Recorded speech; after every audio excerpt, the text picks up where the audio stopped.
Hello, everybody, and welcome to the Hubert H. Humphrey Metrodome Mall of America Field. I'm Lucas DeGarmo, alongside me, Matt Prink, and we'll be bringing you the doubleheader today this afternoon from the Metrodome. With Winona State baseball, they will take on Wayne State College. And Matt, you had the privilege of coming up here this past Sunday night and calling the doubleheader against St. Cloud State. And, of course, Winona State split those, but, they still played two good baseball games. Yeah, definitely a great way to come out and start your season. Definitely with that 6-1 win right away in the first inning. 3 extra base hits, a triple by Mueller, 2 doubles by Anderson and Clay was exactly what the Warriors needed to get their game on track. And Winona State, of course, went 1-1, splitting with St. Cloud State, as I mentioned. They were picked to finish 4th in the NSIC conference. That's been about where they picked the last few years in the NSIC conference, right up there at the top, but still closer to the middle. And then they take on Wayne State, as I mentioned. Wayne State is the powerhouse baseball team in the NSIC conference. They're 2-2 overall right now. They were picked to finish second in the preseason coaches poll. And, of course, Wayne State, they've won the conference the last 6 years, and they've been picked first the last 6 years. So it is significant that Mankato was picked to finish ahead of them in the NSIC. Yeah, an absolute dominance in this past decade. Wayne State has really found the winning mentality and the winning way. Certainly in the NSIC the last 6 years out of a decade, 10 years, absolutely phenomenal. And, there's some great players on Winona State. First of all, Joe Clay. He has a .667 batting average. Obviously, it's early in the season. He's only 4 for 6. He had 1 RBI in that doubleheader, but he is a guy that puts the ball in play. Yep, definitely that first 5 batters. Starting with Mueller, Ronnie Olson, a 4-year starter. Then you go Jared Anderson, and then you go to a guy like Joe Clay, the guy that just knows who can be consistent and always put the ball in play, and he just happens that he always gets a base hit. And how about a young guy like Tony Mueller? He went 1 for 2, had a sack, a couple of walks, led off the season, though, with a triple, and also made an over-the-shoulder catch in center field. This guy is a complete player for Winona State. Coming in as a freshman, I think Kyle Polk expected a lot, and he got a lot. That triple, the first pitch of the game, and then certainly that catch. Don Veith was with me there on that call on Sunday. One of the best catches I've ever seen calling college baseball. He not only caught the ball, he threw the guy out at first base on 1 hop. Mueller is a sensational sophomore. Ross Hellenbrand got the win in that first game against St. Cloud State. He moves to 1-0, only allowed 5 hits, no earned runs, and 1 walk. Ross Hellenbrand is a heck of a lefty pitcher. Yeah, what a way to come out and start your season, only allowing 3 or 4 hits. He did have 1 error on a throwing error, but it was a tough play on a bunt. But that's exactly what head coach Kyle Polk wants out of your senior leader, Ross Hellenbrand. I caught up with Ross Hellenbrand earlier today. All right, this is Lucas DeGarmo, and I'm interviewing Ross Hellenbrand, a lefty pitcher, the ace of the staff for Winona State baseball team.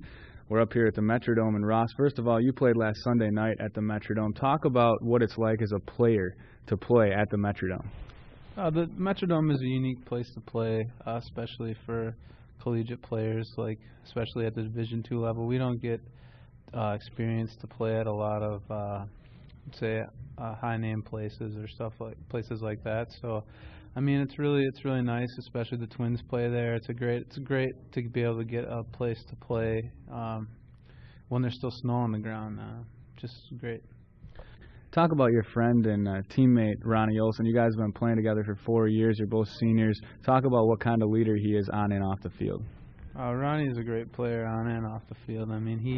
He gets us fired up in the huddles. He's got a little dance he does. It gets everyone going before the game and after practice and stuff like that. But, just the way he carries himself, he's always into the game. He's got great focus.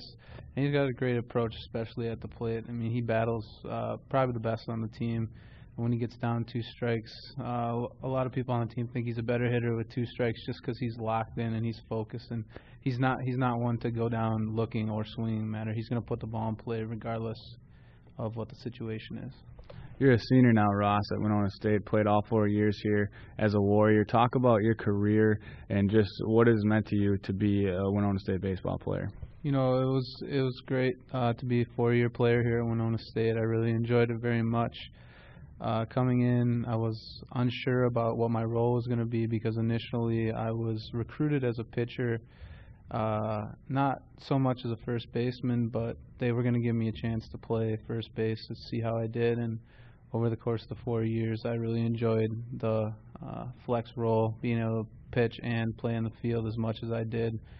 As one of the reasons why I chose Winona State was because they were going to give me the opportunity to do that. So I'm glad that I achieved success in the field and off the mound. And now next year, obviously, you won't be playing baseball for Winona State. Have you given any thought to what your future career is, and possibly have thought if you're going to play baseball at the next level? A lot of thought early on in my career about playing MLB baseball, but the last couple of years or so, it's kind of tapered off a little bit. But I mean, anything's possible. It depends on, I guess it depends on the year I have this year and stuff like that. So I mean, I'll take it if I have it, but if not, I'm ready to go do something else. Thank you very much, Ross, and good luck today. Thank you very much. That was senior pitcher Ross Hellenbrand, and Matt, as I mentioned, a great senior leader. He also touched on in that interview Ronnie Olson. They're great friends off the field, but it's great to have two guys that are seniors that have been playing together for a while, and you know, that much team chemistry on the field. Yeah, I mean, besides Ross Hellenbrand's fantastic pitching, he also plays a great first base and has a great bat. That right side of the infield has been here a long time, and they should lead good things for this team. More to come on the Winona State Baseball pregame show. We're going to take a break, though, so stay with us. This is Warrior Baseball.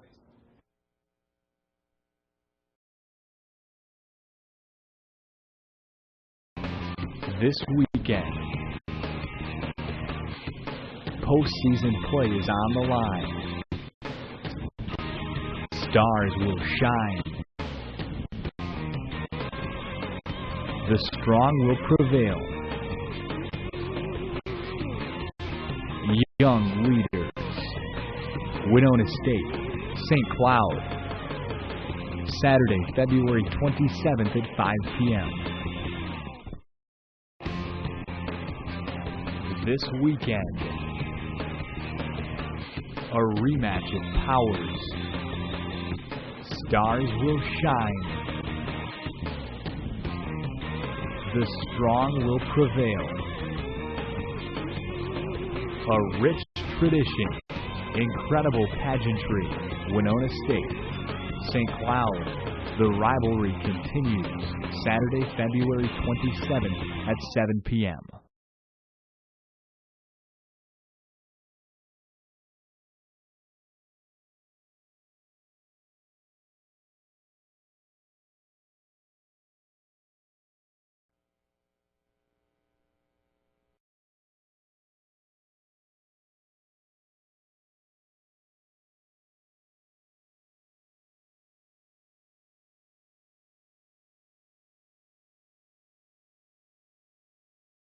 The Winona State Baseball pregame show.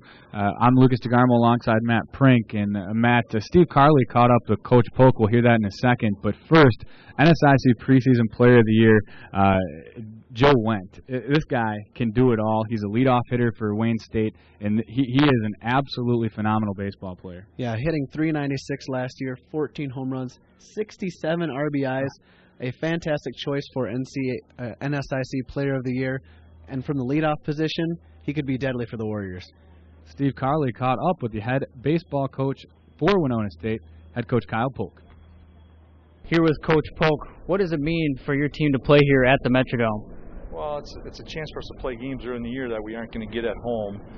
And then plus, it's always a kid's dream to play in a big league park. And so this being the former park of the Twins, especially our Twins fans, they get excited to be coming up here and do that stuff. So it's overall, it's a good experience for our guys.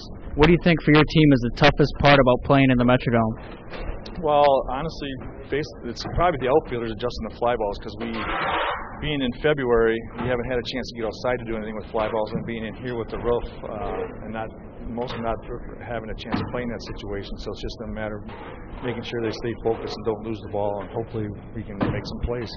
Hard to judge on how your team's performance has been so far since you've only had 2 games, but how do you feel your team has played? Well, I'm happy where we were. We would have liked to have had to get the sweep against St. Cloud, but we played well. And honestly, we looked at probably 13 out of the 14 innings, we outplayed them. I just had the one bad inning where they got 2 runs on 1 hit. And If you take a look at it, we maybe could have done something different, but maybe not. But otherwise, I'm happy where we're at right now. You lost to Wayne State in the NSIC Conference Tournament last year. How do you feel about your chances today against them? Well, you don't worry about what happened last year, and this is a new year, so we're just hoping to play good baseball today. We know they're a good opponent. They've been the top in our league for how many years and stuff, and it's always a good rivalry between the two teams. So hopefully we play good baseball. We know they're going to play good baseball. It should be good games. All right, thank you, Coach Polk, and good luck.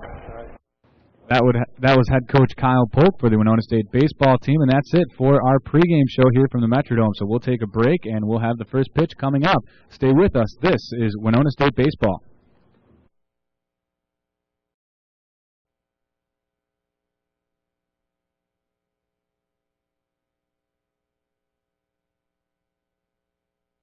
Good day with Wazoo and some of his friends enjoying a game here at Winona State. But it isn't a great day if you don't enjoy some hot dogs, popcorn, refreshments, and many other things served at the concession stand here at McCowan Gymnasium. Food is just steps away at an affordable price with fast service to get you back enjoying the game with your friends and family. At the Chartwell's concession stand located right behind the bleachers here at McCowan Gymnasium.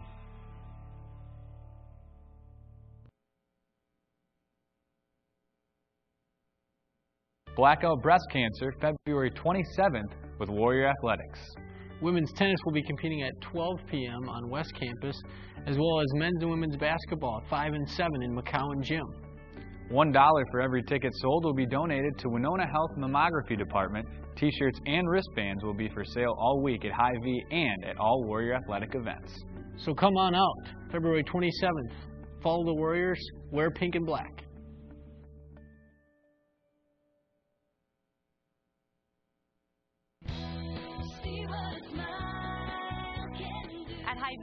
Your health is what matters most. That's why we offer hundreds of organic and heart-healthy foods. Expertise in disease management and over 100 in-store dietitians.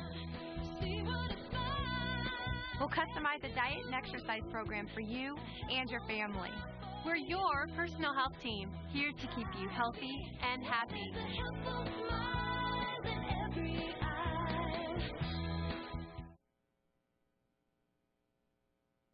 Trying to run your business without the right business advice can make you feel like you're chasing your...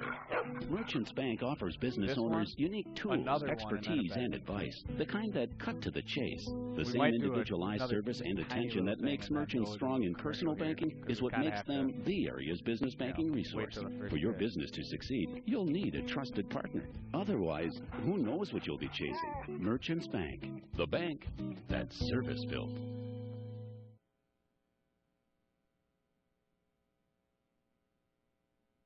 WSU supports Zipcar. Free gas, free insurance. Get wheels when you want them at zipcar.com/Winona.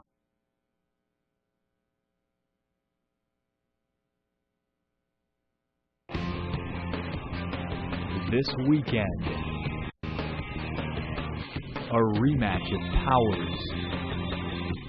Stars will shine. The strong will prevail. A rich tradition, incredible pageantry, Winona State, St. Cloud. The rivalry continues Saturday, February 27th at 7 p.m.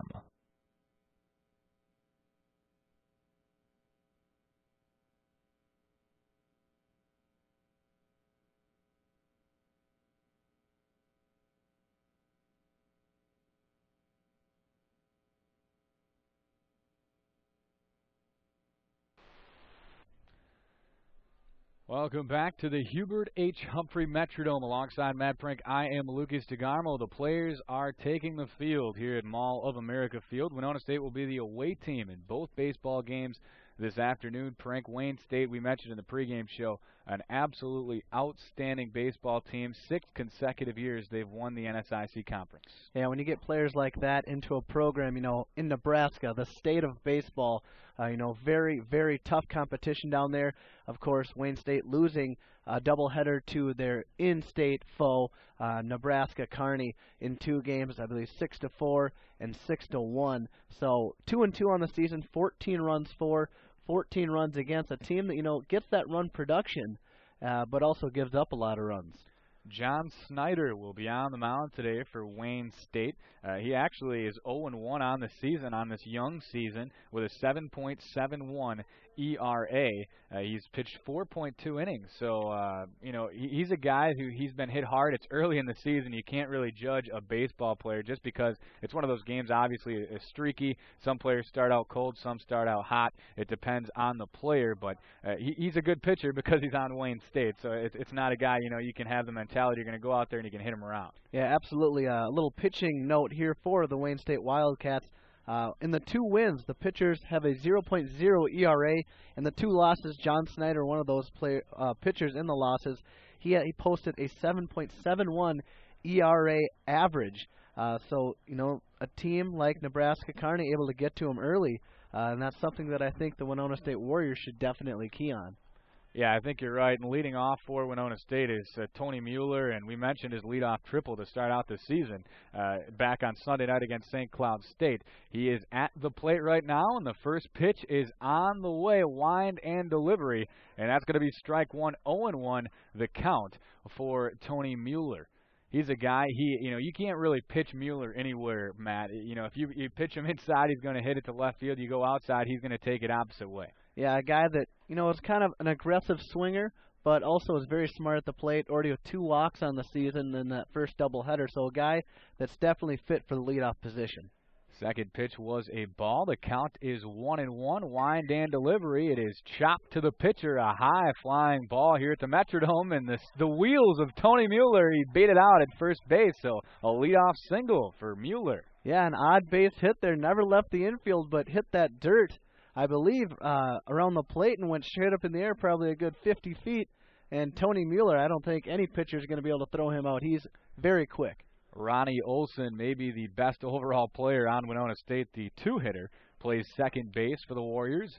Will bat. He's a left-handed hitter for Winona State.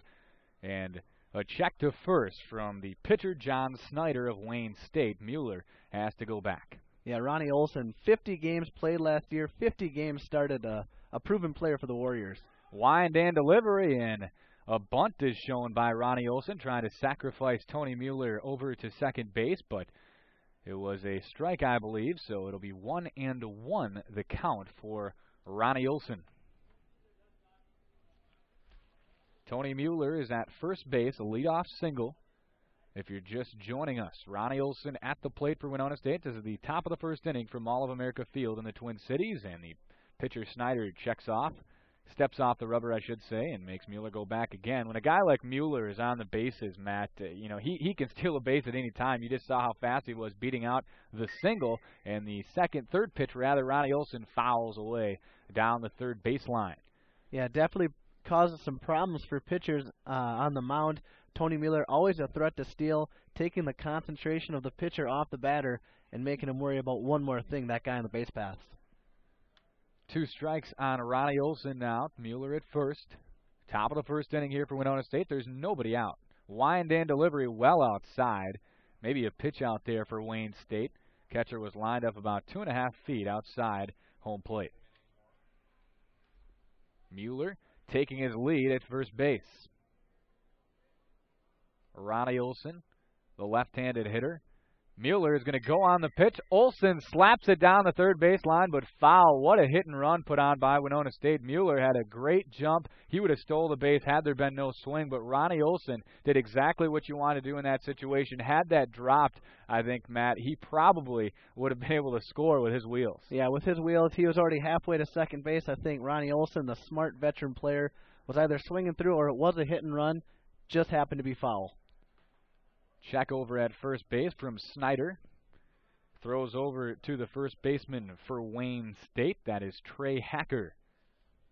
He is their 3-hitter for Wayne State. Ronnie Olson takes a strike 3 on the inside corner. If you're listening to the pregame show, Ross Hellenbrand said that Ronnie Olson is one of the best players as far as not striking out looking, not striking out at all, because he has such great plate discipline, and he's an outstanding 2-strike hitter. That one took an inside pitch right on the corner for the backwards K. Yeah, absolutely. Ronnie Olson, always a player that will be able to put it in play, whether it's outside, inside, high, or low. He's just an all-around gamer who really can get the bat head on the ball. Wind and delivery from Snyder. And that's ball one outside. 1-0 the count to Jared Anderson, the third baseman for Winona State. One of the best hitters on the team. For anybody listening to the pregame show, anybody over 150 at-bats for Winona State last season, the leading batting average was Jared Anderson, and that's why he finds himself in the 3-hole this year. Yeah, just a proven power hitter who can really do it all. I called him Mr. Double on Sunday, led the team in doubles last year, so a guy definitely that you want in that 3 spot. 1 strike on Anderson. That one well outside, so 2 balls and 1 strike is the count. Yeah, Anderson led the team with 16 doubles last season, Lucas. Yeah, he is a doubles machine, as you mentioned. Tony Mueller's still at first base. As you know, if you watch the Minnesota Twins, who used to play baseball here, they obviously will go over to Target Field this coming spring, but they used to be dirt patches at the bases. But you'll notice the grass here as Jared Anderson hits a hard ground ball to the shortstop, and he will get thrown out, but it was hit hard enough and bobbled actually by the shortstop for Wayne State, and that allowed Tony Mueller to get safe sliding into second. Yeah, definitely maybe looked like another hit and run there. Jared Anderson hitting it almost right up in the middle, but a terrific play made by the shortstop, Brandon Polk. Tony Mueller able to leg that one out. Unfortunately, Anderson is thrown out at first. So Tony Mueller is at second base. Up for Winona State is John McGee, the designated hitter for the Warriors. First pitch is low for a ball to John McGee. He is DHing for the pitcher for Winona State, Evan Burr, who you'll see in the next half inning.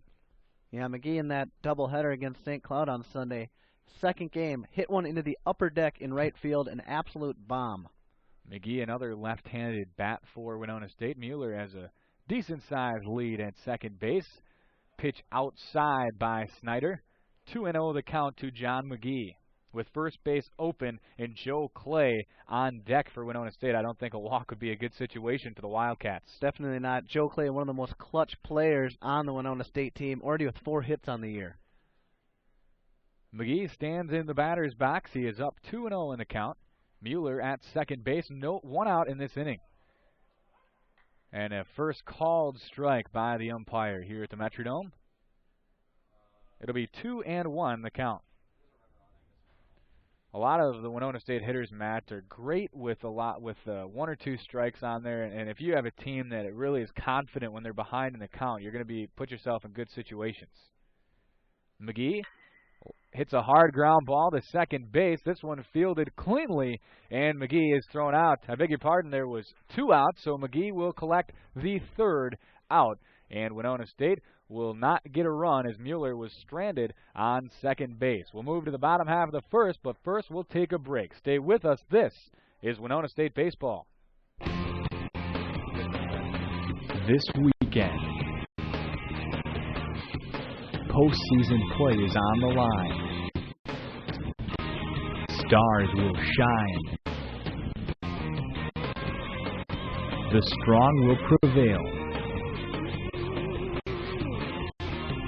Young leaders. Winona State, St. Cloud. Saturday, February 27th at 5 p.m. This weekend, a rematch of powers. Stars will shine. The strong will prevail. A rich tradition, incredible pageantry, Winona State, St. Cloud. The rivalry continues Saturday, February 27th at 7 p.m. You can watch this game. If you're listening to KQL right now, you can watch this game on www.WinonaStateWarriors.com. There'll be a drop-down that comes down, and you can go ahead and click and watch the game live streaming online for the first time since the gymnastics meet a couple of weeks ago. Pitching for Winona State today is going to be Evan Burr, the right-handed pitcher for the Warriors, and leading off for Wayne State will be the NSIC preseason player of the year voted by the coaches, Joe Wendt. He plays center field. Yeah, Evan Burr last season, a 6.85 ERA, 3-3 on the season in 10 appearances. So a guy that certainly has more to prove this season, a junior, that should be a solid number 3 as Coach Polk looks for another guy in the rotation. First pitch from Burr is just a bit high. Ball 1. Went ahead in the count, 1-0. Second pitch from Burr is a little bit outside, 2-0 the count. Excuse me, I said Evan Burr was a junior. He is actually a senior, so another guy with experience on the staff for the Warriors. 2-0 the count to Joe Wendt. Again, an outstanding player for Wayne State. We talked about him a lot, and we probably will all day because he is one of the best players in the conference, if not the best player. Another ball inside this time from Evan Burr, the pitcher for Winona State, so he's been all over the place. A little high, a little out, a little in. Can't find it early on. He's down 3-0 right now to Wayne State's Joe Wendt. Wind and delivery. This one right on the outside corner. First strike, so it's 3-1 now to Wendt. Another lefty bat. We've seen a couple of good lefty bats for Winona State. Now here's one for Wayne State.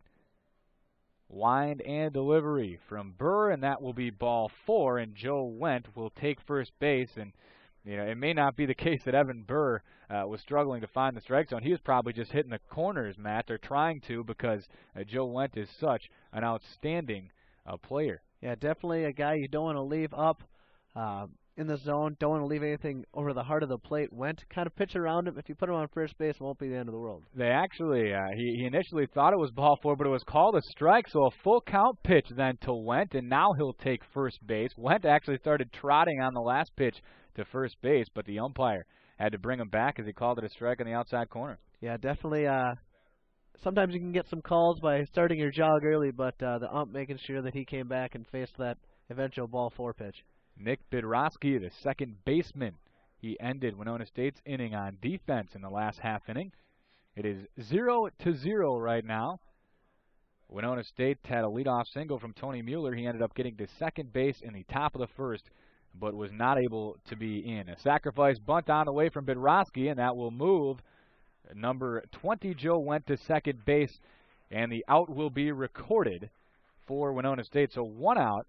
Ross Hellenbrand with the put out there at first base. Yeah, Wayne State playing a bit of small ball here, trying to get on the board first. That's kind of a big thing. College baseball, even amateur baseball, all the way down to high school. The people, the team who usually gets on the board first, eventually is usually the winner.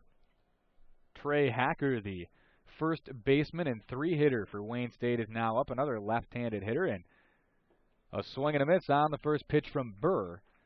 At second base is Joe Wendt, the leadoff hitter. He walked to get on base. Hacker on the season batting .214 through 4 games. Just 3 hits in 14 plate appearances. 0-1 to Hacker, and the next pitch is right down the middle.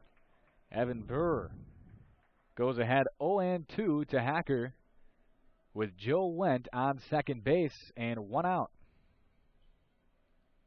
Evan Burr on the mound for the Warriors. He takes a look at second base. Joe Wendt is there. Another swing and a miss, and the first strikeout of the game for Evan Burr is recorded as Trey Hacker will go back to the dugout. Nice job by Burr. Hacker, the only player for Wayne State with a home run this season, so a nice job. The one of 2 guys with a home run this season. Nice job by Burr fooling him on the dirty pitch.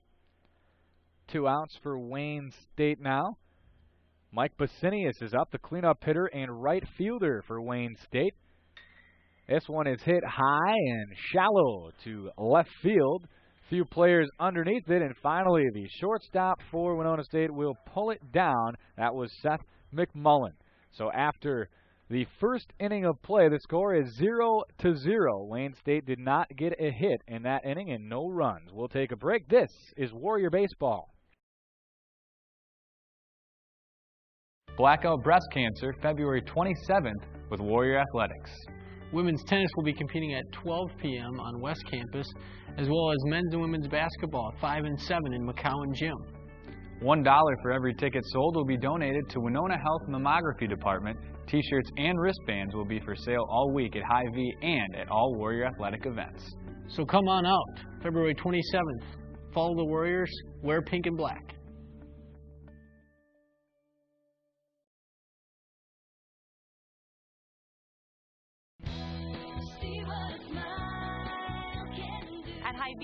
Your health is what matters most. That's why we offer hundreds of organic and heart-healthy foods. Expertise in disease management and over 100 in-store dietitians.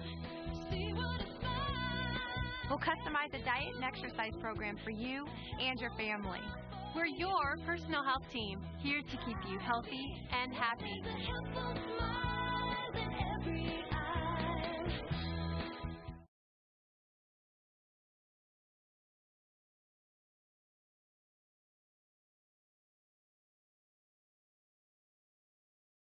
Welcome back to Mall of America Field, the Hubert H. Humphrey Metrodome.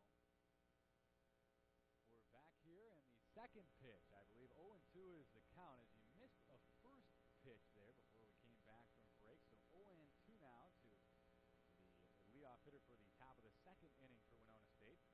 That is shallowly hit to the pitcher there, and he'll be thrown out. And that was Joe Clay, the left fielder for Winona State. He got down 0-2 and then chopped one short to the pitcher's mound and was thrown out for the 1-3 putout.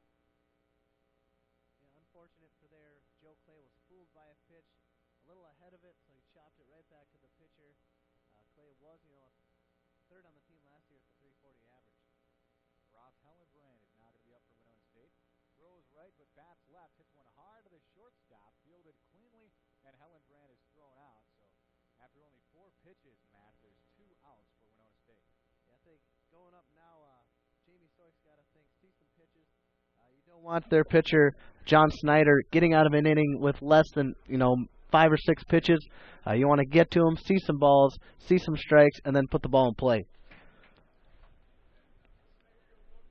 John Snyder at the mound, getting his sign from the catcher, and throws it inside and hits Jamie Soik, and he will head to first base. Took one right off the left arm, so he takes a hit by pitch, and he'll go to first.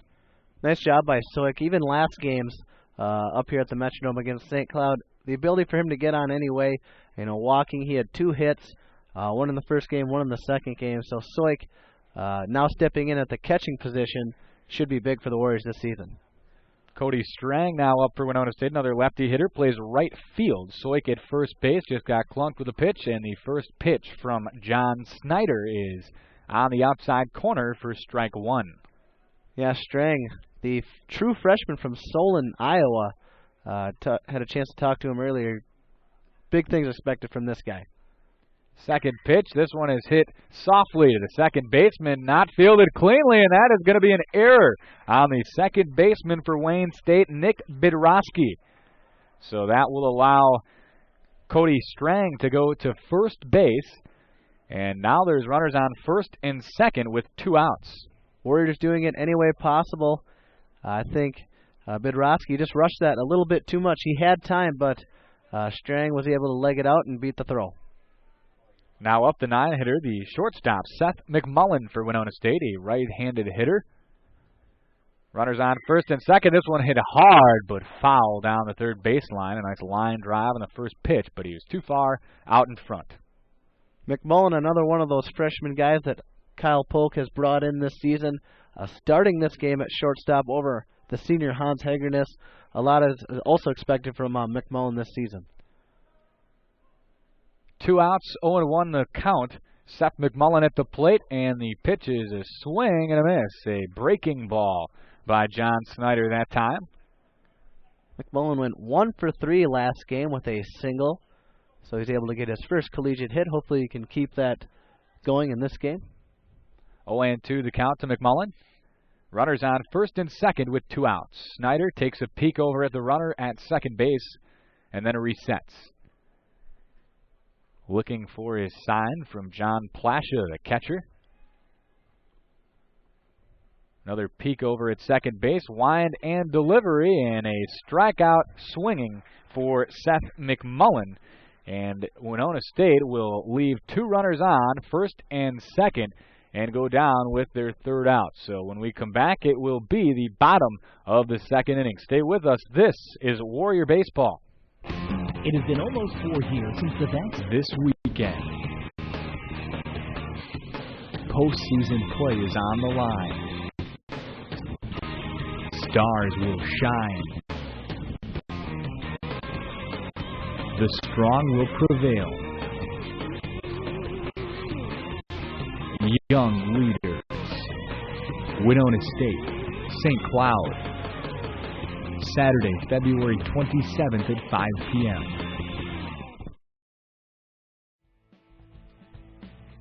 It's a good day with Wazoo and some of his friends enjoying a game here at Winona State. But it isn't a great day if you don't enjoy some hot dogs, popcorn, refreshments, and many other things served at the concession stand here at McCowan Gymnasium.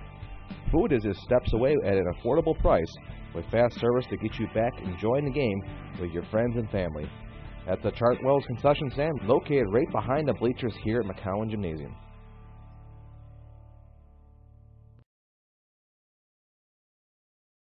Played on offense here, and Matt, going back to the last inning, Winona State left a couple of runners on, but the important part is they got a couple of runners on with 2 outs. Yeah, definitely. I think Soik doing his duty as, hitting out of that 6-7 spot, just getting on base any way you can, whether you got to wear one, and then another great job by Cody Strang just trying to beat out a tough hop at second base, as Bedrosky couldn't field it, but I think the Warrior hitters who were up behind them were a little bit fooled by Snyder's changeup. Yeah, he's a great pitcher, and he is 0-1 on the season with a 7.21 ERA, but still, Winona State got a couple of runners on, a hit by pitch, and then a chopping single. But still, Winona State got a couple of runners on, and then McMullen struck out and left them on base. Now, Wayne State has a chance in the bottom of the second inning. Burr, first pitch is fouled back, so Burr gets ahead in the count, 0-1. Plasha second on the team this season, .417 average through 4 games. Has 5 hits with a double and 2 RBIs on the season. The stretch and pitch is a little bit low. 1-1 the count now to John Plasha. Plasha is the catcher for the Wildcats, catching for John Snyder today. Line, delivery, and foul again. 1-2 the count now to Plasha. Burr doing a nice job so far anyways, getting ahead in the count early on a couple of different guys now. Yeah, he's attacking those hitters, but you notice he's not leaving anything up high. Otherwise, we may see some leaving the ballpark or getting to the outfield. Nice job by Burr thus far. The 1-2 pitch is hit soft liner, but foul, down the third baseline. Way too soft for the left fielder for Winona State to have any shot at. That's Joe Clay out there in left field. Yeah, Wayne State way ahead on a lot of these Burr pitches. I think he's maybe got to think, trust that curveball, that changeup, and I think he might find with better luck against these hitters. This one is hit high to left field. Looks to be playable in left center, and the first out is recorded by Joe Clay in a routine fly ball. Yeah, nice job by Joe Clay, a guy who can really play anywhere. Listed as he can play catcher, he can play third, he can play outfield. He even pitches, a guy that is just an all-around gamer for the Warriors. Now up for Wayne State is Justin Baranek. He is the left fielder for the Wildcats. And the first pitch is lined down the right field line, but foul, and that one had the distance. That one is good. Evan Burr is lucky that one just peaked foul there over the right field line, because it was a monster line drive shot. Yeah, that was a deadly pitch there. Luckily for the Warriors, it was just fouled down the right field line. Justin Baranek, the left fielder now, is down 0-1 in the count to Evan Burr. Burr takes his step and fires towards home plate. That one was outside. 1-1 the count.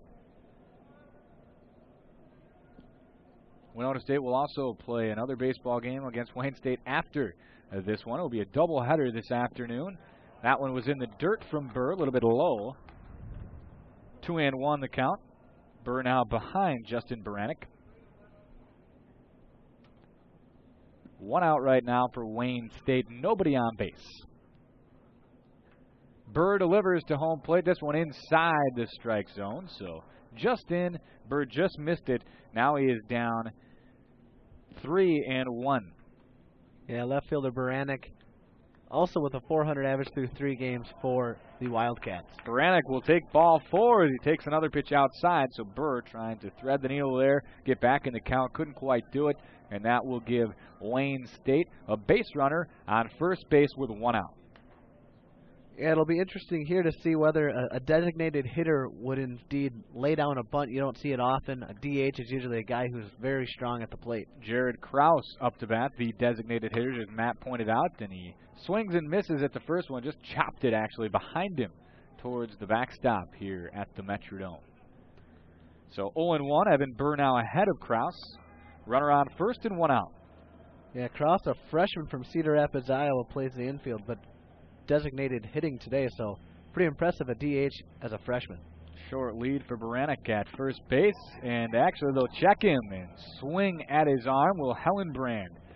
A good throw there by Jamie Soik, just on the outside of the bag. Maybe it would have been a better chance to get him if it was about a foot to the left on the inside of first base, but nonetheless it'll give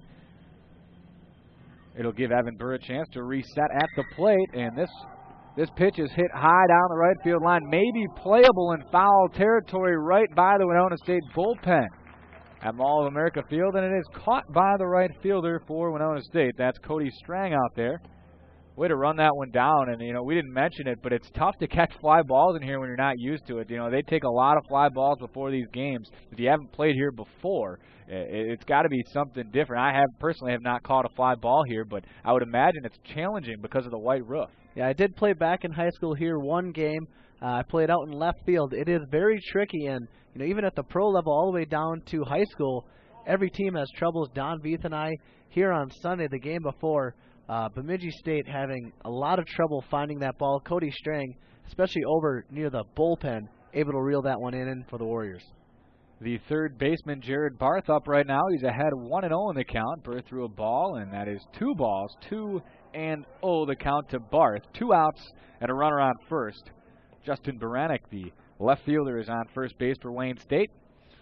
We are scoreless here in the bottom of the second.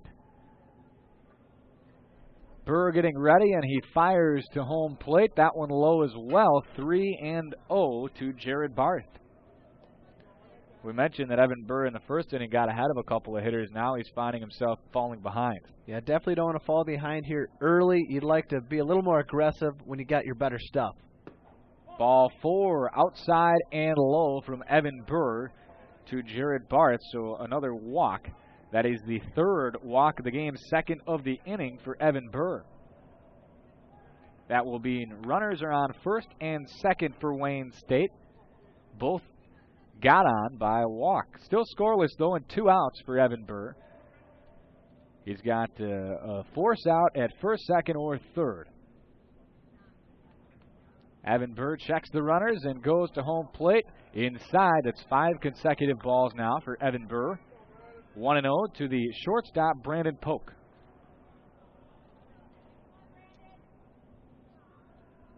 Brandon Polk waiting at home plate for the pitch. Evan Burr delivers this one well inside. Polk had to get out of the way, the right-handed hitter.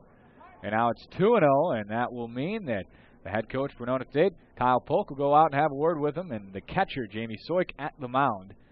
And, early on in the game, Matt, what do you tell Evan Burr, when he's throwing 6 consecutive balls? I think early in the season, guys really want to overestimate themselves. They want to come out and throw hard. They're in the Metrodome. They're trying to prove their spot in the rotation. And sometimes you just got to loosen up. Sometimes you're way too tense. And I think just a trip to the mound, break up the mentality, get them a little break, and then just walk back. Sometimes they don't even offer them advice. They come out, kind of comfort their pitcher, say, loosen up. It's baseball. You love to play baseball. So just, go out there and throw. Exactly. Right now it's 2-0 to Brandon Polk. Runners on first and second, and 2 outs here in the bottom of the second in a scoreless game. This one hit high and short to right field. Hellenbrand and the right fielder for Winona State settle under it, but pulling down the out will be Cody Strang. He got the last 2 putouts for Winona State, and that's the third out of the inning. Left on base, runners at first and second for Wayne State. After 2 innings of play, the score is 0-0. We'll take a break, top of the third coming up. This is Winona State Baseball. What do you love? Follow the Warriors on the Athletics website, www.winonastatewarriors.com, for up-to-date standings, statistics, and news. Log on to the Warriors website at www.winonastatewarriors.com. Tune in to 89.5 KQAL for all men's and women's basketball games home and away, or visit the Athletics website to listen live at www.WinonaStateWarriors.com. The Warrior Weekly Review is on the air. Check out 89.5 KQAL on Monday nights at 6:15 p.m. or go to the Athletics website under the Multimedia tab. Hear from Winona State coaches and catch up on all Warrior action. For all your Warrior merchandise needs, visit the bookstore or go to their website at wsubookstore.com. A wide variety of Winona State gear is available.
The NSIC conference. Pictic finished second, actually, in the NSIC conference, but the previous 6 years, they have been picked to finish first in the NSIC conference. Mankato actually picked to finish first this year. Conference standings right now, you can see right now, obviously, nothing matters because all these conference games, you think Winona State playing Wayne State, it's actually a non-conference game. We didn't mention that. Wayne State 2-2 right now. Winona State 1-1.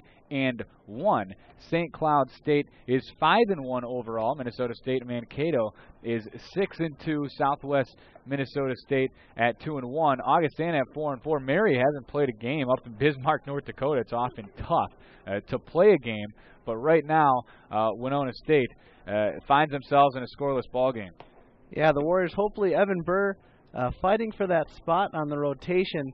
Certainly you have your cemented first and second pitchers with Ross Hellenbrand, the senior, and Tony Mueller, the sophomore. So a lot of guys like Jim Koufax and others looking for their role to start up in the starting pitching staff.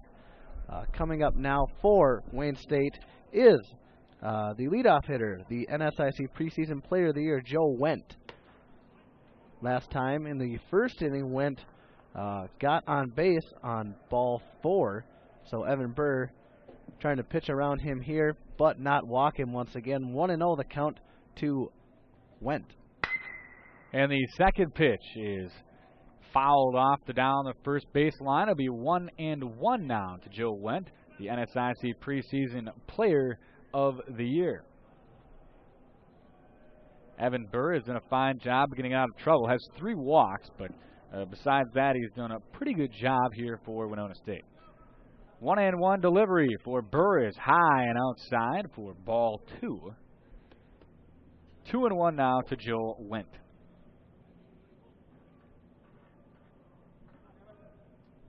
As I mentioned, Evan Burr has 3 walks on the afternoon. The 2-1 pitch is just missed on the inside corner. 3-1 now the count. And Wendt has been close to the corners. It's not like he's missed badly on a lot of pitches. He's actually just barely missed on quite a few pitches. And that's a good thing. I think early in the season, finding your range, finding your zone.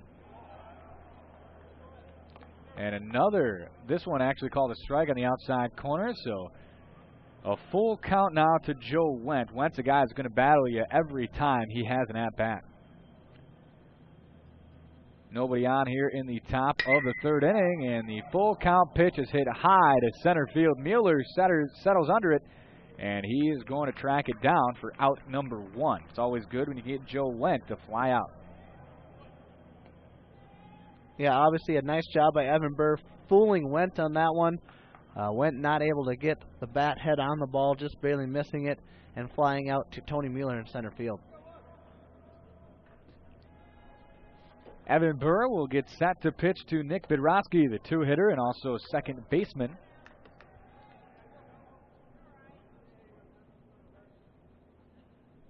First pitch was a ball. Second pitch on the way and outside for ball number 2. Trey Hacker going to be on deck for Wayne State College. We're scoreless here at the Metrodome, 0-0, 1 out in the bottom of the third inning. Delivery from Burr is hit hard this time and high and deep, but short of the warning track and tracked down by the right fielder, Cody Strang. He's been impressive out there in right field. Yeah, an excellent defensive day already for Cody Strang, a freshman.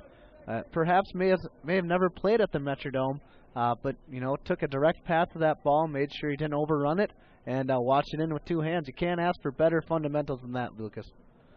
Trey Hacker will now be up, another left-handed hitter for Wayne State. Breaking ball missed high for Evan Burr that time.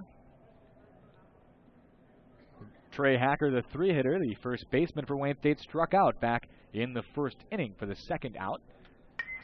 Pitch fouled back. 1-1 to Hacker. 2 outs here in the bottom of the third inning. Nobody on base for Wayne State. We should mention that these two teams did meet once in the NSIC Conference Tournament. Wayne State won the battle as this one is hit to Ross Hellenbrand. He played it off his hip and then gave it to Evan Burr, and Evan Burr tracked it down for the out. Third out of the inning. That was a 3-1 put out if you're keeping track at home.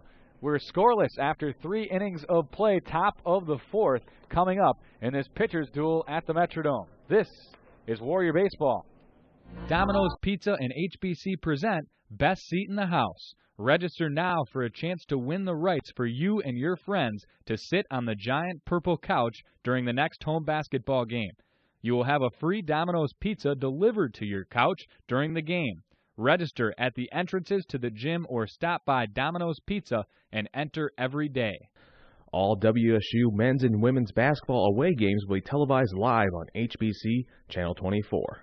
For the best vehicles, best prices, and best people, get your hoops on the sunny side of Highway 61, Sugarloaf Ford, Lincoln Mercury. And speaking of hoops, 3 lucky fans will be drawn in the second half for a chance to shoot a half-court shot at the last home game to win a brand new 2010 Ford Focus, compliments of Sugarloaf Ford, Lincoln Mercury.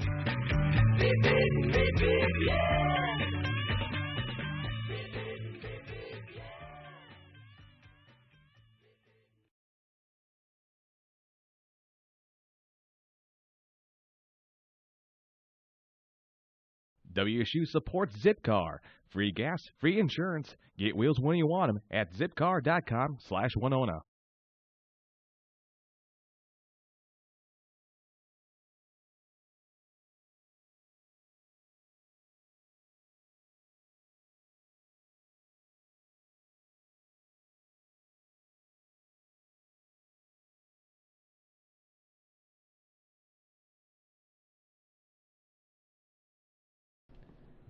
First pitch for McGee is taken outside for ball one.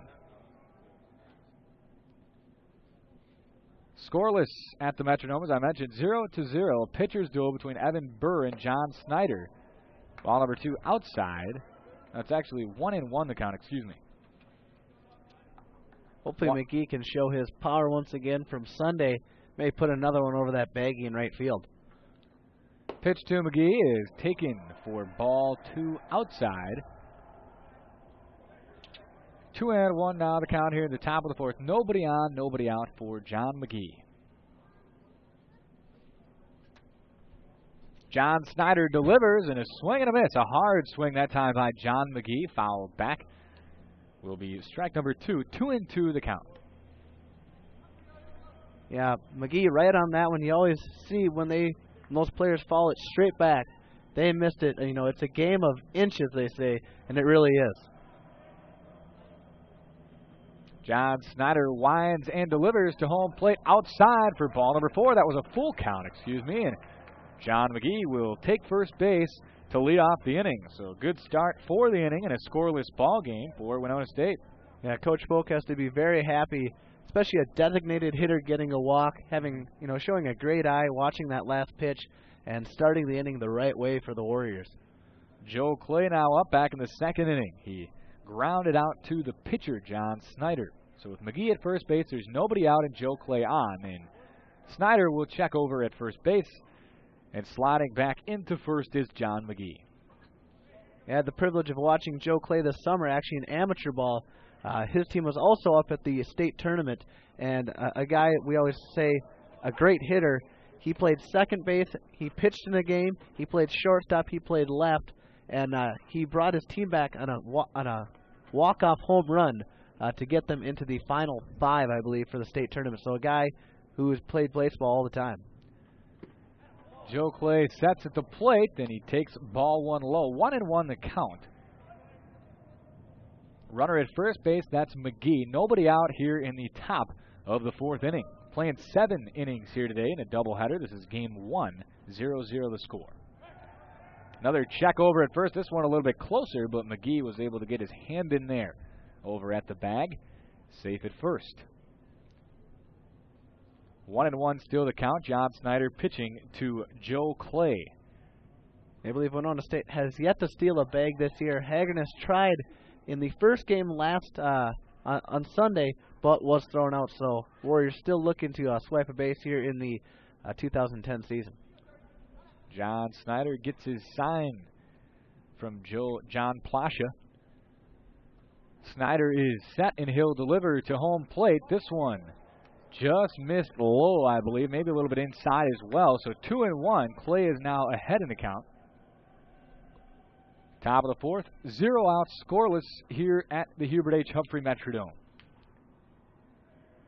John McGee at first base for Winona State, and John Snyder winds and delivers. McGee is on the run, and maybe a hit by pitch. I'm not sure. The umpire did not call it a hit by pitch, so credit John McGee with a stolen base.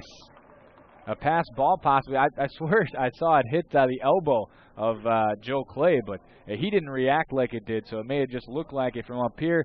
Nonetheless, it's going to be probably a pass ball, and that will allow John McGee to get to second base. Interesting to note, Joe Clay was hit 11 times last season. The next closest player was Ben Smothers with 5.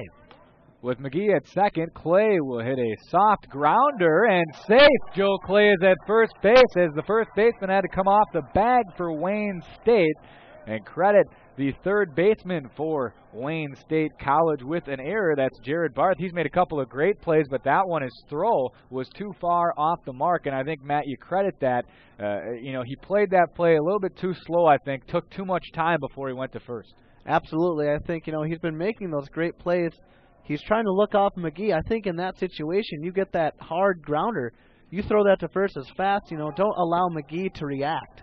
Ross Hellenbrand is now up, still nobody out, with runners on first and second, and Ross Hellenbrand is possibly going to sacrifice them over. Takes ball 1. So with a 1-0 count, Hellenbrand is probably going to show bunt again. 2 runners on, nobody out for Winona State here in the top of the 4th inning in a pitcher's duel. Snyder is set. Hellenbrand shows bunt again. Another ball, so Hellenbrand ahead in the count 2-0.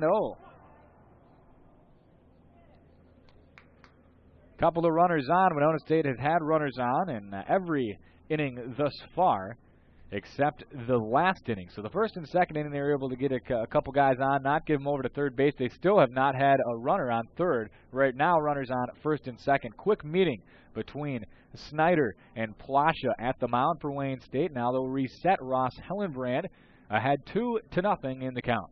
Yeah, Hellenbrand not asked to bunt very often, but I think in this situation to score first, you got to get it down that third base line. Snyder checks the runners and delivers to home plate, and strike 1 on the outside corner. That time Hellenbrand not showing bunt in a 2-0 count. Now it is 2-1. I think Hellenbrand maybe wanted to see Snyder actually throw him a strike. It'll be interesting to see if Hellenbrand might turn around right now. Nobody out, 2 on for Winona State. Hellenbrand shows bunt, pulls back, and ball 3 taken, so 3-1. Hellenbrand way ahead. And now is a situation where Hellenbrand's a great hitter, Matt. Do you possibly give him the green light? I don't think so in a 0-0 game. I think you maybe let him try to bunt again with 3 balls, but be really conservative.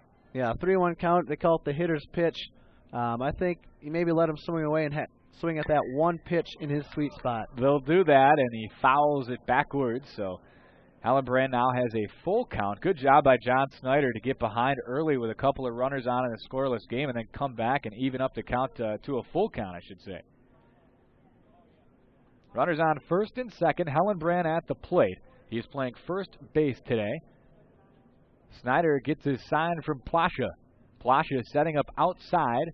Runners are on the move. Hellenbrand hits one high to center field. Runners will have to retreat, and they do that.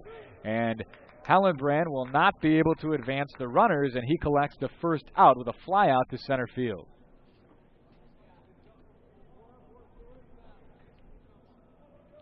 So right now, going to the plate for Winona State is going to be number 25, Jamie Soik. He was hit by a pitch on the first pitch of the at-bat earlier in the second inning.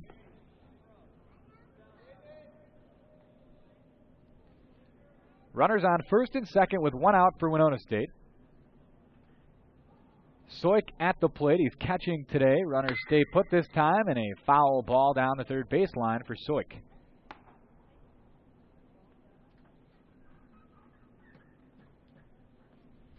Scoreless here in the top of the first inning at the Metrodome, 0-0. Winona State has the only hit in the game. Evan Burr pitching. He has a couple of walks, a few walks in this game, but right now is pitching a no-hitter.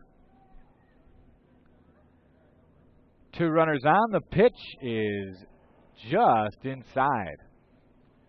Jamie Soik takes another ball. And exchanging baseballs is the pitcher, Snyder.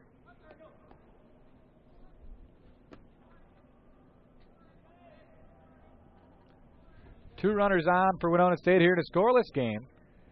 1 out for the Warriors.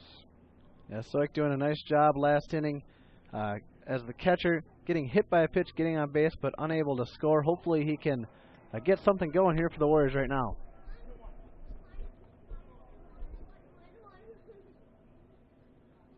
Soik getting the sign from head coach Kyle Polk. Joe Clay on first. John McGee on second with just 1 out.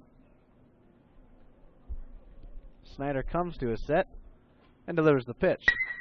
Hit hard up the middle by Soik. It'll sneak through for a base hit. McGee coming around. He will score easily. 1-0 your score after the Soik single. What a nice job by Jamie Soik to take that ball right up the middle, right past Snyder. Jamie Soik hit by a pitch in his first at-bat, able to get a single that time, and Winona State will get on the board. So a great job by Soik to get a runner in. 1-0, Winona State leads. Runners on first and second once again with still one out. Now up for Winona State is Cody Strang. And he takes strike one on the inside corner.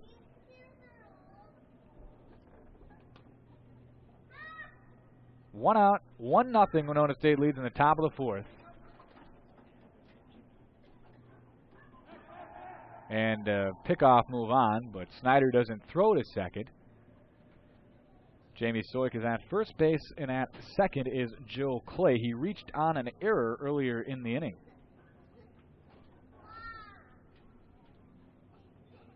And another foul ball hit for Winona State down the right field line this time by Cody Strang.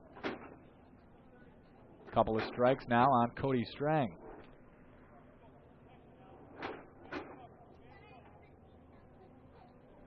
Runners on first and second for the Warriors. They lead 1-0 here in the top of the fourth inning. Cody Strang, the right fielder and left-handed hitter, is up in a 1-0 game with a Warriors lead. And Cody Strang will hit this one chopper right by home plate, but it will bounce backwards with this backspin and go foul again. Still 2 strikes on Strang. Yeah, a lot of choppers thus far for the Warriors. At least they're getting that downward angle that a lot of coaches preach to get those ground balls going, because then as you slowly start to loop, that'll maybe even out your swing. But a nice job, nevertheless, by Cody Strang. 1-0, runners on first and second base. Strang still with 2 strikes, battling at the plate. Snyder checks and delivers for Wayne State, and this one is going to be right on the outside corner, and Stang will take strike 3 looking.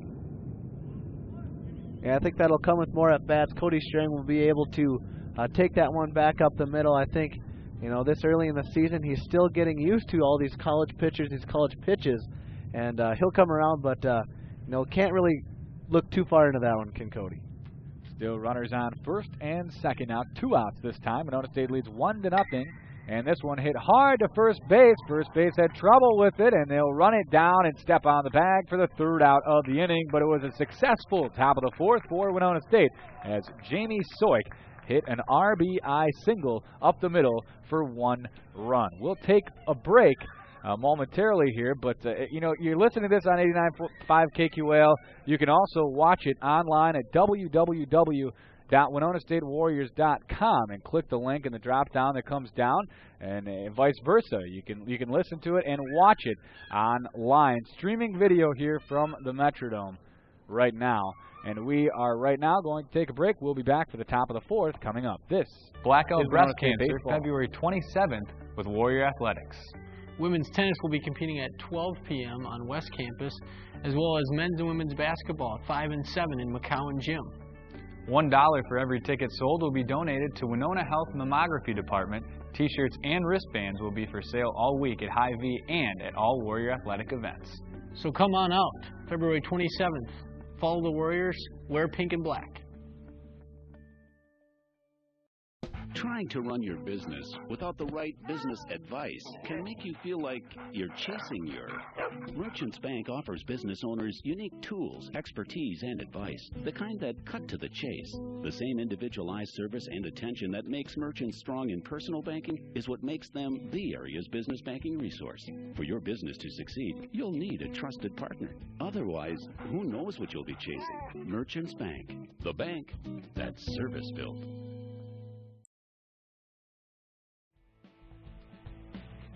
It's a good day with Wazoo and some of his friends enjoying a game here at Winona State. But it isn't a great day if you don't enjoy some hot dogs, popcorn, refreshments, and many other things served at the concession stand here at McCowan Gymnasium. Food is just steps away at an affordable price with fast service to get you back enjoying the game with your friends and family. At the Chartwell's concession stand located right behind the bleachers here at McCowan Gymnasium. Metrodome, first pitch from Evan Burr here in the bottom of the fourth inning was an outside breaking ball, ball 1. Leading off the bottom of the fourth is Mike Basinius, the right fielder for Wayne State. 1-0 and make it 1-1. A nice pitch on the outside corner, swing and a miss from Mike Basinius. 1-0 Winona State leads right now in the bottom of the fourth inning with nobody out. Foul back at the net. 1-2 the count. Evan Burr has not allowed a hit in this game. He has 3 walks, though. Has been able to get out of some jams. Went 1-2-3 in the last inning, and here is a slow roller to the second baseman, Ronnie Olson, and he throws to Ross Hellenbrand, no problem, for the first out of the inning. Yeah, that's almost an automatic, a slow roller to Ronnie Olson. 4-year starter, that's about as easy as it gets for the Warriors. 1 out now for Wayne State. Warriors up 1-0. John Plasha, the catcher, will come up to bat.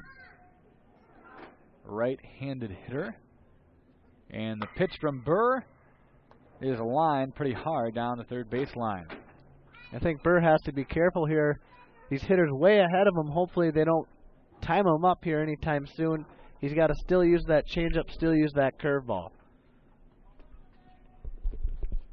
Plasha's line last time up in the second inning flew out to left field. Plasha hits this one high and deep to center field, but Mueller runs it down. That's not an easy play, but he made it look pretty easy as he had to run about 40 feet behind him and catch a pretty hard hit ball. He's better than Lewis and Clark tracking down those fly balls, Lucas, I tell you. Just superb defense. He always takes the best route to the ball. Never runs with his glove out. That sometimes slows you down. Tony Mueller just does it all. So John Plasha flies out for the second out of the inning. And the first pitch now to the left fielder, Justin Baranek, walked back in the second inning. He is now ahead 1-0 in this count.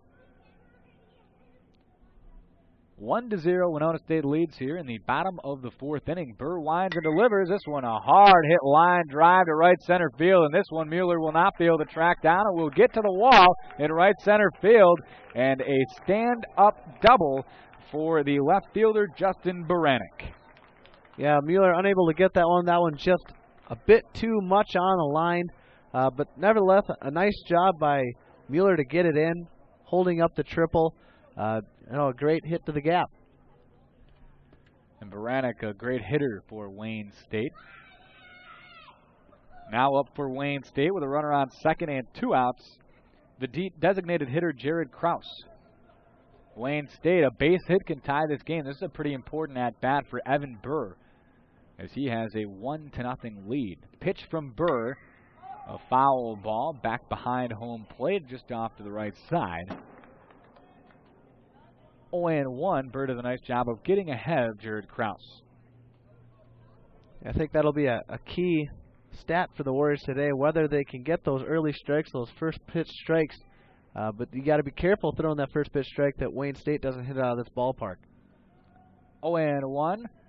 The pitch is outside and in the dirt. Nice job by Jamie Soik to block that one. That was a couple of feet outside home plate, and if he misses that one, Matt, it's important because that would allow of course, the runner at second, Justin Baranek, to go to third base. Yeah, it's a very deep backstop. Not too deep, but definitely want to keep him stay at second with 2 outs.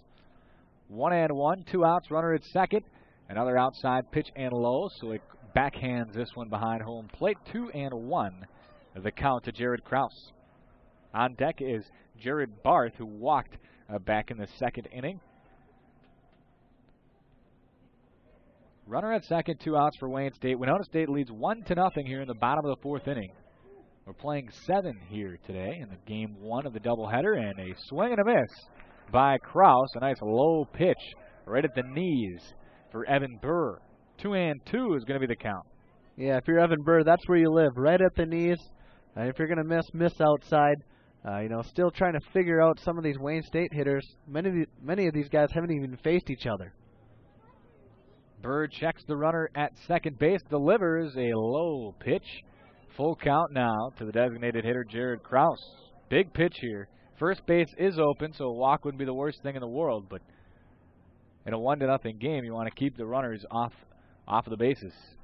Yeah, you want to allow your outfielders to actually have a throw, keeping him at second as opposed to third. And ball from Evan Burr will allow the designated hitter Kraus to go to first base. So now 2 outs, runners will be on first and second for Wayne State. Up to bat now, Jared Barth, the third baseman who walked back in the second inning, is 0 for 0 today, hasn't had an official at-bat.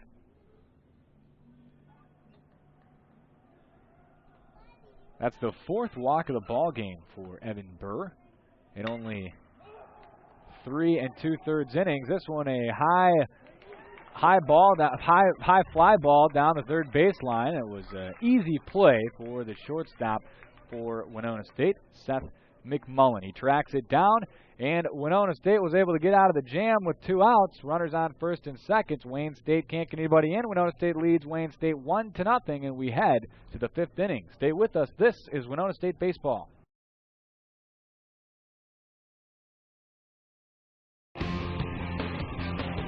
This weekend, a rematch of powers. Stars will shine. The strong will prevail. A rich tradition, incredible pageantry. Winona State, St. Cloud. The rivalry continues. Saturday, February 27th at 7 p.m.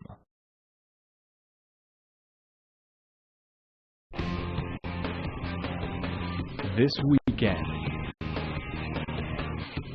postseason play is on the line. Stars will shine.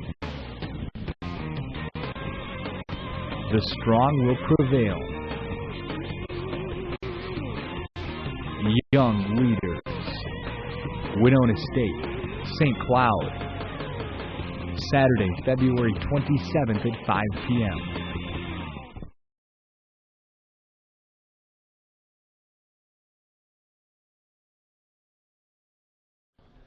Welcome back to the Metrodome. We start the top of the 5th inning with Winona State batting, and up to bat for the Warriors is the top of the order with Tony Mueller. Mueller, last time he was up in the 3rd inning, was grounded out to the shortstop poke. Did have a single to lead off the game. He hits this one hard the opposite way in between the hole between first base and second base, and he'll get a leadoff single once again, the second time he's done that this afternoon. Yeah, nice job by Tony Mueller going the opposite way with the ball. Not swinging at that outside pitch early, which most players do, letting it get into his bat and just getting all of it through the hole. Tony Mueller is definitely a guy that can steal a base. Has a pretty good lead over there at first base. And they will throw over there, and Mueller is back standing up. 1-0, Winona State leads Wayne State in the top of the 5th. Mueller on first with nobody out. Ronnie Olson, the second baseman. Mueller's on the run. Olson up to bat, and there will be a throw, but it's too high. And credit Tony Mueller with a stolen base, and he was in there easily. Yeah, absolutely a great jump. I don't even know if the catcher should have thrown the ball. He was just about sliding already. So now with nobody out, Mueller is at second base with Ronnie Olson up to bat. Winona State in a good situation with the top of the order here and a great base runner on second. Nobody out. Tony Mueller with 16 stolen bases last year, caught only 4 times. Olson ahead in the count 2-0. Olson has struck out looking and grounded out to third base back in the 3rd inning.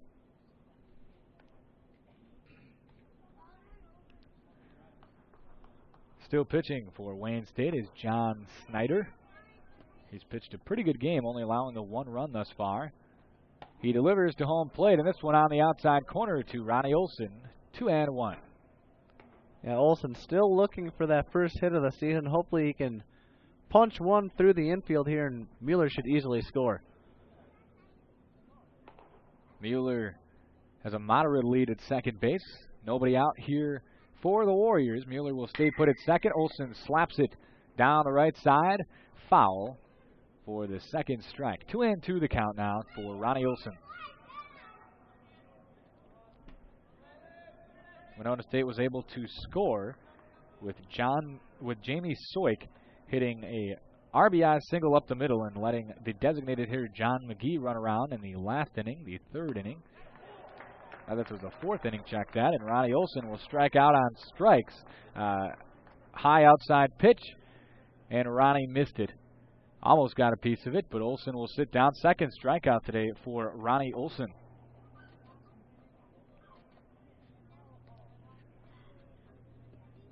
Up to bat for Winona State is Jared Anderson, the third baseman. Back in the first inning, he sacrificed over Tony Mueller. First pitch to Jared Anderson is a ball high.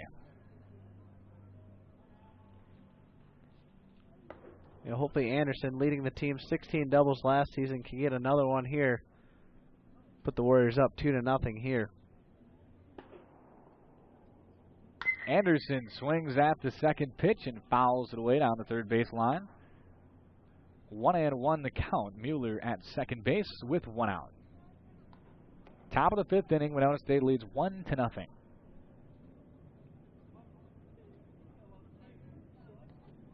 I mentioned Ronnie Olson struck out in the last at bat, Matt. He does not strike out a lot for Winona State, but does have 2 strikeouts this afternoon. Yeah, not very often. He's one of those veteran players who can put it in play, whether, Tony Mueller's on second. If he can't bunt, he usually is able to put it the other way, at least get it to the second or first baseman and give his fellow teammate a chance to score on a flyout or a sac fly. An umpire will call time as there's a guy, I believe a Wayne State player, running out on the warning track deep in left field, and he had to track down a loose ball, I think. I think that ball coming from the bullpen over there of the Wildcats, who have some pitchers on the mound right now, 2 of them. Trying to get you their numbers. Warming up a couple of guys for John Snyder. And the pitch is right on the outside corner for Jared Anderson. 1-2 the count. 1 out. And Tony Mueller stands at second base. Winona State leads 1-0 over Wayne State here at the Metrodome. John Snyder will wind and deliver. Mueller is going to try to steal third, and without a throw, he is going to stand up. And he has 2 stolen bases in this inning. And sitting down on strikes, though, is Jared Anderson. So back-to-back strikeouts for John Snyder. What an excellent job taking bases when they are given. A lot of teams not expecting, players to steal third base, but I think the Wayne State Wildcats got to be aware that Tony Mueller is a speedy leadoff hitter, and unfortunately Jared Anderson not able to protect his runner, but Tony Mueller still taking third base. John McGee is up to bat now, the designated hitter for Winona State. He has scored the only run this afternoon, last inning. 2 outs for Winona State. In the top of the fifth, they lead 1-0 with Mueller at third base. McGee takes a strike. 1-1. John McGee walked to get on base last inning when he scored that run. He grounded out to the second baseman back in the first inning. Mueller takes his lead at third, and a low pitch, but a good block by the catcher, John Plasha. Yeah, an excellent job preventing the run. If that ball gets through, that is a guaranteed run for the Warriors.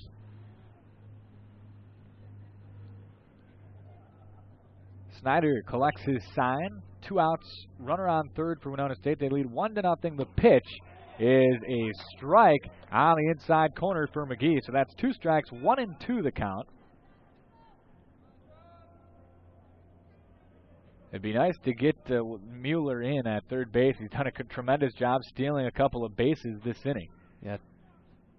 And the pitch is hit softly to center field, and that's going to fall. What a job by John McGee to hit a soft liner in front of the center fielder. It dropped down. Mueller is going to score easily. Impressive 2-strike at bat that time for John McGee. Yeah, it almost seemed as if he hit that off the end of the bat. Didn't quite get all of it, but perfect Texas leaguer there for John McGee, getting his second RBI of the season and getting the Warriors a more comfortable lead at 2-0. Top of the 5th inning. Winona State's still alive here in the 5th as they just scored that run. Another stolen base coming up and another hard hit ball in the hole on the left side of the infield between the third baseman and shortstop.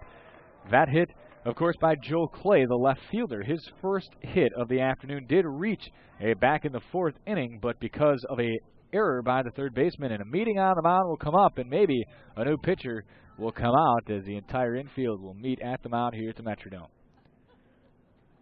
Excellent job of the Warriors, being in a hole with 2 outs, but not letting that affect them. John McGee driving in a run. Joe Clay continuing the onslaught here in the 6th inning, or the top of the 5th, I should say. So the Warriors definitely looking to capitalize with 2 runners in scoring position. And John Snyder will remain out there as Ross Hellenbrand will be at bat now. Couple of runners on for Winona State with 2 outs here in the top of the 5th inning. Runners on first and second for Winona State. John McGee at first, Jared Anderson at second base. The pitch from Wayne State well outside the strike zone for ball 1 to Hellenbrand. Hellenbrand this afternoon is 0 for 2 with a ground out to the shortstop and a fly out to the center fielder.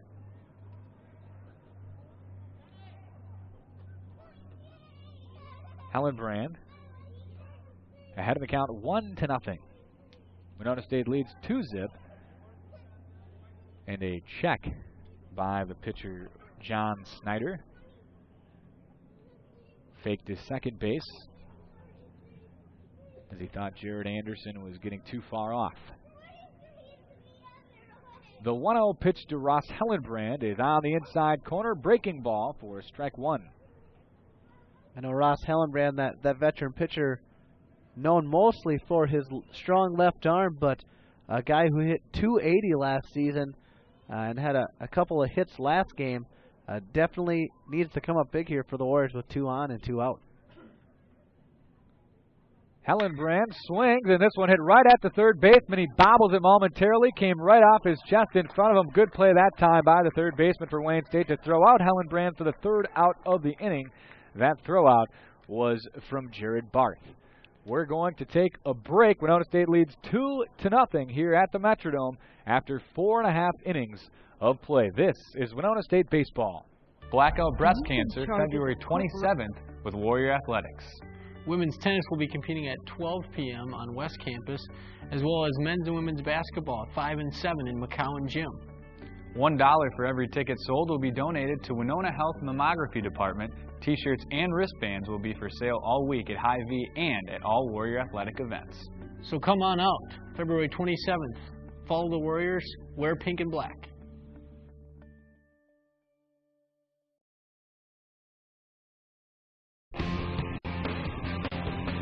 This weekend,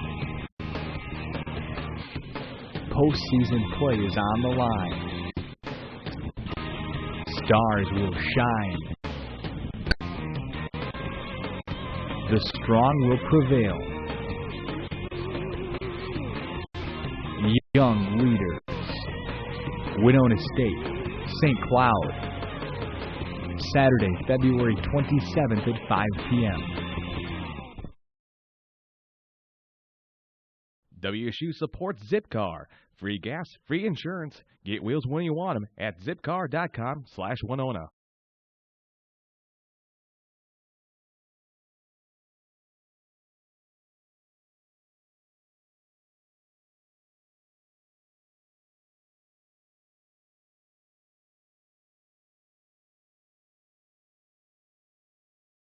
Starting the bottom half of the 5th inning, only an inning and a half left. A couple more chances for Wayne State. Winona State right now leads 2-0.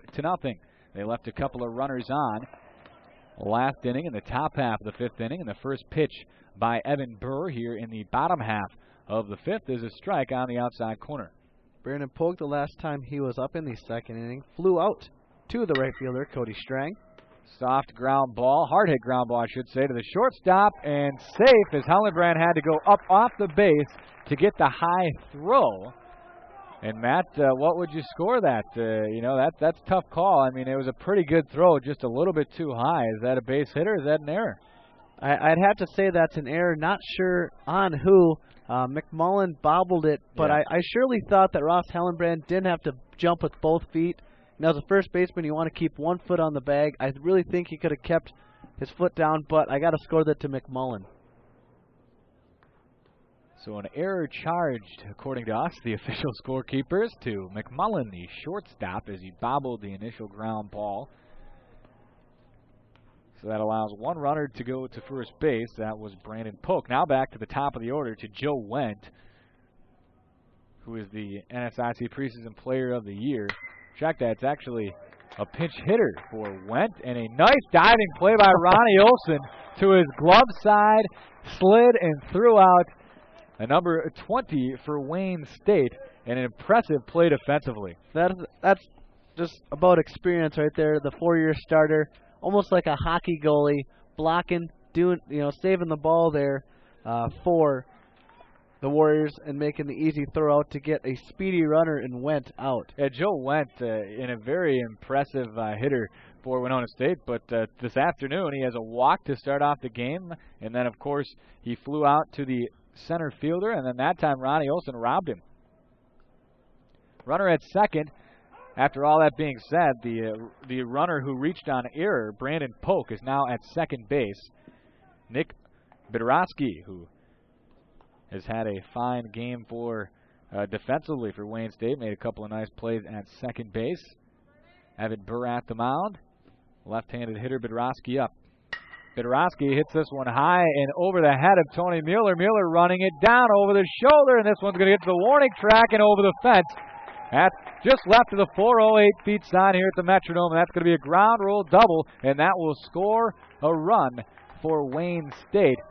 And heading back, now they will give the runner second base ground rule double, and because Brandon Polk was at second base, of course he's going to score. He would have scored anyway on that great hit, but possibly Bedrosky would have got to third base.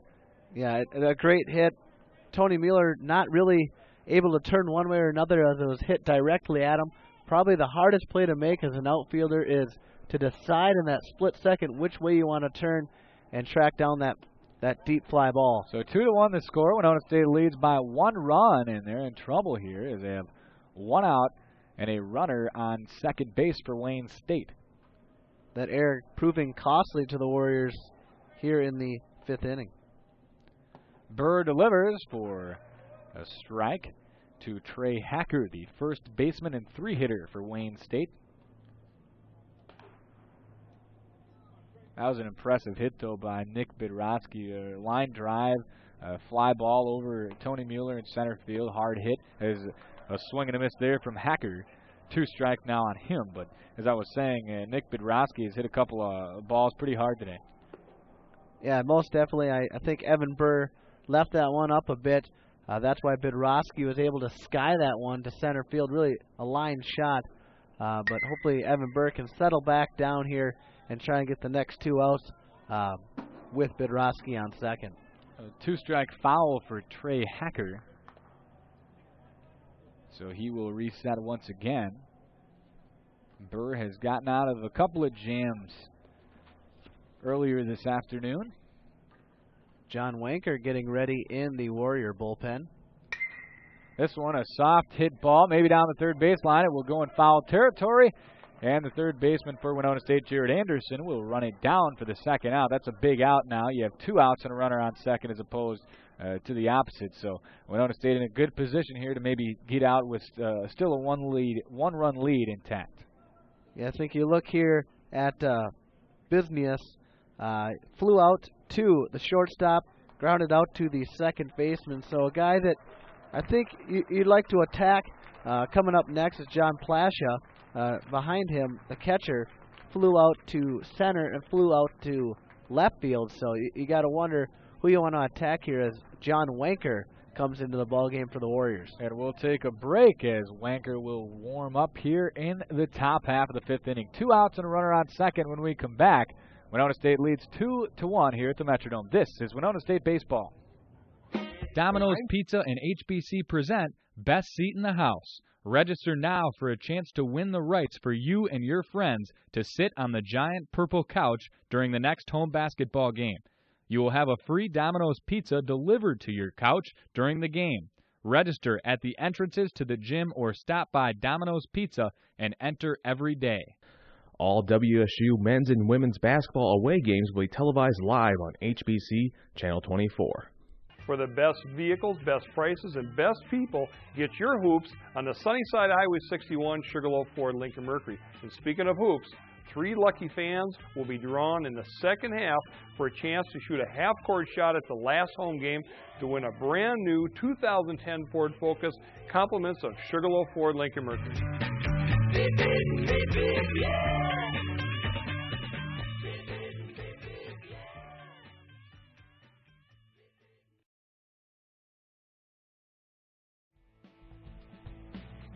It's a good day with Wazoo and some of his friends enjoying a game here at Winona State. But it isn't a great day if you don't enjoy some hot dogs, popcorn, refreshments, and many other things served at the concession stand here at McCowan Gymnasium. Food is just steps away at an affordable price with fast service to get you back enjoying the game with your friends and family. That's the Chartwell's concession stand located right behind the bleachers here at McCowan Gymnasium.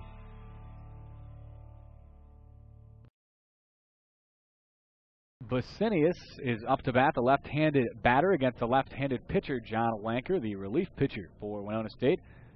Big-time situation. Winona State up 2-1, a one-run lead, runner on second, 2 outs. And Wanker needs to get out of a jam.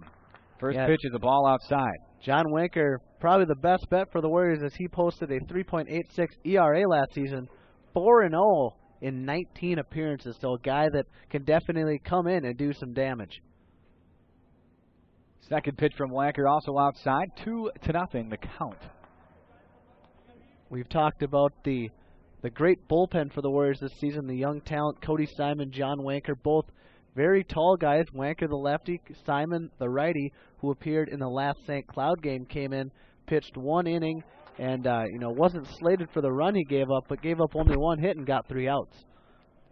Ball 3 to Mike Basinius. Wanker in some trouble behind in the count 3-0. First base is open, so it wouldn't be the worst thing in the world if you get a walk here, put a force at any base, and pitch is on the outside corner for strike number 1. 3-1 the count. This is Wanker's first appearance of the season after he pitched 21 innings last season, so look for Wanker to hopefully get started early. Wanker misses outside that time, so ball 4, and Mike Basinius will take first base. Runners on first and second now with 2 outs. Coming to the plate now for Wayne State is John Plasha, the catcher. He is 0 for 2 today with flyouts to left field and center field.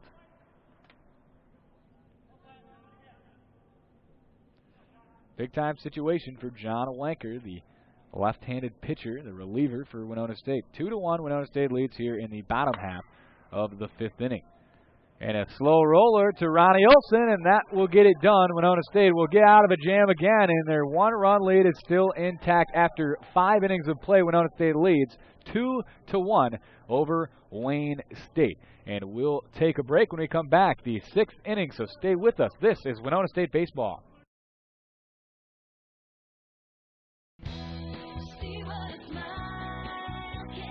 At Hy-Vee, your health is what matters most. That's why we offer hundreds of organic and heart-healthy foods. Expertise in disease management and over 100 in-store dietitians. We'll customize a diet and exercise program for you and your family. We're your personal health team, here to keep you healthy and happy.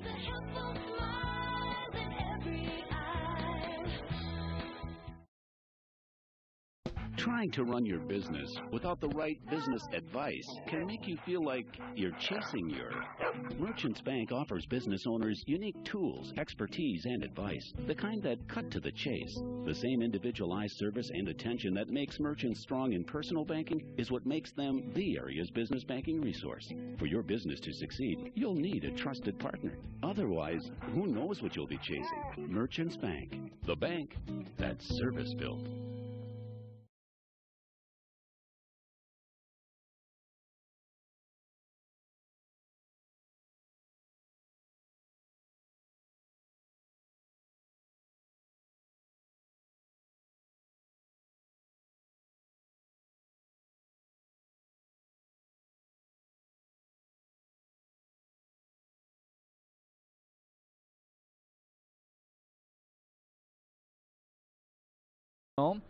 We're in the top of the 6th inning. Winona State up to bat. New pitcher for Wayne State, number 24, a left-handed pitcher, Trevor Reeves. Winona State leads 2-1 here in the top of the 6th inning. Jamie Soik leading things off for the Warriors. The catcher today, he has an RBI on a single up the middle that hit in the first run of the ball game back in the 4th inning. Also was hit by a pitch. Soik last season hit .364 in 8 games, started 7 games behind the plate for the Warriors. Trevor Reeves winds and delivers to Soik. Swing and a miss. A strike on Soik. It is 1-2. Cody Strang, the 8-hitter, is on deck for Wayne State. For Winona State, and a left-handed pitch outside this time for the Wildcats. And Soik will take ball 2. So 2-2 for Jamie Soik. Yeah, Soik a bit of a surprise stepping in at the starting catcher role this season, but doing well, with the leaving of Kirby Hubden to Upper Iowa, but already in the season had 3 hits. Jamie Soik swings and misses at a high strike for strike 3. He'll go down swinging for the first out of the inning here in the top of the 6th inning. Cody Strang now up. The pinch hitter for Winona State is going to be up, as you mentioned, Matt. Number 18 for Winona State. Nate Van Rockel now coming in for the Warriors. Not sure where he's going to be playing in the field. Might just be a pinch hit here. We'll see. So Nate Van Rockel up for Winona State with 1 out and nobody on here in the top of the 6th. Winona State leads 2-1. Yeah, Van Rockel's first at-bat of the season. Actually, last year, in 9 games, he started only 1 of them, but hit .500. So, had 8 at-bats, got hits 4 of them. So definitely a bright spot for the Warriors. Those players coming off the bench, making the most of the time that they get on the field. Important for Winona State to try to pad their 1-run lead here, see if they can get some base runners.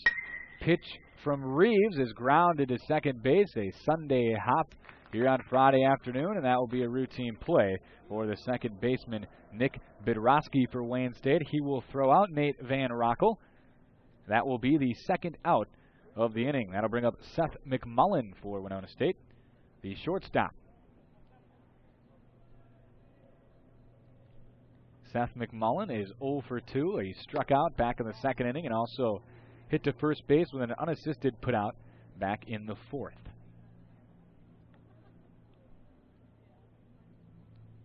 Pitch from Reeves.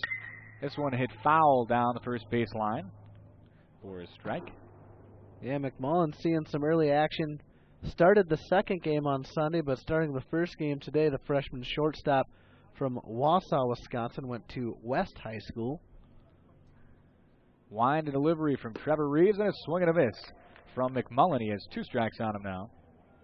And Lucas, in talking with head coach Kyle Polk on Sunday, he said the roof for McMullen is so high, in practice, BP, throwing, he's got a cannon arm, much like, looking at Tony Mueller last year. Polk looking for a freshman to step in the absence of Ben Smothers graduating. Couple of strikes on Seth McMullen, and an outside pitch there will make it a full count, 3 balls and 2 strikes. 2 outs right now, nobody on for Winona State here in the top of the 6th inning. Winona State leads 2-1 over Wayne State, and this one is hit hard into the hole and just out of the reach of the shortstop for Wayne State. It will be a 2-out single for Seth McMullen, and that sets up the top of the order. Excellent job by Seth McMullen, seeing that young talent able to pull through with a full count, not swinging at a bad pitch and punching it right through the left side, and now that brings up, like you said, the top of the order. You can't ask for much more from your 9-hitter. And Tony Mueller is 2 for 3 today with 2 singles. A couple of stolen bases as well. He's had a great outing this afternoon thus far. And a left-handed move over to first base from the pitcher Trevor Reeves. Sliding back into first is McMullen. 2-1 the score. Reeves will go to the plate this time. McMullen will take his secondary lead, and a ball one outside for Tony Mueller. As I said, Mueller is 2 for 3 today. A couple of singles, and on the one at bat that he didn't get on base, he grounded out to third base. Another move over to first base from Reeves. He's playing catch at first base with the first baseman. Yeah, like you said, Reeves, the redshirt freshman, getting his first action of the season. Ball low that time from Trevor Reeves.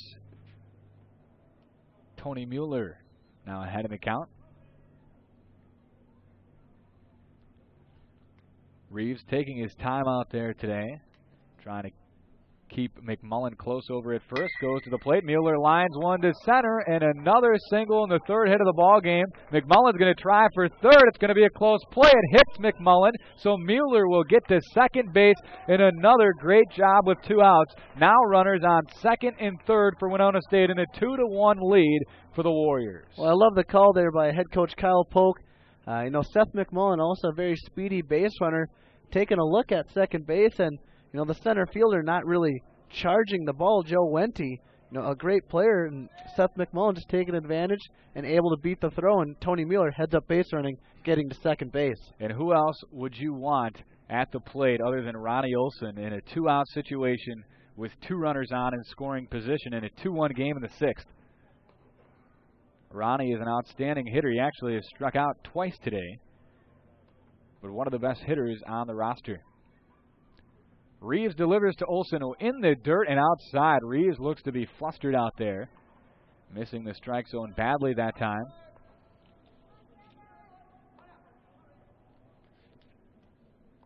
Couple of runners in scoring position for Winona State. Big spot here for Ronnie Olson, the senior. 2 outs, top of the 6th inning. Winona State leads 2-1. Reeves delivers. Breaking ball on the inside corner. Fooled Ronnie that time. 1-1 the count. Yeah, very good breaking ball there by Reeves. Ronnie Olson not fooled by many pitches, and that one was a good one. Runners on second and third. Mueller at second. McMullen at third. Here's the pitch from Reeves. Outside and low again from Trevor Reeves. Olson ahead of the count now, 2-1. He's a great hitter, especially when he's ahead of the count. A hitter's count, 2-1. Excellent job by John Plasha and Jamie Stoik today. We haven't seen any balls get to the backstop yet. Reeves makes Ronnie Olson swing and miss. He fooled him that time again. I believe that was a changeup on the outside corner. So Ronnie Olson, with that swing and miss, evens up the count 2-2. Runners on second and third. Big spot here. 2-1 lead for the Warriors against Wayne State. Wayne State has won the conference 6 consecutive years. Olson hits this one down the third baseline, but foul. Hits the warning track down the third base side here at the Metrodome, All of America Field. Yeah, Reeves went with the changeup again, but Ronnie Olson guessing right, able to get the bat on it and take it down the left field line here. Interesting to see the young Reeves, what pitch he wants to go with in a 2-2 count against a senior 2-hitter.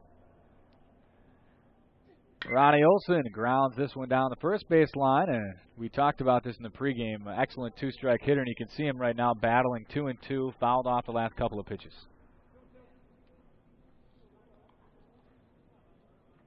This inning is still alive because Tony Mueller lined one to center, allowing McMullen to get all the way to third from first, and then Mueller took second. Here's the pitch. Ronnie Olson hits a hard liner up the middle, and that's going to score 2 runs. A great at-bat for Ronnie Olson. He's going to try for second base, and he'll get in there sliding.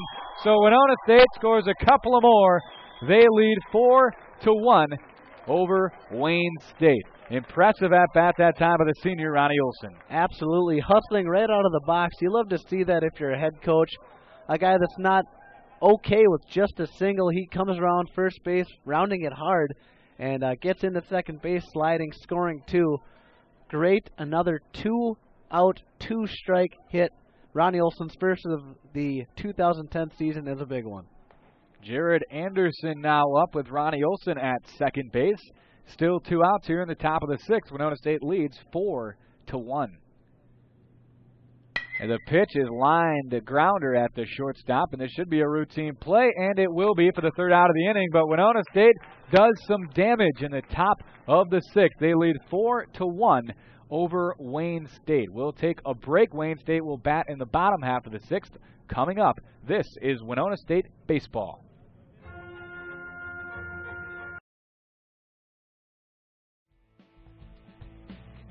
It's a good day with Wazoo and some of his friends enjoying a game here at Winona State. But it isn't a great day if you don't enjoy some hot dogs, popcorn, refreshments, and many other things served at the concession stand here at McCowan Gymnasium. Food is just steps away at an affordable price with fast service to get you back enjoying the game with your friends and family. That's the Chartwell's concession stand located right behind the bleachers here at McCowan Gymnasium.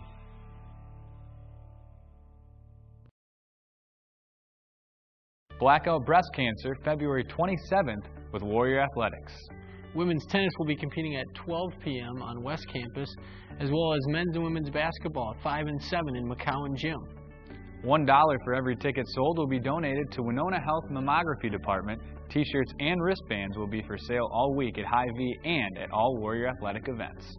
So come on out, February 27th. Follow the Warriors, wear pink and black.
Wayne State will bring their designated hitter up, Jared Kraus.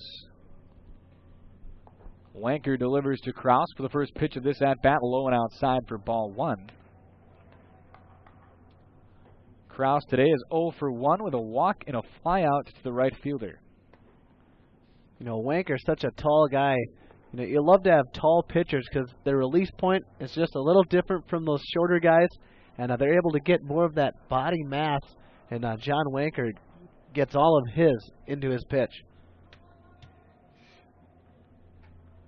Jared Kraus at the plate for Wayne State, and he will hit a high fly ball to right field. Should be playable for Winona State, and tracking it down for the Warriors. A pinch hit earlier for their starting right fielder, Cody Strang. So that could be Nate Van Rockel out there in right field. It's actually Sam Henriksen. Now inserted into right field, the senior from La Crosse, Wisconsin, Central High School.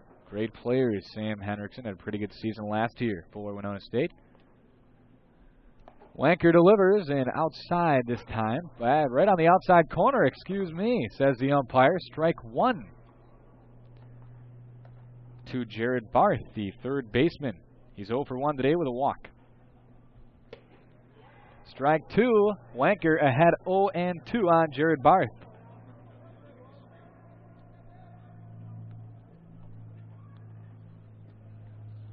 John Wanker getting his sign from Jamie Soik. Here's the pitch, high and outside for ball one. 1-2. Good miss that time from John Wanker.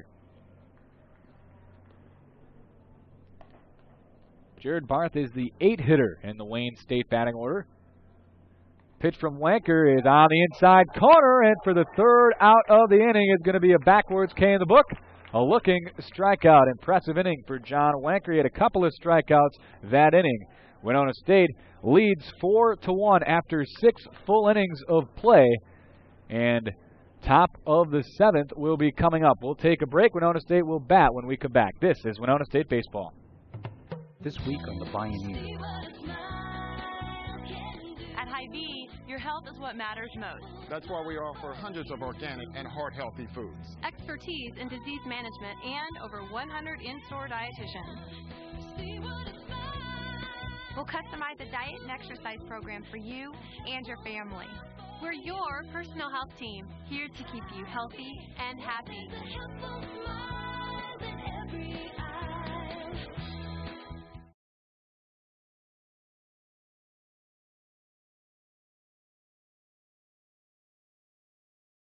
Trying to run your business without the right business advice can make you feel like you're chasing your. Merchants Bank offers business owners unique tools, expertise, and advice, the kind that cut to the chase. The same individualized service and attention that makes merchants strong in personal banking is what makes them the area's business banking resource. For your business to succeed, you'll need a trusted partner. Otherwise, who knows what you'll be chasing? Merchants Bank, the bank that's service-built.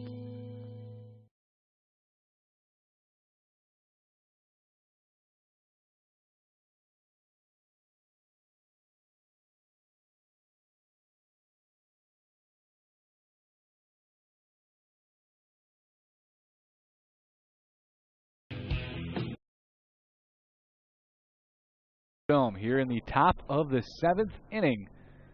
Winona State will try to pad their 3-run lead. They lead 4-1 right now in a quick meeting on the mound between number 24 Trevor Reeves, the pitcher. He's pitched a couple innings now for Wayne State.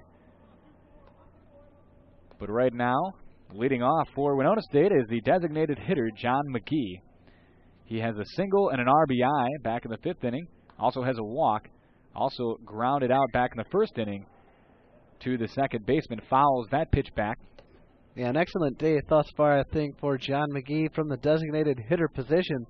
You know, getting that first run of the ball game, that pivotal run, getting on via a walk, and then driving in the run in the last time he was up in the 5th inning. McGee lines one on the ground between the shortstop and third baseman for a single to start things off on the right foot again for Winona State. So a second single of the game for John McGee. Absolutely. You want to spread it on here. Don't go into the bottom of the 7th thinking, hey, this is a good enough lead. You have to go out there this early in the season. You want to get the best at bats. You want to be swinging, swinging more than not swinging, and getting your cuts in there. As that single brings up the consistent clutch performer Joe Clay. Move over to first. Back standing up is John McGee. Clay on the day had a single back in the 5th inning. Also got on base in the 4th via the error by the third baseman and grounded back to the pitcher in the 2nd inning. Another pitch, or throw over to first, and McGee will go back once again. A couple of those in a row now for Trevor Reeves. Hasn't delivered a pitch to Joe Clay yet.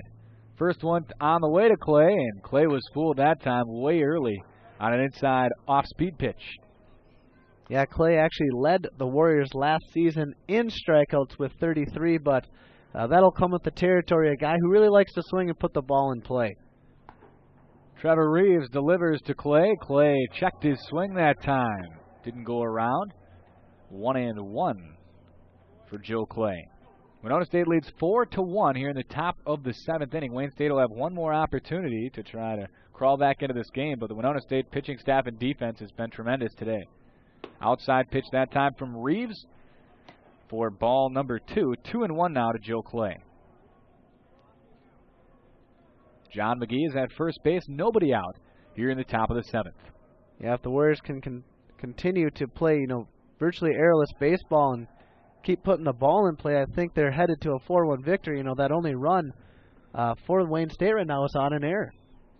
So an unearned error still yet for Evan Burr and John Waker and the pitching staff of Winona State. And Joe Clay hits a high fly ball deep down the third base line, but foul and a little bit short of the fence here at the Metrodome. Didn't have quite enough on it, but still a hard hit ball for Joe Clay. He lines that thing when he gets a hold of it. McGee will have to go back to first base, and the second strike now on Joe Clay. 2-2 the count to Clay. Clay second on the team last season with 7 home runs, second only behind the graduated Kyle Collins. Pitch inside and low, and that'll be a full count now. Trevor Reeves may have thought he caught the inside corner that time, but it'll be a full count to Joe Clay. McGee at first base, nobody out here in the top of the seventh. Winona State has a 3-run lead. McGee dives back at first that time as the pitcher Trevor Reeves checks him again. That's the 5th time McGee has been checked at first base on this at-bat. He has a pretty good-sized lead over there, and another foul ball down the third base line, almost into the Wayne State dugout. Nice block by the bullpen catcher there. Some activity there over in the Wayne State bullpen. Not sure exactly who the pitcher is, though. He is unlisted. Potential hidden weapon for the Wildcats. Catcher sets up outside of the full count, and Joe Clay hits this one hard and deep to center field. Center fielder trying to track it, and he will fall to the ground and pull it down. McGee will have to go all the way back to first base. He had rounded second, but what a catch. And what a break for Wayne State as that ball was hit far and deep, as who else but Joe Wendt was able to track that one down, the preseason Conference Player of the Year selected by the coaches. I think he ran a good 40 yards to get that ball. That was just short of the warning track, and Wendt, securing the catch with 2 hands, falls to the ground. Some people may have thought he stumbled, but I think that was just making sure he got it and that he was under it, and I think he was even a bit surprised that he had to run that far. Ball goes through the legs. It's going to be a passed ball, and John McGee will get to second base without a throw. That time, both catchers in this game have done a tremendous job, but that time, John Plasha, I think, he'd like to have that one back because that one just snuck through his legs, and McGee now is in scoring position with 1 out for Ross Hellenbrand. Yep, absolutely a blockable ball there, fairly out front of the plate there, but a great break for the Warriors. Pitch is right in there for a strike on Hellenbrand. 1-1 the count. Great pitch there by Trevor Reeves on the inner half of the plate. 4-1. Winona State leads Wayne State here at the Metrodome at Game 1 of the doubleheader in the final inning, the 7th inning right now. Top of the 7th, though. Wayne State still has one more at bat. Breaking ball on the outside and low for Reeves. Hellenbrand now ahead 2-1 in the count. Yeah, Hellenbrand still looking for his first hit of the day. A lot of infield hits here to the shortstop, to the right fielder, or to the center fielder rather. Still looking for that first hit. Wind and delivery from Reeves, and this one another strike on the knees, right down the middle on Ross Hellenbrand. So he is even 2-2 in the count. 1 out, 1 runner on second base. That's John McGee out there at second. 4-1. Winona State leads Wayne State right now. Reeves with a 2-2 delivery inside, got away from the catcher Plasha again, but this time McGee will have to trot back to second base. That time he kept it in front of him. Plasha just getting enough of that ball to get it out front. Just about got by him there. I don't know if that would have been charged to him. That was a pretty wild pitch coming from Reeves. Plasha is going to have a word momentarily on the mound with Trevor Reeves. Trying to decide what they'll do with Ross Hellenbrand in this 3-2 situation. Now a full count. First base is open. McGee at second. 1 out. Winona State with a 3-run lead here in the top of the 7th. Reeves getting his sign from John Plasha behind the plate. Hellenbrand waits. And Reeves checks the runner McGee at second base. Checks him a second time and delivers to home plate. Hellenbrand hits one hard, line driver, right center field, and went. An over-the-shoulder catch allows John McGee to tag up to third base. But a nice job by Ross Hellenbrand to Matt with 1 out to move that runner over. That was a hard-hit ball and a nice, again, a track and find by Joe Wendt. Absolutely going opposite field, right center to the warning track. Went with another great catch. I mean, Coach Polk has got to be very happy with how hard his team is hitting the ball. Sometimes it's right at him. That one wasn't, and Joe Wendt just made a great play. Jamie Soik, the catcher, up to bat with 2 outs and a runner on third base. McGee over at third. First pitch is on the knees for strike one on Soik. So this time Trevor Reeves gets ahead 0-1. Soik on the afternoon is 1 for 2 with a strikeout, an RBI single, and he was also hit by a pitch. Second pitch of the at-bat is outside. Ball 1-1 the count. That would be a big run if Winona State was able to get John McGee in from third base here in this half inning. As the ball goes inside from Reeves, Soik now ahead in the count, 2-1. Winona State currently up 4-1 on Wayne State, a 3-run lead. Wayne State still has one opportunity in the bottom half of the 7th inning. Delivery from Reeves is outside, so now Jamie Soik is way ahead at 3-1. Yeah, hitter's pitch here. I think you're looking for the ball one place only. Reeves, not really around the strike zone, but the Warriors hitting him well thus far. And a ball just inside. That one was pretty close on the inside corner, but Soik will take ball 4. Runners on the corners now for Winona State with 2 outs here in the top of the 7th. Winona State up 4-1.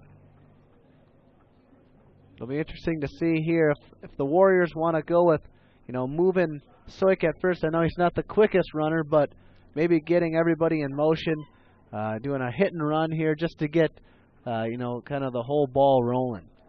Meeting on the mound right now for Wayne State, and they will change pitchers, so we'll take a break. Winona State leads Wayne State right now 4-1 here in the top of the 7th inning. There's 2 outs. Winona State has runners on the corners when we come back. This is Winona State Baseball.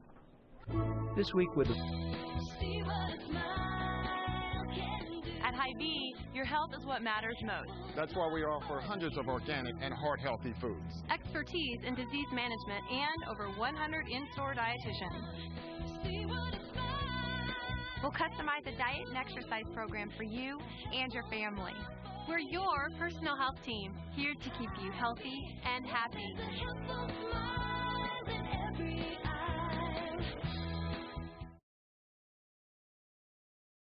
Trying to run your business without the right business advice can make you feel like you're chasing your. Merchants Bank offers business owners unique tools, expertise, and advice, the kind that cut to the chase. The same individualized service and attention that makes merchants strong in personal banking is what makes them the area's business banking resource. For your business to succeed, you'll need a trusted partner. Otherwise, who knows what you'll be chasing? Merchants Bank, the bank that's service-built.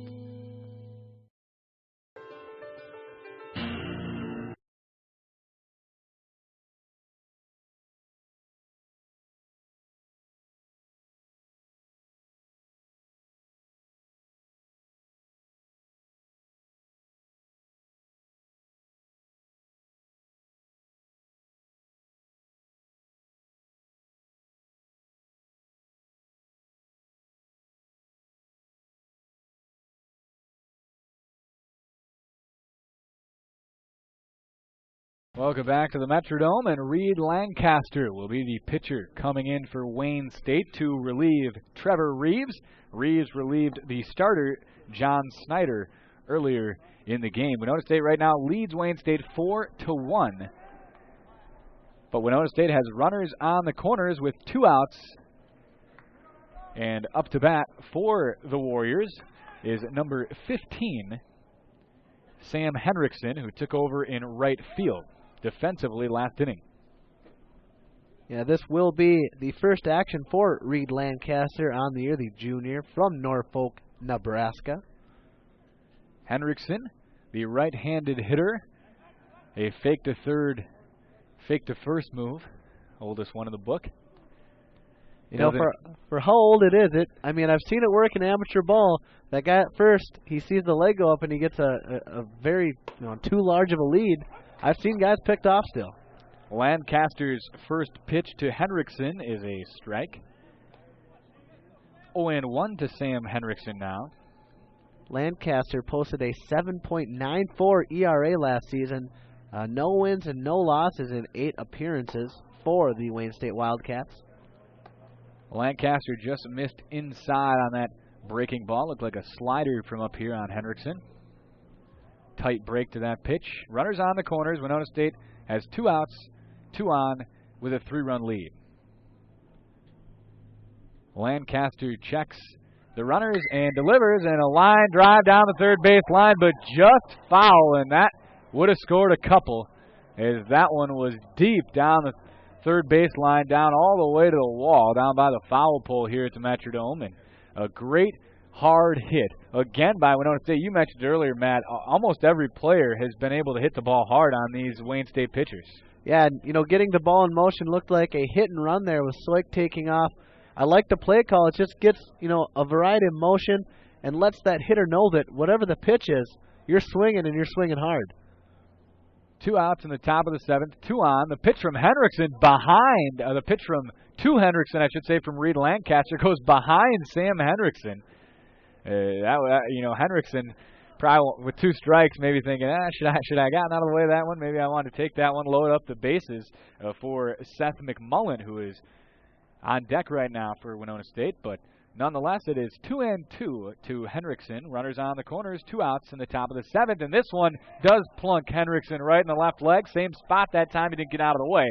So the bases are juiced here in the top of the 7th. Winona State already up 4-1, trying to add to that as the 9-hitter Seth McMullen. He's the shortstop, is up to bat his last time back in the 6th inning. He singled and scored a run.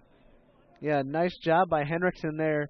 Wearing the pitch, making sure that time he was not going to move. He can rub some turf on it, we could say here up at the Dome. And a nice job, putting the team first, saying, hey, I don't need to get a hit here. I don't need to get a K. I'll get on base any way I can. So Lancaster's first batter, he plunks him, and a ball hit down the third base line. This is going to get through. 1 run scores, 2 runs on the way. They might try 3. No, they'll hold him up. So 2 more runs come in for Winona State with a first pitch, 2-out single. Make it a double, actually, for Seth McMullen. An impressive hit that time by the shortstop, McMullen. Absolutely jumped on that first pitch, feeling that the Lancaster wasn't bringing the best stuff here, and was probably going to go with the first pitch, strike there, first pitch fastball. And McMullen, we've seen it, that talented freshman, lines it right down the third base line. Tony Mueller now up with 2 more runners in scoring position at 2nd and 3rd. Winona State now leads 6-1 over Wayne State. Another hit, this one softly down the third base line, right at the third baseman for the 3rd out. But Winona State gets a couple of more here in the top of the 7th to pad that lead. They lead 6-1 over Wayne State. Wayne State only 1 more at bat remaining in game 1 of this doubleheader at the Metrodome. We'll take a break. Wayne State in the bottom of the 7th will bat when we come back. This is Winona State Baseball.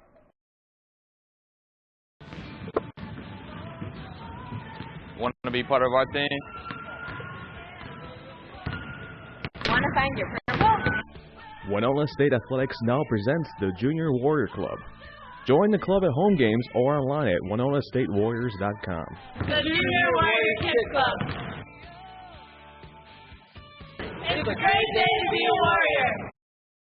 A special thanks to all family, friends, fans, and supporters of Winona State University Athletics. Winona State University is a tobacco-free campus. This includes university parking lots and the streets that bisect campus. We ask visitors to extinguish all smoking materials using the ashtrays located on the periphery of campus and to refrain from the use of smokeless tobacco. We appreciate your support as we promote health and wellness in our community. Go Warriors!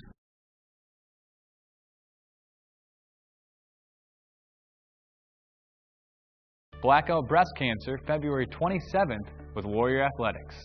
Women's tennis will be competing at 12 p.m. on West Campus, as well as men's and women's basketball at 5 and 7 in McCowan Gym. $1 for every ticket sold will be donated to Winona Health Mammography Department. T-shirts and wristbands will be for sale all week at Hy-Vee and at all Warrior Athletic events. So come on out, February 27th. Follow the Warriors, wear pink and black.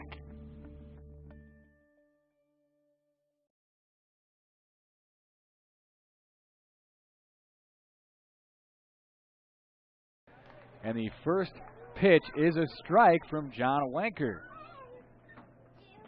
Winona State has plenty of room here. You don't want to give Wayne State some confidence, get him some early base runners here, but quick strike 2, 0-2 the count already. As number 3, the 9-hitter shortstop Brandon Polk is up. He reached and scored a run on an error earlier in the game. And a ball high that time. 1-2 the count for Wanker to Polk. Ball inside, almost got Polk in the shin that time, but make it 2-2 the count. Winona State, as I mentioned, up 6-1.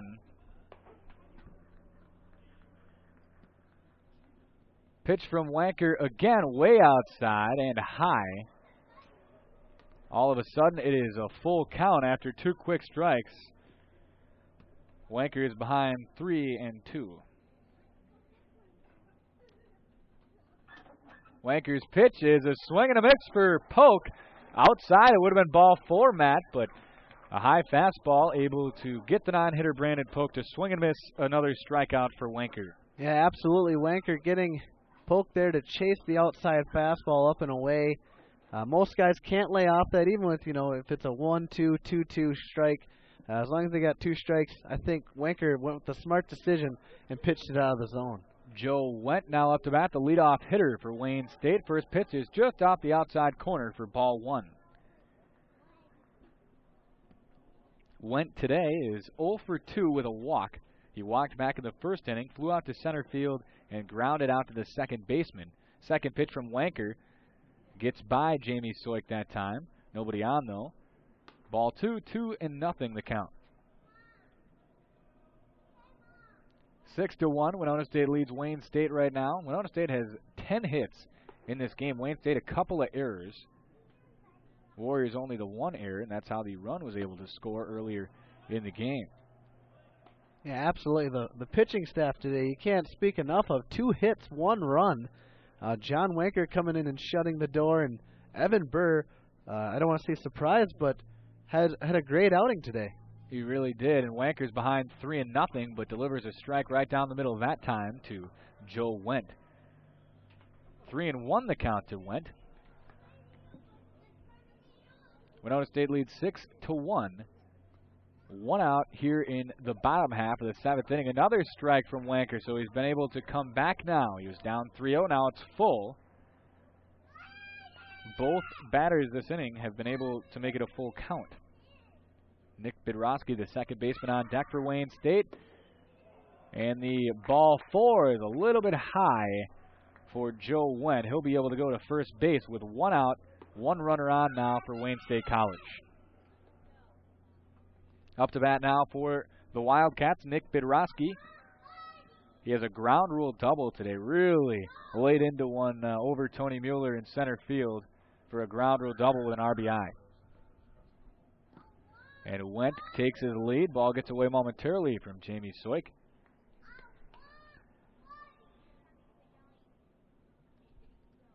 Bidrowski is ahead 1-0. Bidrowski accounting for the only RBI of the day for the Wayne State Wildcats with the double back in the 5th inning. That ball high from John Wanker, so it's ball 2. 2-0 the count from Wanker to Bidrowski. Lefty on lefty down to the field. At first is Joe Wendt. Just took a walk a moment ago. Wanker delivers outside. Nope, just down the outside corner. Outside corner has been called by this home plate umpire today. He's been giving it to both pitchers this afternoon. Yeah, you like that consistency in the ump. At least he's consistently giving it to both teams on the outside. 2-1, and hit by pitch, actually. I thought it may have been inside, but apparently went off the elbow, and you can tell by the reaction of Nick Bidrowski, it did go off that forearm, it looked like, on the right arm. So now runners on first and second here in the bottom of the 7th inning. Winona State up 6-1, a 5-run lead. Wanker on the mound. This will be the last half inning of this game. Game 2 coming up after this broadcast. I think Jamie Soik thinking that he may have stuck his elbow out there, did Bidrowski. but the ump thinking otherwise. Bedrosky wearing an elbow pad there, so of course he'd probably want to take it in that elbow. Trey Hacker up for Wayne State. And now he is ahead 2-0. Cody Simon still warming up in the Warrior bullpen. Couple of runners on for the Wildcats. First and second, Wanker, the lefty at the mound, checks the runners, delivers to the plate, and hits the outside corner for strike one. 2-1 the count.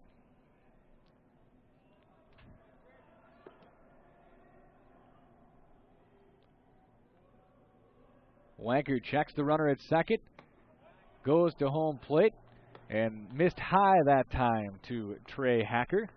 So now it's 3-1. Hacker on the day is 0 for 3 with a strikeout. Yeah, I think going against a batter that is 0 for 3, you got to attack him.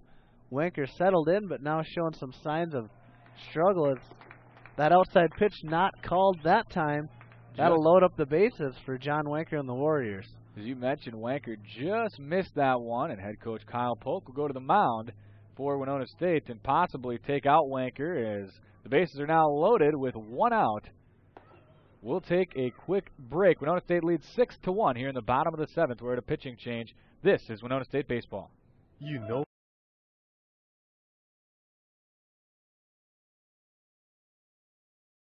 WSU supports Zipcar. Free gas, free insurance. Get wheels when you want them at zipcar.com/Winona.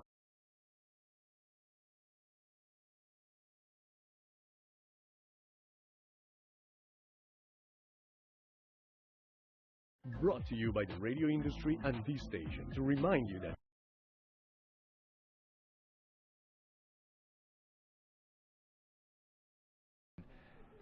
Kyle Polk, the head coach for Winona State, decides not to take out John Wanker. One out, bases loaded. Winona State has a 5-run lead. And the first pitch is low and outside.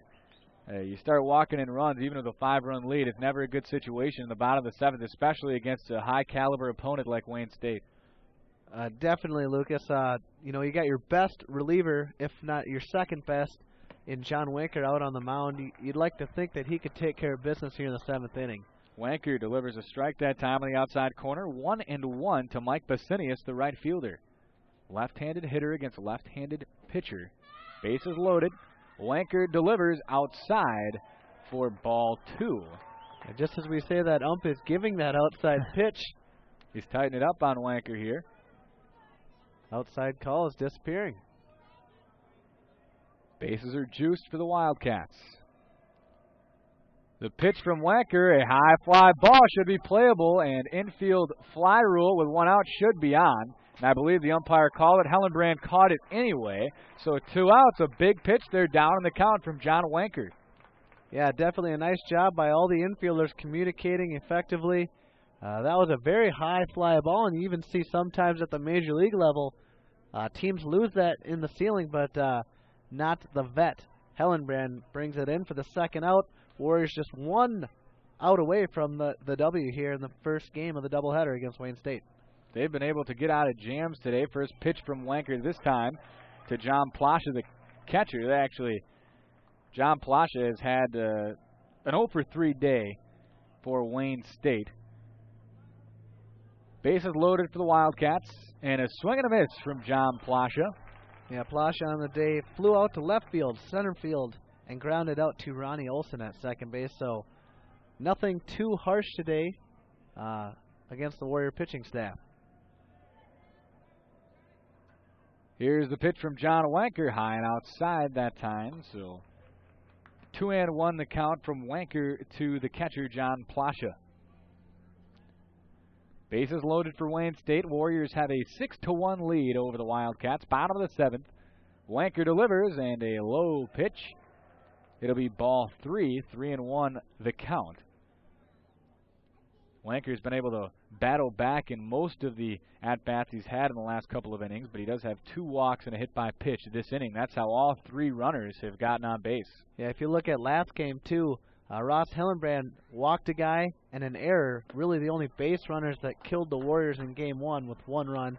And then in the second game, the walks and the hit batters eventually led to the 3-2 loss. Ball outside makes the count full for the catcher, John Plasha. Bases loaded, full count, 2 outs. Runners should be going on the pitch, and they are. And a foul ball from Plasha. So the payoff pitch coming up again here. Full count, down 5, bases loaded in the bottom of the 7th inning. It all comes down to this, as it's said all the time, but Warriors would like to take care of business here. Head into Game 2 with a W. Wanker delivers, and that one was a close pitch on the inside corner, but just missed, and that will allow a run to score. 6-2 is going to be your score. Bases still loaded. Still 2 outs here in the bottom of the 7th. So Wanker has 3 walks and a hit by pitch in this inning. Yeah, still struggling to find his pitch there, maybe his release point. I think Coach Polk will leave him in, though. This early in the season, you want to see what their composure is. And a guy like Wanker, he went through it last year. He should be all right. 3 walks early, a hit batter. I wouldn't worry too much, but I'd say maybe one more batter, and you got to go to Simon. 6-2. Winona State leads right now. Bases loaded for Wayne State in the bottom of the 7th. We're only playing 7 innings this afternoon. Game 2 of a doubleheader coming up after this game. Wanker's first pitch is ball 1 to Justin Benerick, the left fielder for Wayne State. He has a double and a walk. This one hit hard to right field, high, short of the warning track, and it will be caught by Winona State, and they will win Game 1 against Wayne State. Wayne State, of course, has won the NSIC Conference for 6 consecutive years, so a big win for Winona State. The Warriors were 0-1 against Wayne State last season. They only played them once in the conference tournament. In fact, Wayne State ended Winona State's season last year. That was the last game the Warriors played, so it's always nice to beat an opponent that ended your season last year. Yeah, a bit of revenge for the Warriors here, but don't forget there's 2 games here, and the Warriors do need to take care of business. You'd like to come out of here, like we said on the Sports Rundown last night, Steve Carley and I, you'd like to get out of here with a split, but going 2-0 against Wayne State. We're saying Wayne State, a 6-time NSIC champion just in this decade. That's something to hang your hat on, figuratively speaking. We will take a break between games here, but game coming up, so stick around for the second one. Winona State beats Wayne State in Game 1, though, 6-2. This is Winona State Baseball. We'll take a break.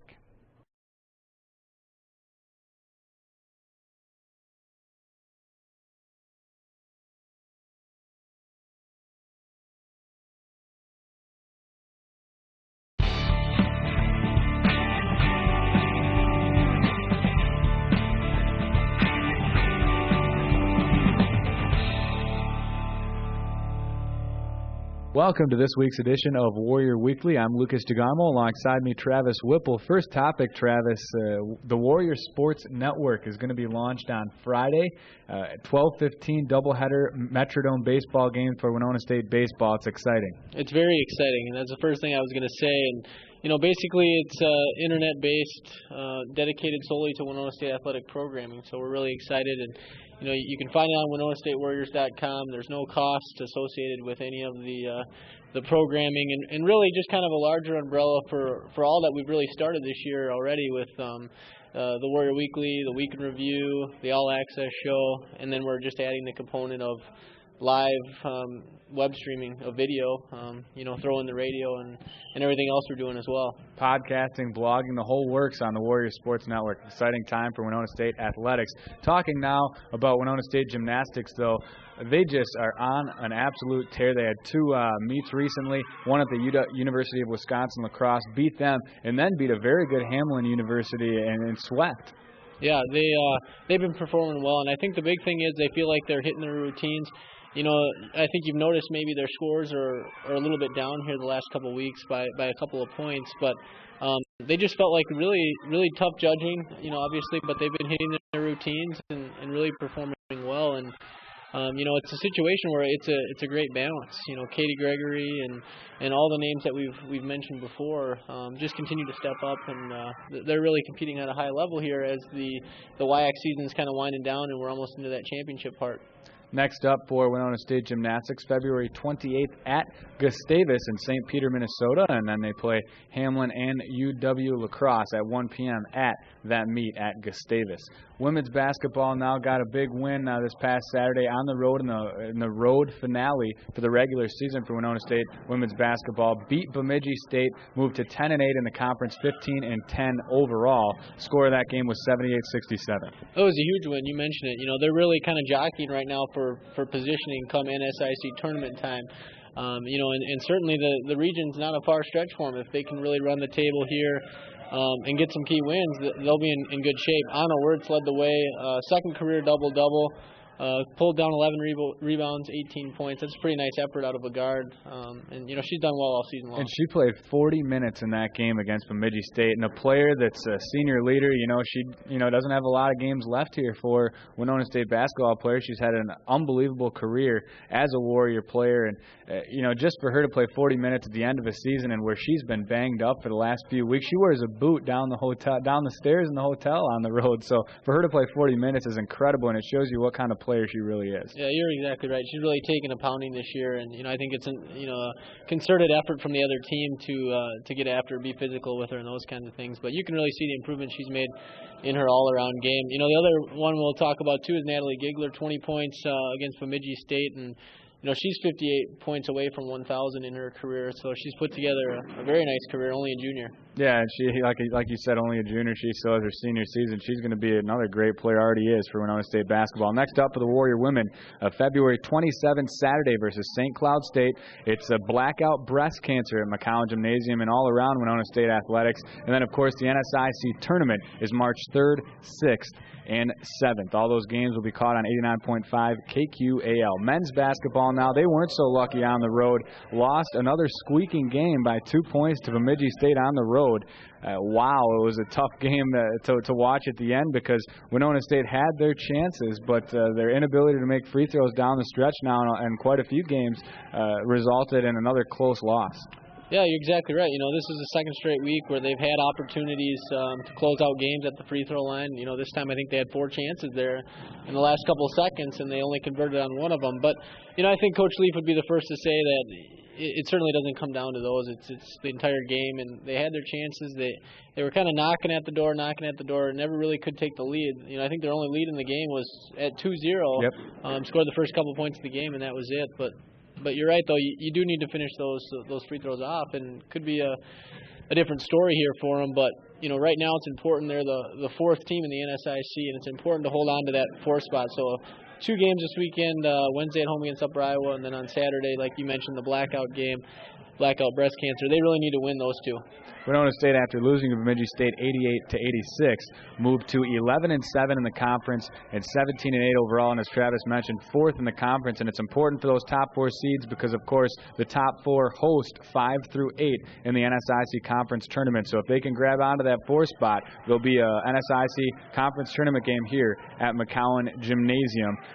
Home finale, as Travis mentioned, St. Cloud State, Saturday, February 27th at 7 p.m. So come on out to McCowan Gymnasium and watch that. And, of course, the men's NSIC Conference Tournament, March 3rd, 6th, and 7th. Moving on now to Winona State women's track and field. They won 8 events and swept the top 3 spots in the 4 events at UW Lacrosse. They continue to roll and continue to be one of the top teams in the nation. Yeah, they continue. Like you mentioned, I think last week they came in ranked 16th in the nation. They continue to do a great job. But they had 67 points this last meet. UWL won the meet at 70, so they're right there and really competing. Rebecca Steer, we've talked about her all year long. Again, sets a school record in the shot put and automatically qualifies for NCAA postseason competition. Caitlin Dine, a tremendous sprinter, was just named NSIC Athlete of the Week for track. So tremendous showing by her in the 55-meter dash. So really, all across the board, they've been really doing well, and, they continue to excel.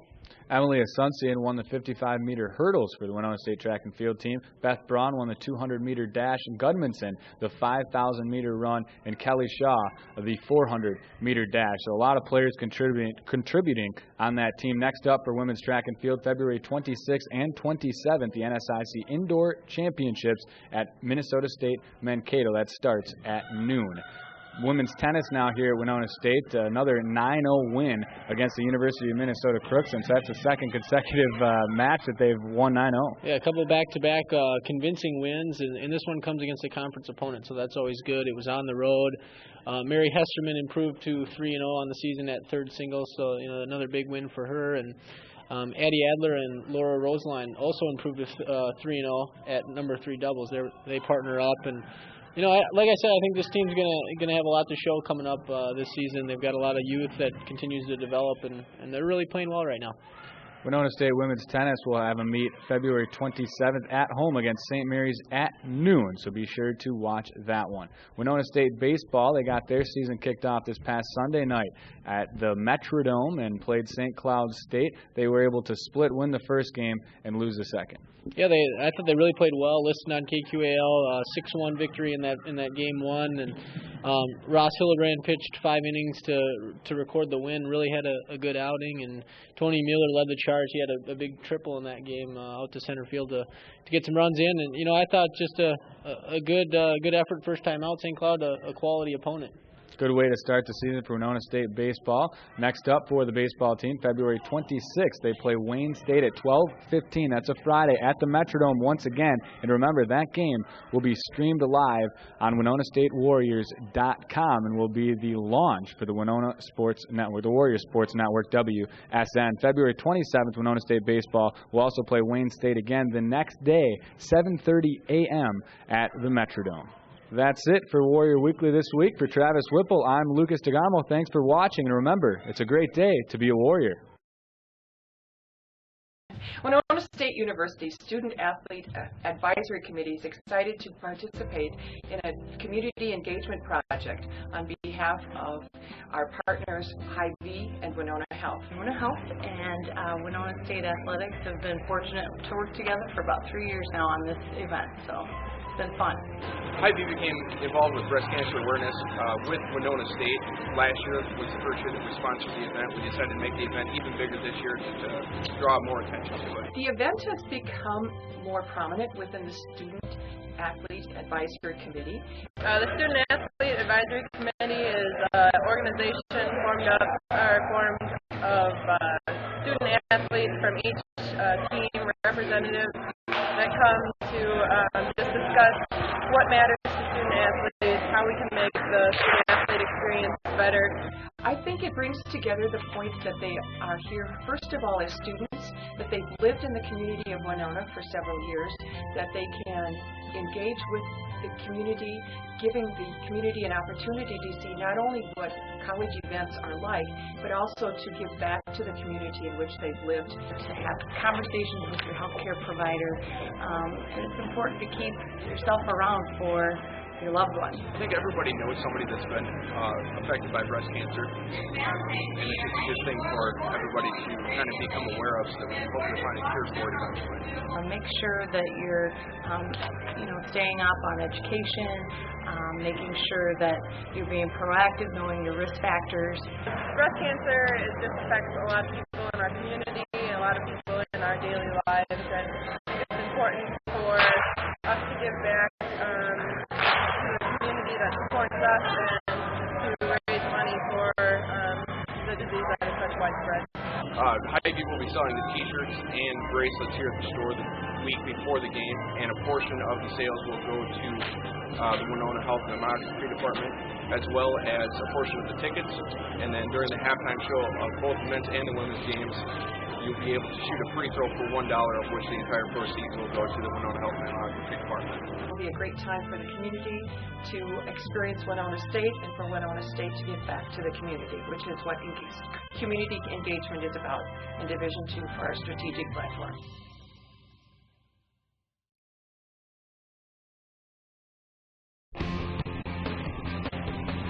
This weekend,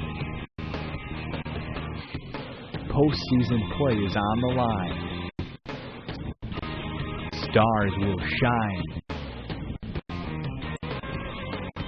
The strong will prevail. Young leaders. Winona State, St. Cloud. Saturday, February 27th at 5 p.m.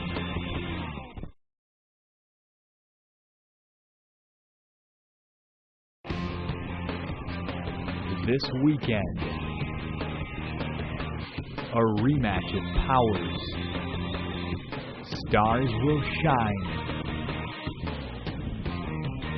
The strong will prevail. A rich tradition, incredible pageantry, Winona State, St. Cloud. The rivalry continues Saturday, February 27th at 7 p.m.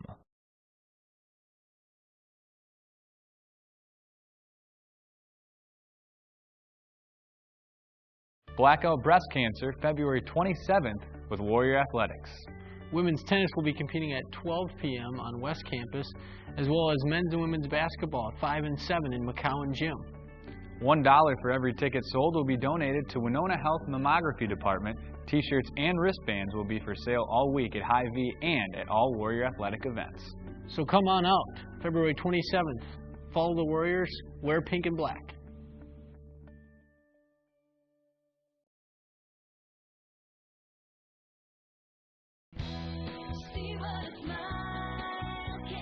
At Hy-Vee, your health is what matters most. That's why we offer hundreds of organic and heart-healthy foods. Expertise in disease management and over 100 in-store dietitians. We'll customize a diet and exercise program for you and your family. We're your personal health team, here to keep you healthy and happy.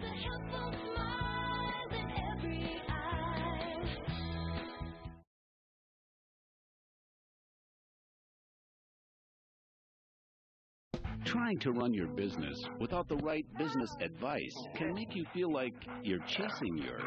Merchants Bank offers business owners unique tools, expertise, and advice, the kind that cut to the chase. The same individualized service and attention that makes merchants strong in personal banking is what makes them the area's business banking resource. For your business to succeed, you'll need a trusted partner. Otherwise, who knows what you'll be chasing? Merchants Bank, the bank that's service-built.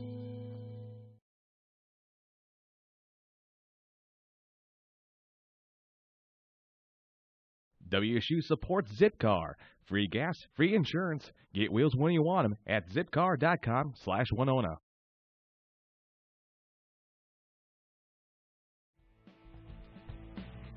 It's a good day with Wazoo and some of his friends enjoying a game here at Winona State. But it isn't a great day if you don't enjoy some hot dogs, popcorn, refreshments, and many other things served at the concession stand here at McCowan Gymnasium. Food is just steps away at an affordable price with fast service to get you back enjoying the game with your friends and family.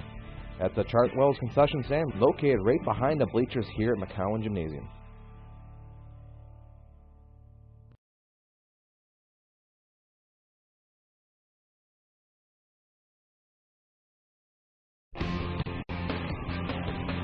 This weekend, postseason play is on the line. Stars will shine. The strong will prevail. Young leaders. Winona State, St. Cloud. Saturday, February 27th at 5 p.m.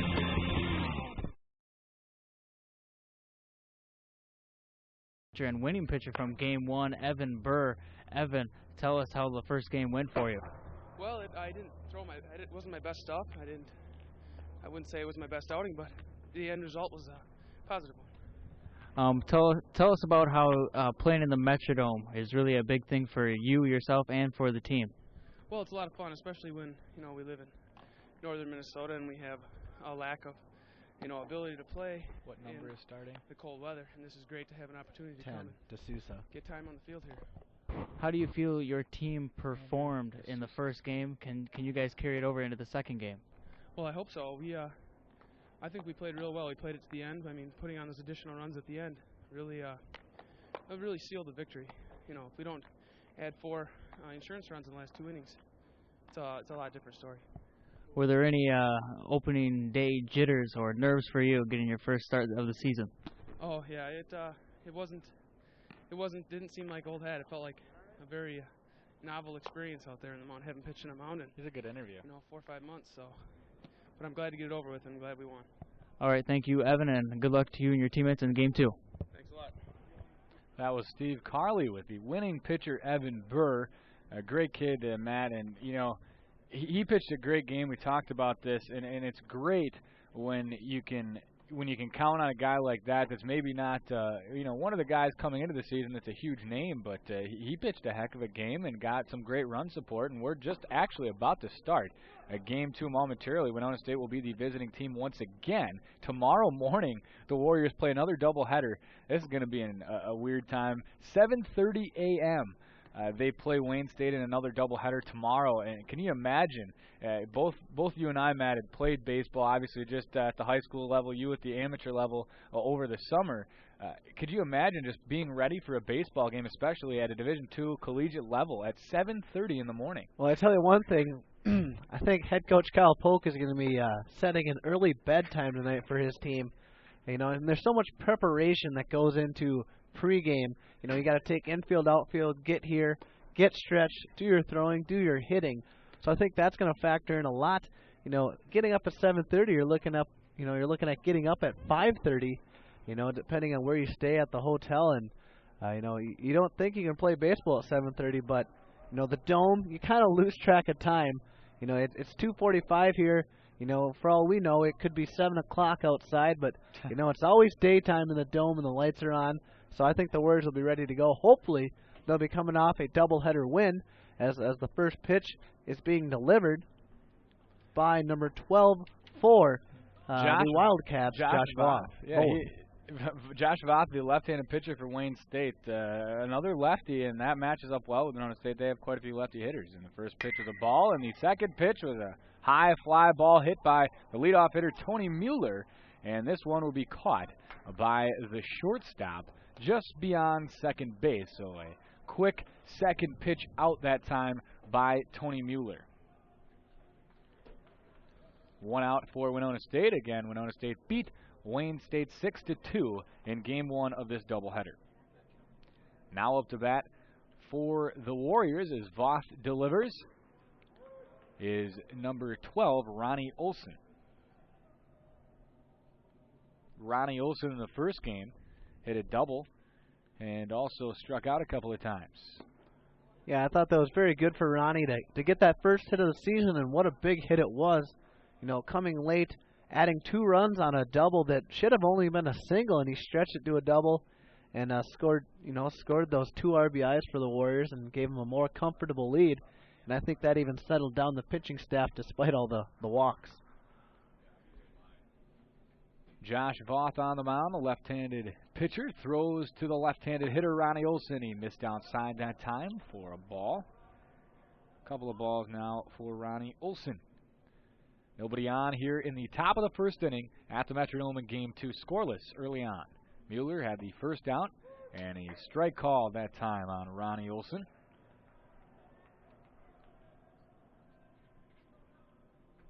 Winona State got a great outing from Evan Burr, the starting pitcher. Of course, you heard from him a moment ago, and then also the relievers that came in as Ronnie Olson goes down looking again. Second time today he's gone down looking, and the third strikeout of the day for Ronnie Olson.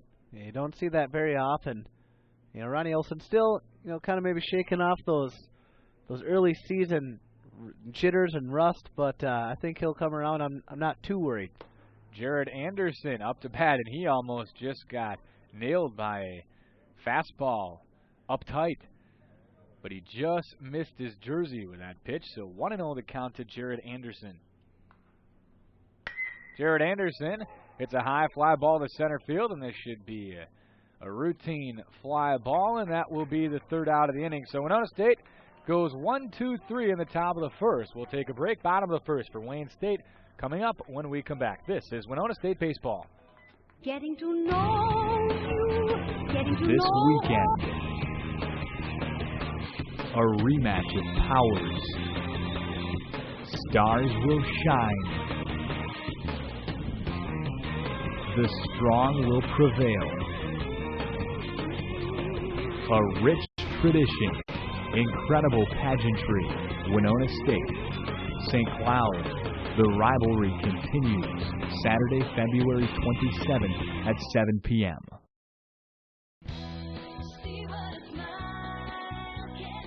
Hy-Vee, your health is what matters most. That's why we offer hundreds of organic and heart-healthy foods. Expertise in disease management and over 100 in-store dietitians.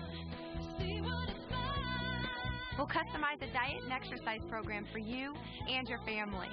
We're your personal health team, here to keep you healthy and happy.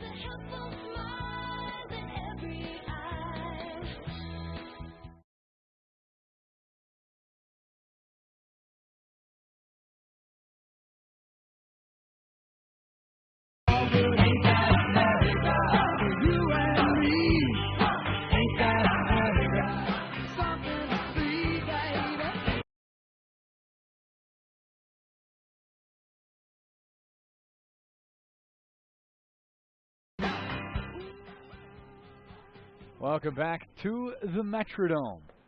Right now, Winona State is in a scoreless game. Bottom of the first for Wayne State. The Warriors went 1-2-3 in the top half of the first. They beat Wayne State in game one of the doubleheader, 6-2. Leading off for Wayne State in the bottom half of the first is number 20, Joe Wendt, the center fielder. He had a couple of walks, but went 0 for 2 in the first game. He's the conference preseason player of the year.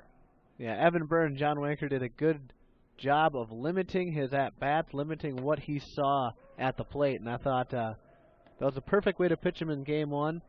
Try and pitch around him. Yeah, if you put him on for a walk, that's really not going to kill you.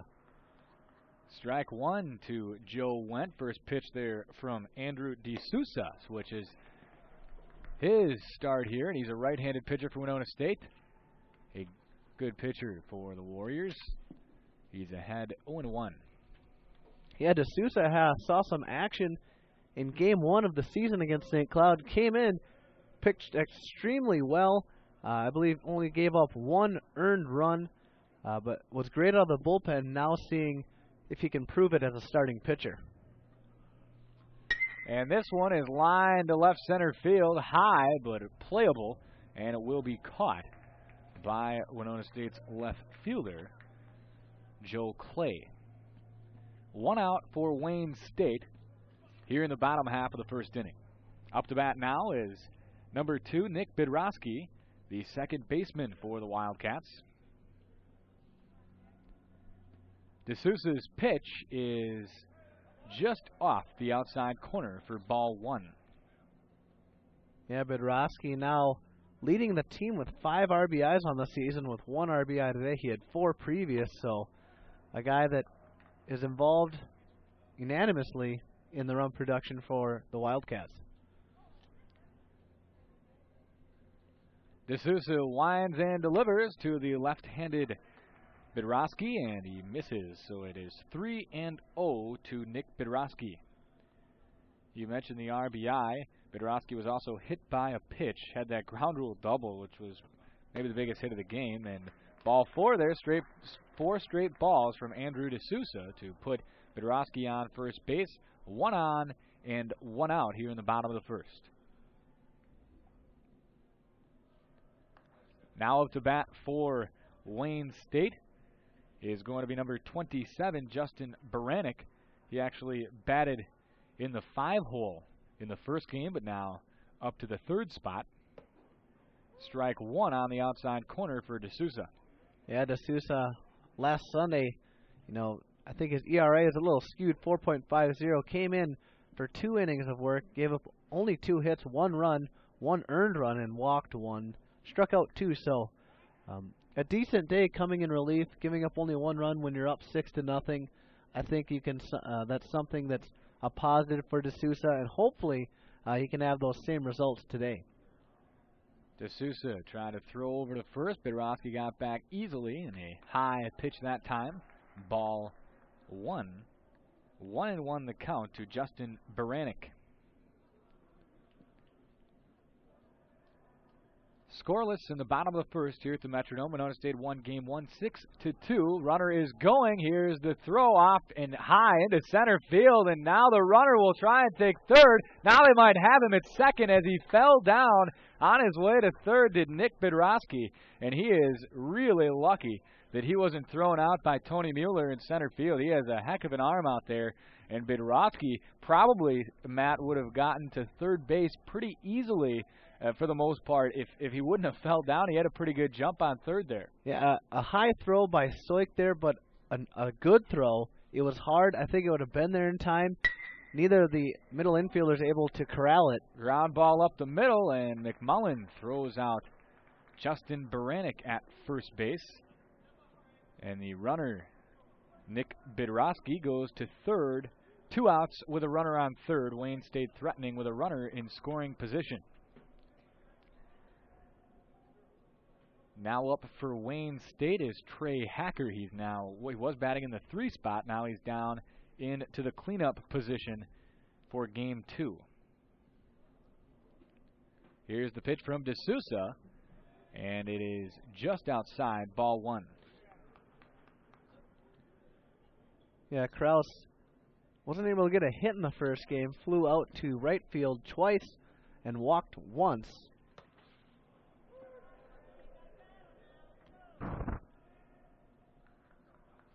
Trey Hacker is the batter for Wayne State. Excuse me. He's threatening to try and bat in Borowski, who is out on third base, and the ball misses again from D'Souza outside.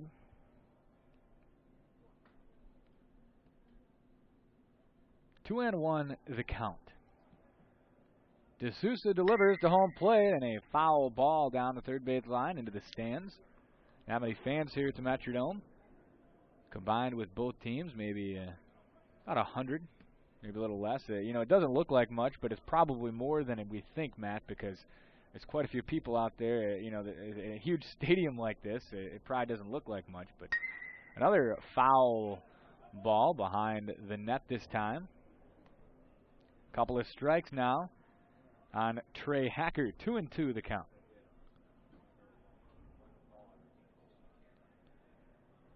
One runner on third base for Wayne State. 2 outs in the bottom of the first, and a swing and a miss on a nasty breaking ball from Andrew D'Souza. Impressive pitch, and that will be a strikeout. So after 1 inning of play, the score is 0-0. We go to the second. Wayne State leaves one runner stranded at third base. We'll take a break. This is Winona State Baseball.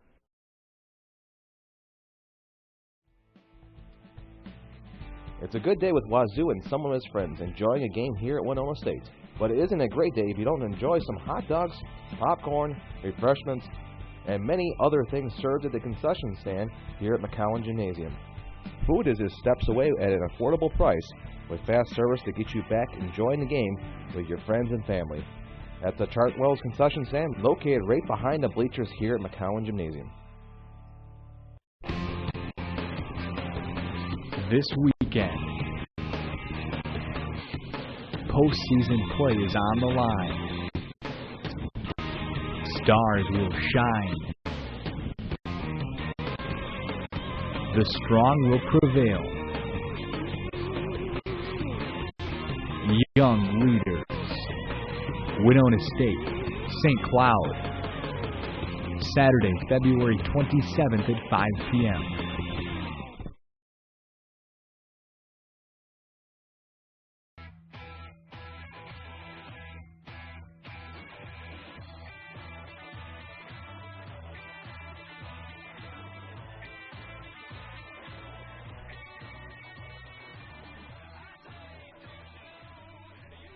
Joe Clay leading off for Winona State takes ball 1 from the lefty Josh Boff. And swing and a miss on the second pitch. 1-1 the count now to Joe Clay. Joe Clay has been pretty good for Winona State early on. He was good last year, an outstanding hitter. He had 1 hit in game 1, a single. He went 1 for 4. Yeah, Joe Clay, one of those guys who can bounce from the 4 to the 5 hitter. You could really put him at 1, 2, 3 if you wanted as well. A guy who can play anywhere, can bat anywhere, and should really be that pivotal 5th hitter in a strong lineup for the Warriors this season. Voth delivers, and Clay fouls it away behind home plate. John McGee, the on-deck batter for the Warriors right now. John McGee DHing once again. Clay playing left field for Winona State. The pitch from Voth is a swing and a miss from Joe Clay. Nice pitch that time by Josh Voth. He gets Clay to strike out. First out of the inning for Winona State. 1 out, nobody on here in the top of the second in a scoreless game. John McGee with a fairly decent game for the Warriors last. In the first game here, had 2 singles and got on base, scored the first run of the game. So a lot of production from the designated hitter today for the Warriors. 1-0 the count to John McGee. Lefty on lefty this time. Josh Voth winds and delivers. McGee hits a soft liner to right field, right at the right fielder for Wayne State. And he will be retired, so 2 quick outs in the top half of the second inning for Winona State. Now up for the Warriors, Ross Hellenbrand. Ross Hellenbrand back in the first game went 0 for 4. Flew out to center a couple times, and then a couple of ground balls to the left side of the infield. Yeah, you'd like to see Ross Hellenbrand get started in this second game. Had some production in the first couple of games with a couple hits, but silence thus far. And I think the Warriors are really going to need to depend on him at first base when he isn't pitching. Hellenbrand lines one to center field. This is going to get over the center fielder's head, and Ross is going to take 2. He's being held up as he's not one of the quickest players on Winona State, but man, did he lay into that one. Over the center fielder head it goes, and Ross Hellenbrand will give the first base coach his batting gloves, and Hellenbrand has a 2-out double. Yeah, we saw him in the last at bat of the last game. Him and Joe Clay hitting him to the warning track. This time, getting a good enough piece of it to get it over. Went in center field and legging out that double. We were just talking about it. These big hits to start innings. That was with 2 outs.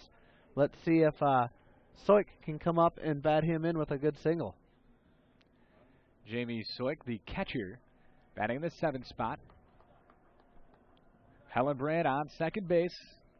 2 outs for Winona State in the top of the second inning. Josh Voth winds and delivers with Ross at second base, and a floater into left field. This is going to fall. Hellenbrand being waved along, and he will score as there is no play at the plate, but then a pickle between first and second, and Jamie Soik will be run down as he was too far out first base, tried to get an extra base there as Hellenbrand. He thought Ross would maybe draw a throw at home plate, but Ross was chugging around third base and got in. So Winona State does get the run because of course, Ross crossed home plate, slid in there head first before Jamie Soik was tagged out. So Winona State takes a 1-0 lead after 1 1/2 innings. We'll take a break. Wayne State bats when we come back. This is Winona State baseball. Every morning it wakes me up. This weekend, a rematch of powers. Stars will shine. The strong will prevail. A rich tradition, incredible pageantry. Winona State, St. Cloud. The rivalry continues. Saturday, February 27th at 7 p.m. Trying to run your business without the right business advice can make you feel like you're chasing your. Merchants Bank offers business owners unique tools, expertise, and advice, the kind that cut to the chase. The same individualized service and attention that makes merchants strong in personal banking is what makes them the area's business banking resource. For your business to succeed, you'll need a trusted partner. Otherwise, who knows what you'll be chasing? Merchants Bank, the bank that's service-built.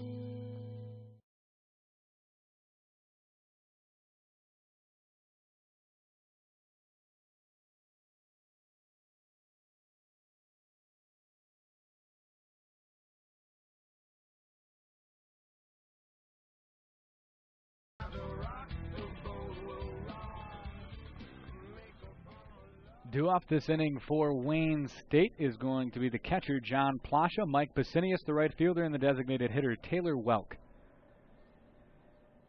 On the mound for Winona State is Andrew D'Souza. His first pitch misses for ball 1. bottom of the second inning. Winona State leads 1-0, and Winona State may get a quick out here. This one is high in the infield with that white roof. It's always tough, but Ross Hellenbrand calls everybody off, and he will corral it for out number 1. So a second pitch, quick out for the Wildcats.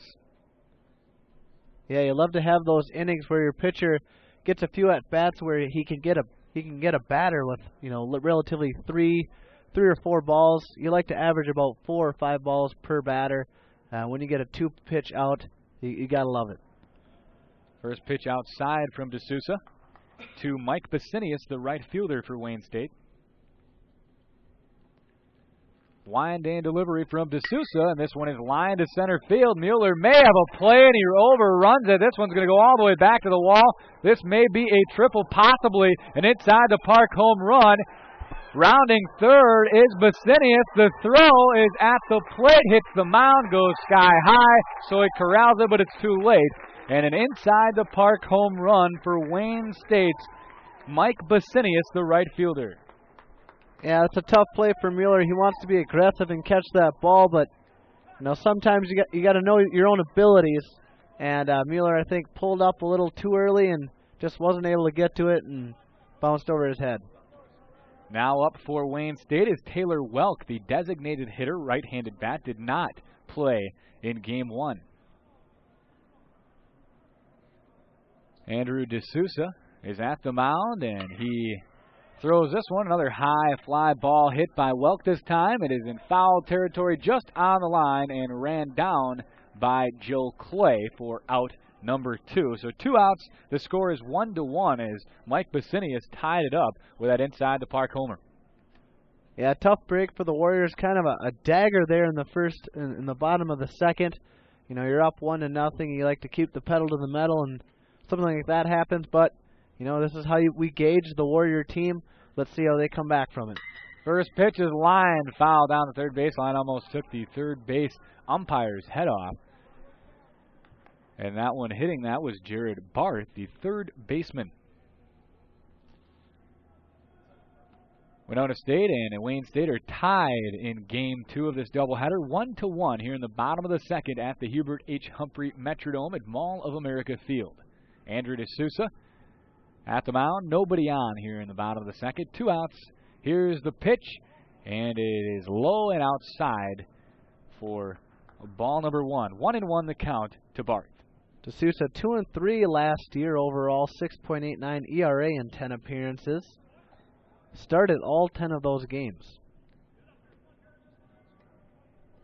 Jared Barth had a walk, a strikeout, and a flyout to third base in Game 1.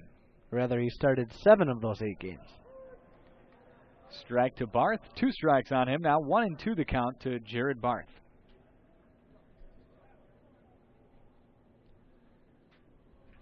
Two outs, and here's the pitch inside, and it hits Jared Barth in the left leg. Just nicked him. Just nicked his jersey, it looked like. So it's a tough break for Andrew D'Souza because he had him on a 1-2 count. Yeah, definitely a ball that D'Souza would like to have back. Missing inside on a 1-2 pitch. Usually you'd like to go low and away with something dirty, but that just looked like a straight fastball. Possibly a changeup, but that looked like it had something on it. So Barth is hit by a pitch. Now at the plate is Brandon Polk, and he hits a soft liner to Mueller, and Mueller runs this one down for the third out of the bottom of the second inning. So on an inside the park home run from Mike Basinius, the right fielder, Wayne State ties the game up at 1 run apiece. We will take a break. The top of the third coming up. Winona State is up to bat when we come back. This is Winona State Baseball. Blackout breast cancer, February 27th with Warrior Athletics. Women's tennis will be competing at 12 p.m. on West Campus, as well as men's and women's basketball at 5 and 7 in McCowan Gym. $1 for every ticket sold will be donated to Winona Health Mammography Department. T-shirts and wristbands will be for sale all week at Hy-Vee and at all Warrior Athletic events. So come on out, February 27th. Follow the Warriors, wear pink and black. WSU supports Zipcar. Free gas, free insurance. Get wheels when you want them at zipcar.com/Winona.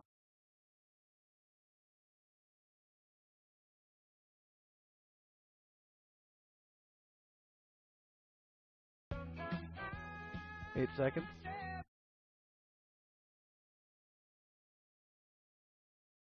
For Winona State in the top of the third inning is going to be the right fielder, Sam Henriksen, the 8-hitter and the 9-hitter, the shortstop, Seth McMullen. The lefty, Josh Voth, on the mound for the Wildcats. 1-1 the score, tie game. Here in the top of the third, first pitch is on the inside corner for strike 1 to Sam Henriksen. 0-1. 1-1 the score, as I mentioned. Here's the pitch from Voth inside. Henriksen had to back up a little bit to get out of the way of that one. Henriksen batting .222 last season, starting 16 games, getting into 37 games. Had 54 at-bats and 12 hits throughout last season. Ball outside to Sam Henriksen. 1-1.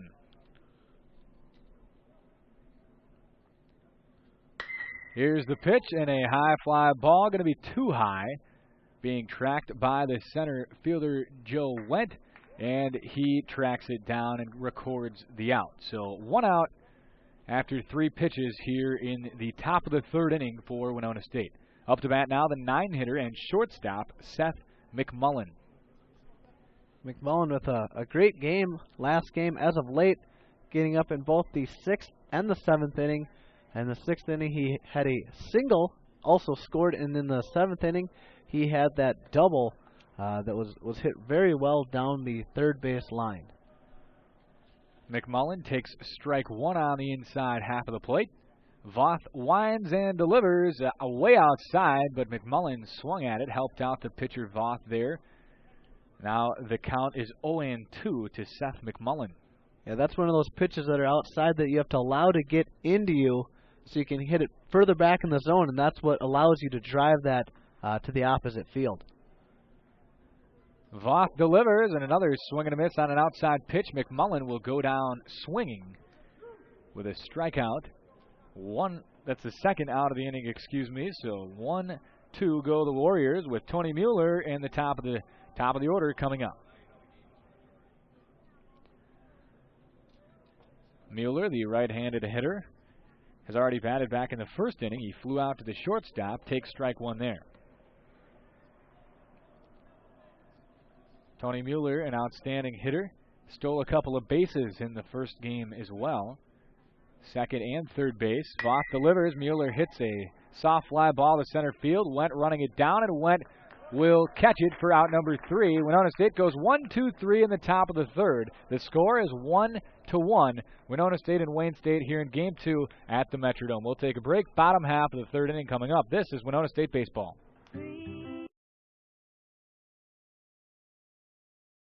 Domino's Pizza and HBC present Best Seat in the House. Register now for a chance to win the rights for you and your friends to sit on the giant purple couch during the next home basketball game. You will have a free Domino's Pizza delivered to your couch during the game. Register at the entrances to the gym or stop by Domino's Pizza and enter every day. All WSU men's and women's basketball away games will be televised live on HBC Channel 24. For the best vehicles, best prices, and best people, get your hoops on the Sunnyside Highway 61 Sugarloaf Ford Lincoln Mercury. And speaking of hoops, 3 lucky fans will be drawn in the second half for a chance to shoot a half-court shot at the last home game to win a brand new 2010 Ford Focus, compliments of Sugarloaf Ford Lincoln Mercury.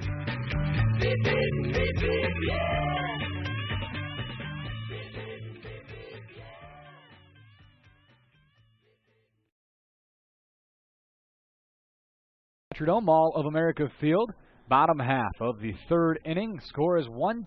Winona State and Wayne State here in Game 2 with a doubleheader.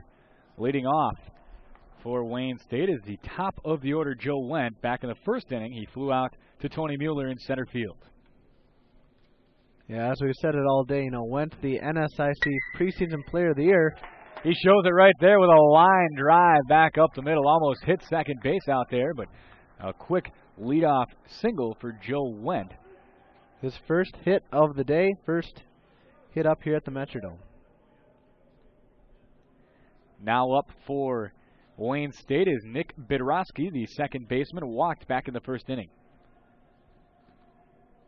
Went on first base, 1-1 the score. Nobody out here in the bottom of the third, and D'Souza is going to throw over to first, over to Ross Hellenbrand there at the bag.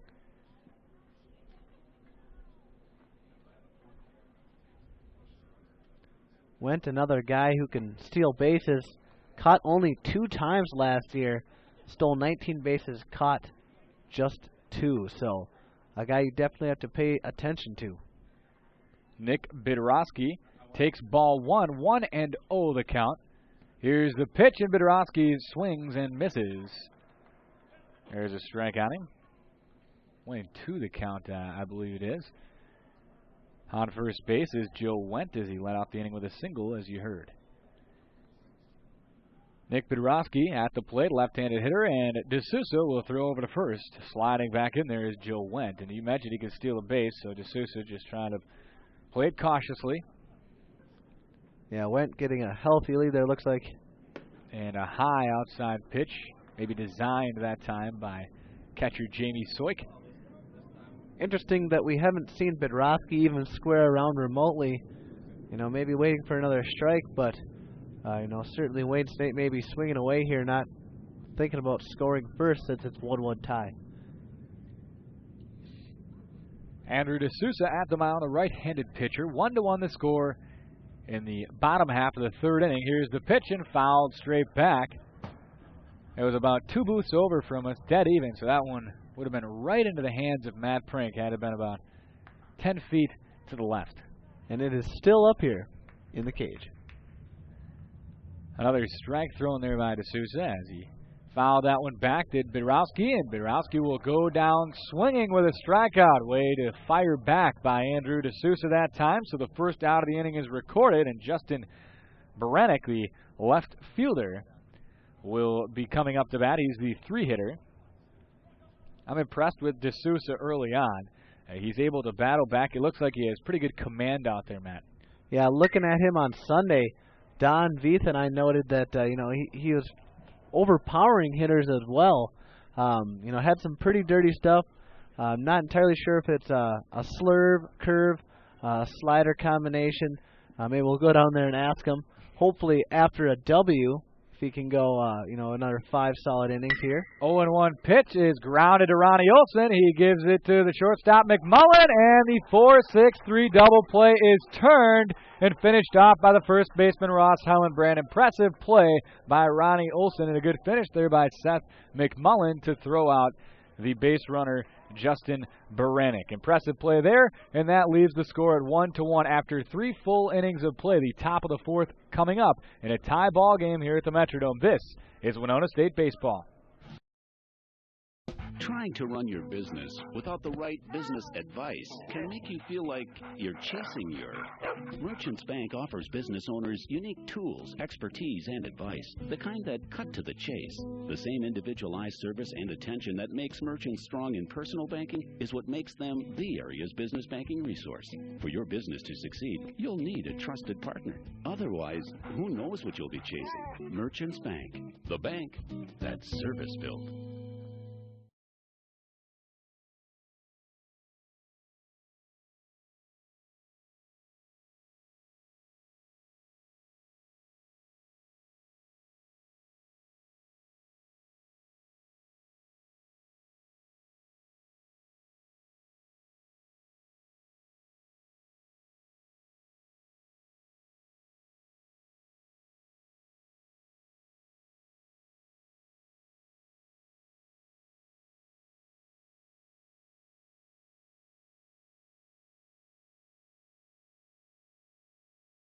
Ronnie Olson here in the top of the 4th inning was swung on and missed. 0-1 to Ronnie now from the lefty Josh Voth. Voth's second pitch is outside for ball 1. 1-1 the count. Ronnie Olson struck out back in the 1st inning looking. Second time he struck out looking today, and the 3rd time overall that he is K'd. Ronnie Olson, it's a line drive on the floor, on the ground to down the right field line that time for strike number 2. It is 1-2. Yeah, quite a pitching duel going on right now. Both teams allowing just 1 run and 2 hits. Errorless ball thus far here at the Metrodome for both teams. So, you know, both teams hungry for that second win, or for that second game. Pitch inside this time to Ronnie Olson. Had to back up a little bit. That makes the count even at 2-2. The score 1-1 right now. Top of the fourth inning, nobody on, nobody out. Olson leading off things for Winona State, and he takes a ball high. Full count. Jared Anderson on deck for the Warriors. Here's the pitch from Josh Voth. He winds, delivers outside, and rung up is Ronnie Olson. That one from up here looked to be just off the plate, but Ronnie Olson, for the second consecutive at-bat, will sit down with a looking strikeout. Yeah, I know we never say that Ronnie Olson sits down striking out, swinging. That's very rare, but even rarer is him watching a third strike. You know, we saw that outside pitch disappear late in the inning for John Wanker, and magically, it's back. And Ronnie Olson, as he sat down looking, that brought up Jared Anderson, and Anderson takes a ball inside. It's 1-1 the count to Jared. Jared Anderson back in the first inning flew out to center field. Hopefully Mr. Double can get something going here for the Warriors.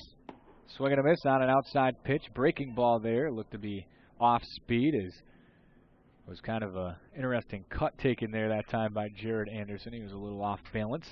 Hefty swing. 2 strikes on Anderson. Takes ball 2. 2-2 the count.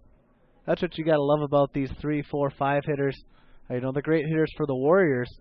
They swing so hard, but you know they're not swinging out of their shoes. It's a great swing, and they're swinging their hardest. As Jared Anderson tried to get out of the way of that one, it actually hit his bat, and luckily for him, it rolled foul because that would have been a pretty easy play for the pitcher or first baseman for Wayne State to just tag Jared Anderson out. But nonetheless, he'll get another 2-2 pitch here from Josh Voth.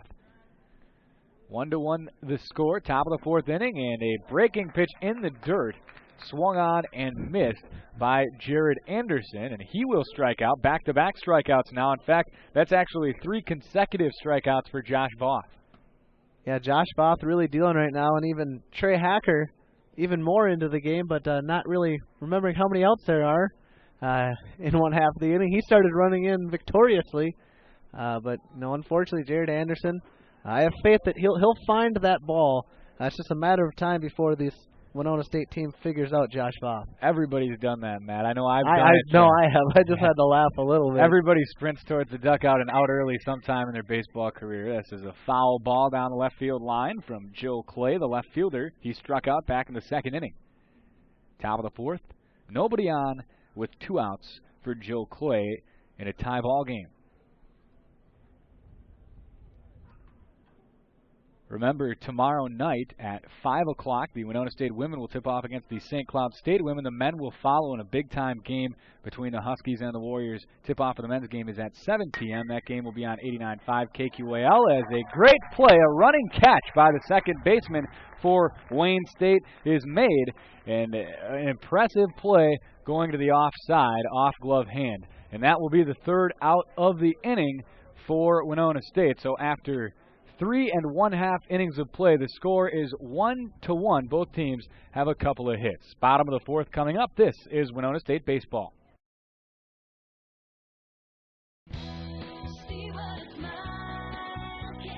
At Hy-Vee, your health is what matters most. That's why we offer hundreds of organic and heart-healthy foods. Expertise in disease management and over 100 in-store dietitians. We'll customize a diet and exercise program for you and your family. We're your personal health team, here to keep you healthy and happy.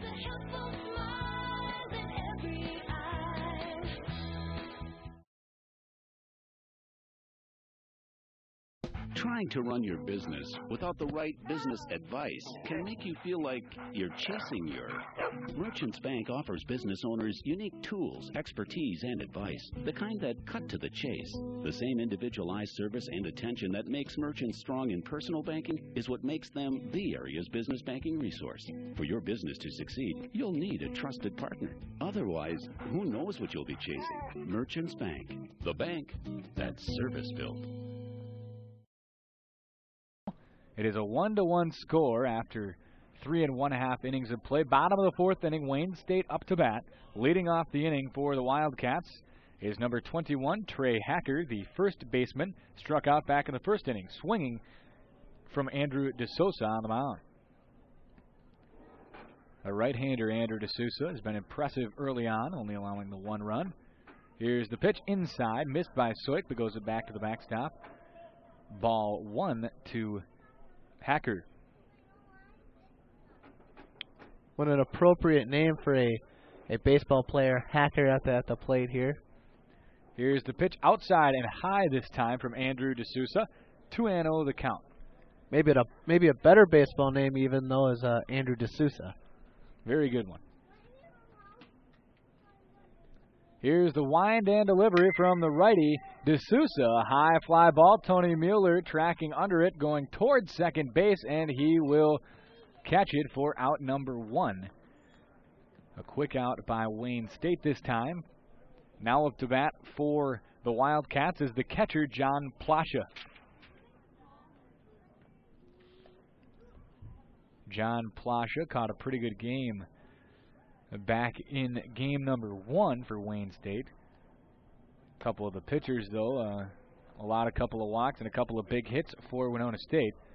Plasha takes ball 1. Wind and delivery. Plasha takes a strike on the outside corner. 1-1 the count. Yeah, Plasha 4th last year in home runs on the Wildcat team with 10. Of course, Wendt and Bond leading the team with 19 and 14. And John Plasha on a high fastball strikes out swinging, and he will sit down. Andrew D'Souza gets him with that overpowering fastball. The second out now. 2 outs, nobody on for the Wildcats. Mike Basinius is up to bat. His last time up was back in the 2nd inning. He hit an inside-the-park home run. And it would not have been a home run. It probably only would have been a double, maybe even a single, actually, if Tony Mueller would have played the ball correctly. But he tried to dive and make a spectacular play. It ended up going all the way to the wall. This one, Basinius hits a high fly ball to D'Souza on the pitcher, and Ross Hellenbrand and D'Souza miscommunicate, run into each other. That will be an error, I would imagine, charge to Ross Hellenbrand. But that is an error, and all the way to the second goes Mike Basinius, and that is not what you want to see in a 1-1 game, especially with 2 outs, Matt. Yeah, there I think I'd almost put the error on Andrew D'Souza. You're a pitcher. You don't have the best angle on the ball going straight up in the air. You have to allow Ross Hellenbrand. I know it's a pop-up straight above you, but you got to give that to your infielders. And Ross Hellenbrand, I mean, he's made several of those catches already in these games. So Basinius will be at second base in a 1-1 game.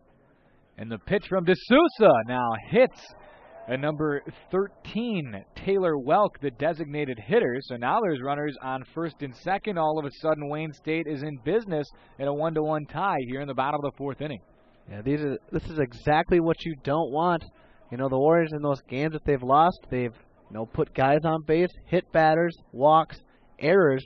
This is exactly the formula that will spell disaster for the Warrior pitching staff. I think head coach Kyle Polk going to call out to the mound right now and probably just tell him to calm down. Andrew D'Souza is doing a fine job. It just happened that they had that error, and that's why this inning continues. It would have been out number 3 had Ross and D'Souza communicated there, and one called off the other. And as you mentioned, Matt, that is a first baseman's ball.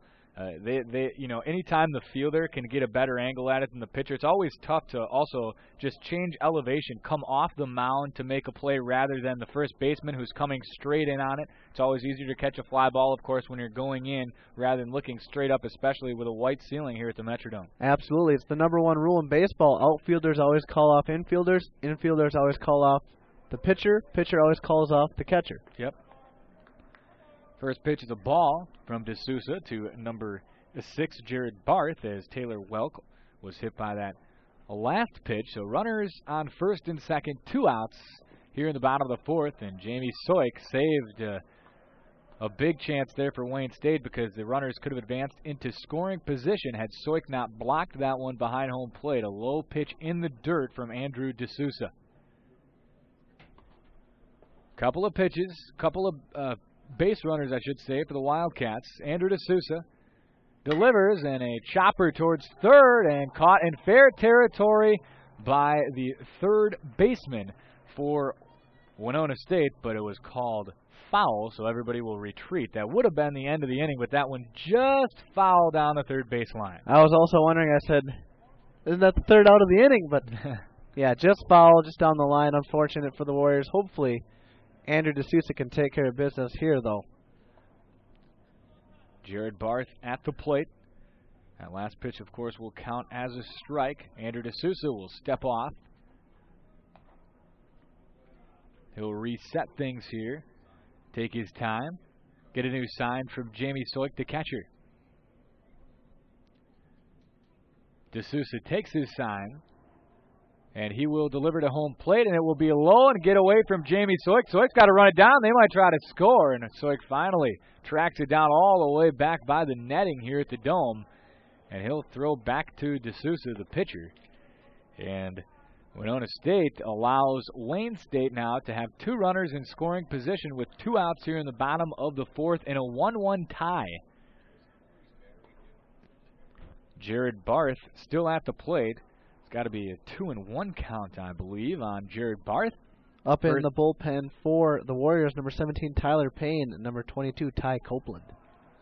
And that one just missed a breaking ball off the outer half. 3 balls now on Jared Barth. Runners on second and third in a 1-1 tie. D'Souza delivers to home plate and chopped down the third baseline foul for Barth. I think right now this is the biggest at-bat of the game. 2 guys in scoring position, 1-1 tie. Bottom of the fourth. D'Souza, the first base is open. I don't want to say pitch around him, but definitely don't give him anything good.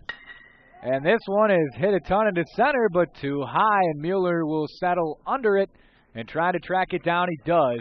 Out number 3, Winona State escapes a mess here in the bottom of the fourth. They had a couple runners on in scoring position, did Wayne State, but they were not able to get them in. So the score still remains 1-1 after 4 full innings of play. The top of the 5th coming up. Winona State will be up to bat. Stay with us. This is Winona State Baseball. It has been almost 4 years since the vaccine against the virus that causes... It's a good day with Wazoo and some of his friends enjoying a game here at Winona State. But it isn't a great day if you don't enjoy some hot dogs, popcorn, refreshments, and many other things served at the concession stand here at McCowan Gymnasium. Food is just steps away at an affordable price with fast service to get you back enjoying the game with your friends and family. At the Chartwell's concession stand located right behind the bleachers here at McCowan Gymnasium.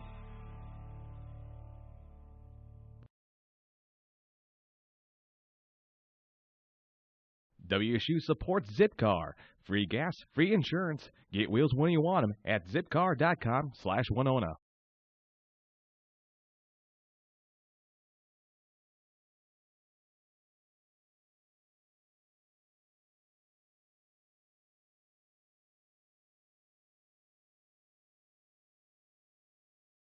Winona State and Wayne State in Game 2. The Warriors won Game 1 6-2 over the Wildcats. First pitch from Voth is grounded down the first baseline foul from the designated hitter, John McGee. Winona State is in another pitcher's duel. The first game, Matt, was a pitcher's duel as well, but then quite a few runs were scored from the 4th inning after. The first 4 innings went pretty quick of game number 1, but then it kind of slowed down once a lot of base runners started getting together. Yeah, very interesting to see whether each head coach wants to go, have their pitcher go 7 innings if it comes down to that, or if they're going to do the usual 5-inning outing. I know a few pitchers for Wayne State have gone 7 innings, 6 innings, so it's interesting. Copeland still up in the bullpen for the Warriors. And McGee will slap one opposite field. He's a left-handed hitter, and this one will fall in between the shortstop and the left fielder, and McGee will round first hard and then trot back to first base with a leadoff single So Winona State is in business here in the top of the 5th inning. Yeah, nice job. Keeping the hands on the ball, didn't quite get all of it. Probably a good thing, otherwise that might have made it to the outfielders. Nice Texas leaguer there for John McGee. Now up to bat for the Warriors, Ross Hellenbrand. He scored the only run for the Warriors and also hit a nice double. Yeah, definitely. He found that, he's been hitting it around the park all day. It's been caught. It's been played on by Wendt in the outfield. He's hit a couple to the warning track, and Hellenbrand looks to be squaring around here. I like the mindset here of Coach Polk, trying to just get one run here, and then you can maybe bring in Cody Simon and shut down the Wayne State Wildcats.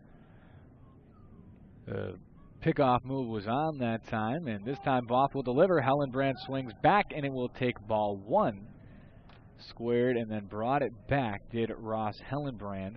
Still going to try to sacrifice John McGee over to second base, I would imagine. On deck is Jamie Soik, the catcher, who has an RBI already in this game on an RBI single back in the 2nd inning. He hit in Ross Hellenbrand back in the 2nd. 1-1 the score now, though, in the top of the 5th. Yeah, interesting to note, Cody Simon not up in the bullpen. Ty Copeland and Tyler Payne still kind of onlooking here. Not quite sure what's going to happen next inning here, depending on how the offense produces. Voth delivers. Hellenbrand puts down a bunt, and they will have to throw Hellenbrand out at first as the sacrifice bunt is successful. So Hellenbrand does his job and gets John McGee over to second base. So Winona State has one on at second with only one out. You got to like when your big guys, they'll swallow their pride. They'll lay down that bunt. Team first mentality. A nice job by Hellenbrand laying down a big bunt. And, that's kind of essential when you get in these one-run games where you need your big guy to lay down a bunt, and you're doing it early in the season. Come late in the season, I think Ross Hellenbrand can do that once again. The catcher, Jamie Soik, is now up with a runner in scoring position at second base, and he takes strike 1 on the outside corner. Jamie Soik in an RBI single, as I mentioned, back in the 2nd inning, hitting in the only run scored here in the game, game 2 for Winona State. And now a brief meeting on the mound between the catcher for Wayne State and the pitcher. The catcher, of course, is John Plasha, and the pitcher is Josh Voth, the left-hander for the Wildcats. Soik right now is down on the count 0-1. Runner on second base. John McGee's out there at second for the Warriors. They need to get him in a 1-1 tie here in the top of the 5th inning. Voth delivers, and this one is right down the middle for strike number 2. 0-2 now to Jamie Soik. 1 out in this inning. Soik having a pretty good first part of the year, batting .333. 2 hits and 6 at-bats, adding 1 more here today. Hopefully he can continue that streak as he is now the man behind the plate. Jamie Soik will slap a slow roller to shortstop. This will advance McGee to third, and Soik is thrown out at first base. But still, your advancing runners, they're productive outs, and that's the key when you have runners on base, is always make your outs productive outs. And the last 2 outs for the Warriors have been productive. Yeah, I think that's a staple of the Winona State baseball mentality. If you can't get the pitch you want, at least do something with it. Soik did something with it, put it in play, and was able to get McGee to third. Sam Henriksen now up for the Warriors.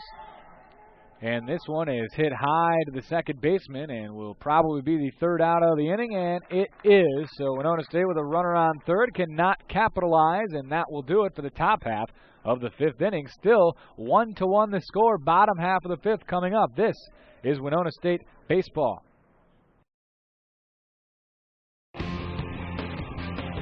This weekend, a rematch of powers. Stars will shine.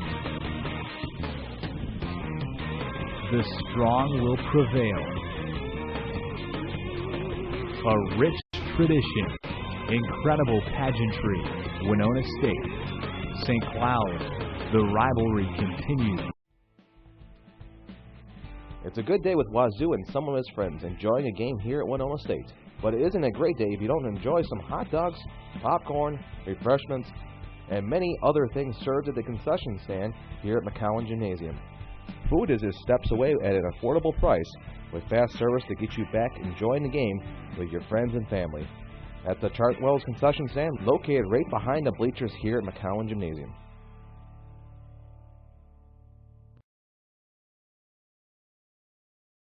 Welcome back to the Metrodome. Alongside Matt Prink, I am Lucas DeGarmo.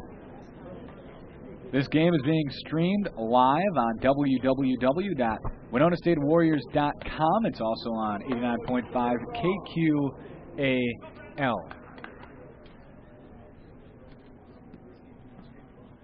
Leading off for Wayne State is going to be the 9-hitter, Brandon Polk. He's also the shortstop. Still on the mound for Winona State is Andrew D'Souza, and he misses outside for ball 1.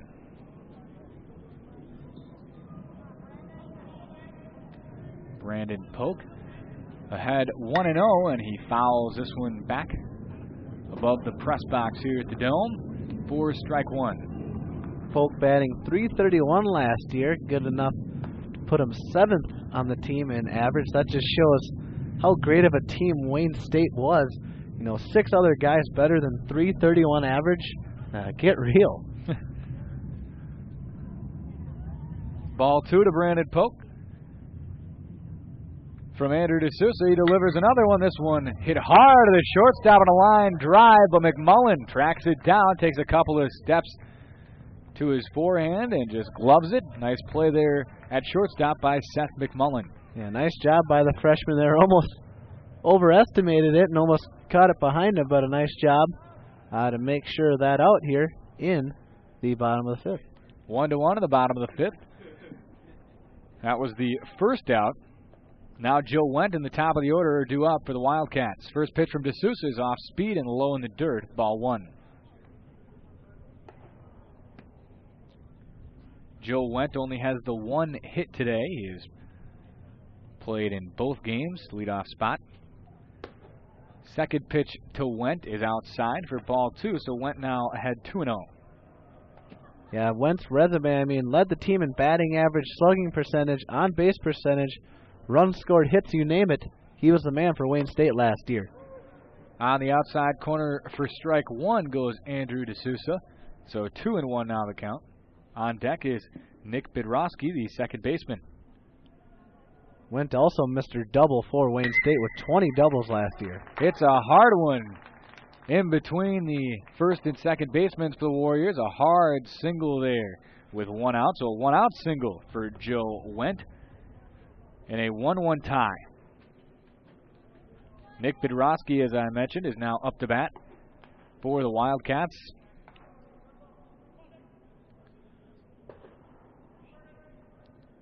Andrew D'Souza checks his sign. 1 out here in the bottom of the 5th inning. 1-1 the score. So Joe Wendt is starting to heat up. He's had back-to-back singles now.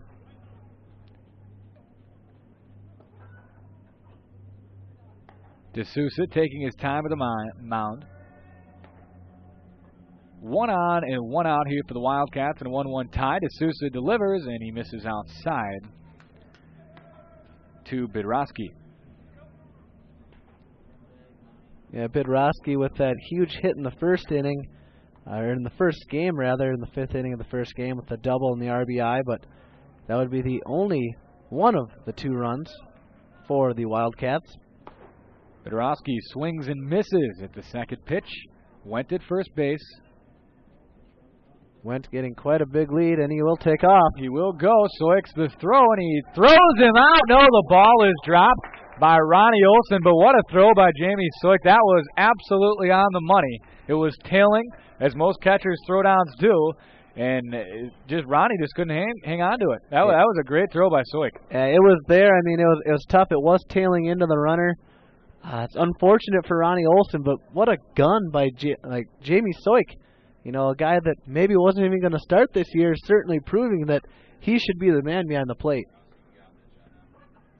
Bidrowski is going to hit a fly ball to shallow left field. This one is tracked out by the left fielder and shortstop, and calling off this shortstop is Joe Clay out there in left. Good communication that time, as they probably learned for the previous time that the error between Ross Hellenbrand and the pitcher Andrew D'Souza, that That was back in the 4th inning.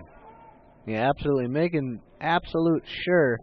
Joe Clay, a great player, as we always say, he can play anywhere, and that's because he's an effective communicator. He knows each position, and he knows what has to be done at which time. Justin Baranek fouls one back, strike 1 to him. He is 0 for 2 in Game 2. Head into a double play back in the 3rd inning. 0-1 to Baranek from D'Souza. Still out at second base is Joe Wendt. Now 2 outs here in the bottom of the 5th. Pitch from D'Souza is hit into the hole. Diving Ronnie Olson. Could be a play at the plate. Throw from the right fielder, and it will not be in time. Wendt will slide in for a 2-1 Wayne State lead.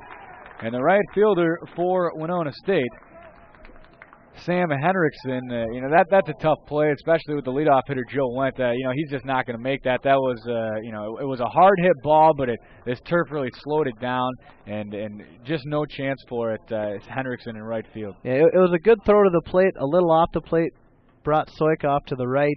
But when you got Wendt 2 outs, he's most likely anything on the ground. He's already taken off. So a tough play there. Warriors are down 2-1 now.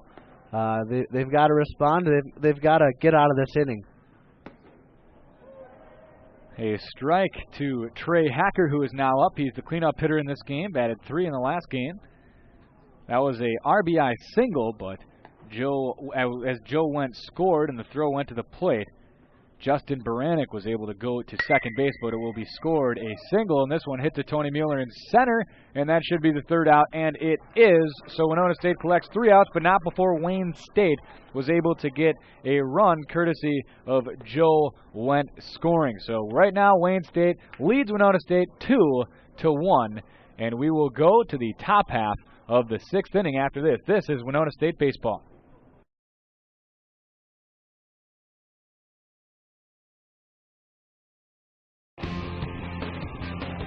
This weekend, a rematch of powers. Stars will shine. The strong will prevail. A rich tradition, incredible pageantry. Winona State, St. Cloud. The rivalry continues. Saturday, February 27th at 7 p.m. Trying to run your business without the right business advice can make you feel like you're chasing your... Merchants Bank offers business owners unique tools, expertise, and advice, the kind that cut to the chase. The same individualized service and attention that makes merchants strong in personal banking is what makes them the area's business banking resource. For your business to succeed, you'll need a trusted partner. Otherwise, who knows what you'll be chasing? Merchants Bank, the bank that's service-built. It is Seth McMullen, the shortstop. He struck out back in the 3rd inning swinging. First pitch from Voth is an off-speed pitch, swung on and missed by McMullen, 0-1. Yeah, as we stated earlier, McMullen with a great end of the first game, ending it with a single and then a double. Hopefully you can keep that going and get on base here in the top of the 6th. You got to start off innings. Whenever you can get a man on base, start playing small ball. As fairly important. You don't want to wait till the 7th inning. 0-1 the count. Here's the delivery from Voth, and a hit down the right field line, a high floater towards the foul line, and it will be fair, but they'll try to get him at first, and now McMullen's in a pickle, and he is diving towards second and will be tagged out. Still no signal from the umpire. And now there's a little fight brewing on between McMullen, and he is going to be tagged out. But there was some heat going on there by second, as McMullen was probably mad at himself and maybe slid over and got tagged pretty hard, I would imagine, by one of the Wayne State players, and he was not happy. But that's a mistake. In a 2-1 game in the 6th inning, you absolutely cannot have base-running blunders, and McMullen just had one there as he, as a 9-hitter, got things started with a leadoff single, but then was thrown out and got himself in a pickle. Yeah, there's rounding it hard, then there's being smart. A pop-up behind second base, there's no way you're going to stretch that unless it gets over the right fielder and you got to watch for that. You know, have your aware eyes out there, but you know, you hate to say it, but a rookie mistake. Tony Mueller now up. He takes a ball on the outside corner, 1-0 to Mueller. So 1 out, nobody on, instead of McMullen being on first base. So a break for Wayne State that time. 2-0 the count to Tony Mueller. Mueller is 0 for 2 in game number 2. This afternoon he flew out to the shortstop and the center fielder. Mueller is going to try to lay down a bunt. Third baseman for Wayne State ran in pretty quickly. That's Jared Barth out there. He was ready for that. Yeah. But Mueller pulled back. I think McMullen was a little heated over the rolling over the base as he was tagged out by the first baseman. They both kind of sandwiched each other, and McMullen rolled over that second base. So I don't think I'd be too happy either. Mueller takes a strike that time. 3-1 the count, and Mueller way out in front of a big-time off-speed pitch that by Josh Voss. So now it's going to go to a full count. Ronnie Olson is on deck. Here's the full count pitch, and Mueller again is caught guessing. And he goes down swinging with an awkward swing. He was well out in front of that one. Yeah, good change up there by Voth. And, you know, basically all the Warriors lineup hasn't really figured that out. They've been guessing. They've been getting some right, but just one run. You know, they're still spelling. Ronnie Olson swings on the first pitch, trying to drop it in over third base in a shallow left field, and it's going to be caught by the left fielder. So a quick first pitch, third out, and Winona State will go down in order, 1-2-3. Wayne State leads Winona State right now, 2-1, going to the bottom half of the 6th inning. We'll take a break. This is Winona State baseball. Follow the Warriors on the Athletics website, www.winonastatewarriors.com, for up-to-date standings, statistics, and news. Log on to the Warriors website at www.winonastatewarriors.com. Tune in to 89.5 KQAL for all men's and women's basketball games, home and away, or visit the Athletics website to listen live at www.winonastatewarriors.com. The Warrior Weekly Review is on the air. Check out 89.5 KQAL on Monday nights at 6:15 p.m. or go to the Athletics website under the Multimedia tab. Hear from Winona State coaches and catch up on all Warrior action. For all your Warrior merchandise needs, visit the bookstore or go to their website at wsubookstore.com. A wide variety of Winona State gear is available.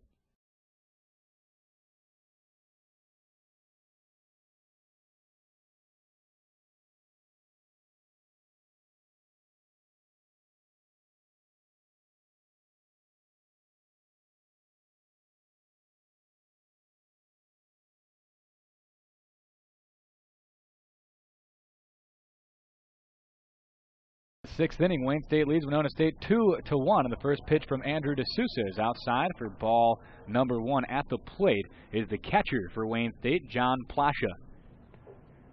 Plasha is 0 for 2 with a strikeout today. Also flew out to the first baseman, fouls that one away. 1-1 now the count. John Wanker now up in the bullpen for the Warriors. Still surprised not to see Cody Simon, because he hasn't seen any action since the St. Cloud game on Sunday. Slow roller to the third baseman, and it's going to be an error on Jared Anderson. He cut off. It was a slow roller, Matt, and it definitely a playable ball for Jared Anderson, but he just botched it running and trying to make a quick throw on Plasha running to first, and that will be an error charged to Jared Anderson. Yeah, rare error for Jared Anderson, a guy who's very good. No errors yet on the season. Mike Basinius is now up. He is the one who hit the inside the park home run back in the second inning. That was a solo homer. And now a courtesy runner for the catcher, John Plasha. Number 5, Derek Eversole, 5'8" sophomore from Bellevue, Nebraska. The left-handed Mike Basinius, the right fielder, up for Wayne State. DeSouza still pitching. He started the baseball game. Yeah, Jared Anderson with a .872 fielding percentage, 12 errors last year, but you'll have that with those third base and shortstop, the ball coming a little harder, to the left side. D'Souza throws over to first.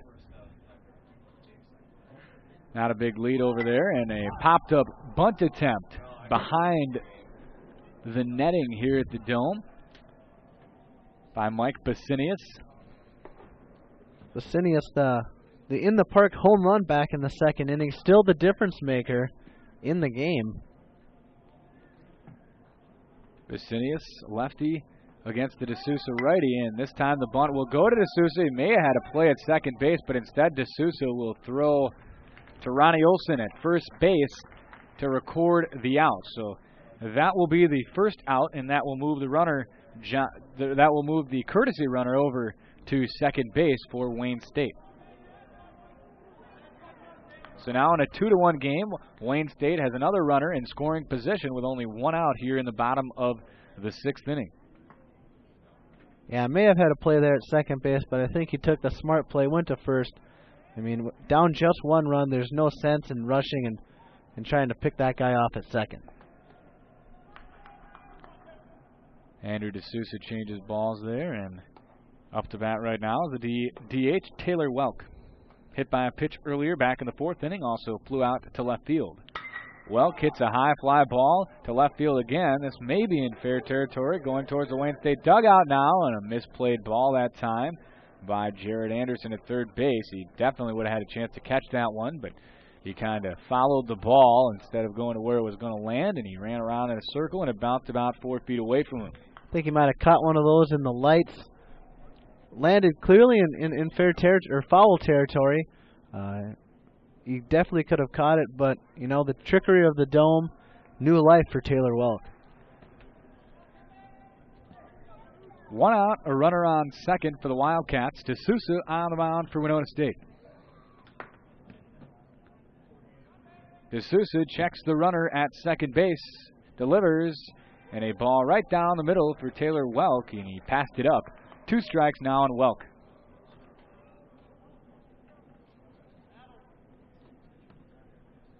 A close game, bottom of the sixth, 2-1.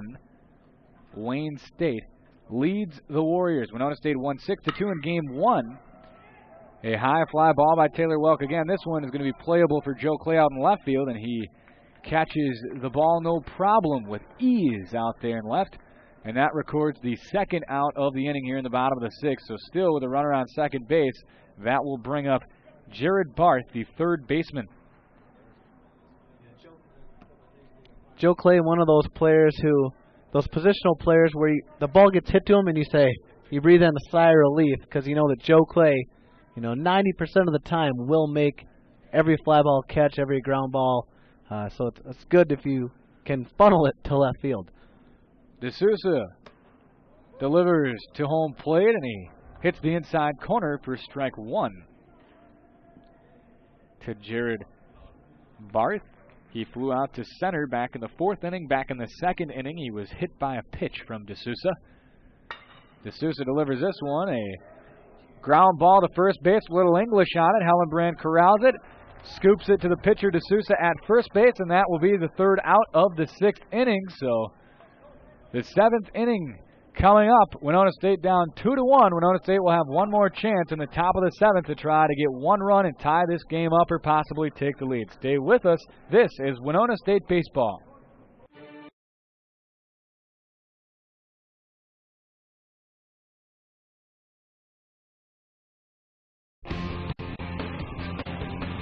This weekend, postseason play is on the line. Stars will shine. The strong will prevail. Young leaders. Winona State, St. Cloud. Saturday, February 27th at 5 p.m. Trying to run your business without the right business advice can make you feel like you're chasing your. Merchants Bank offers business owners unique tools, expertise, and advice, the kind that cut to the chase. The same individualized service and attention that makes merchants strong in personal banking is what makes them the area's business banking resource. For your business to succeed, you'll need a trusted partner. Otherwise, who knows what you'll be chasing? Merchants Bank, the bank that's service-built. Cameramen Corey Prudell and Austin Melville. Steve Carley has done some interviews for us in the pregame and between games. Right now, Wayne State is trying to end this game with a 2-1 lead in the top of the 7th. Winona State has one more chance, 3 outs remaining if they can try to get a run. Hopefully Mr. Double can come in and start off the Warriors. You know, in this game, Jared Anderson has yet to find that swing, hasn't really found out what Voth is bringing, flying out to center field in a K in the 4th. Just 2 at-bats in the 7-inning game. Fouled off. Jared Anderson pitch as strike 1. Ball goes all the way back out of the field, hit about 6 seats here at the Metrodome, and trailed all the way back almost to home plate. 1 strike on Jared Anderson. Josh Voth has pitched an impressive game. And so has D'Souza, though, for Winona State. Here is a slowly hit ground ball up the middle. Played well by the second baseman and thrown out as Jared Anderson at first base for the first out of the 7th inning. Winona State down to 2 outs, and due up is Joe Clay, the cleanup hitter. It only takes 1 swing from the middle of this Winona State order to tie this game up, and only a 1-run deficit.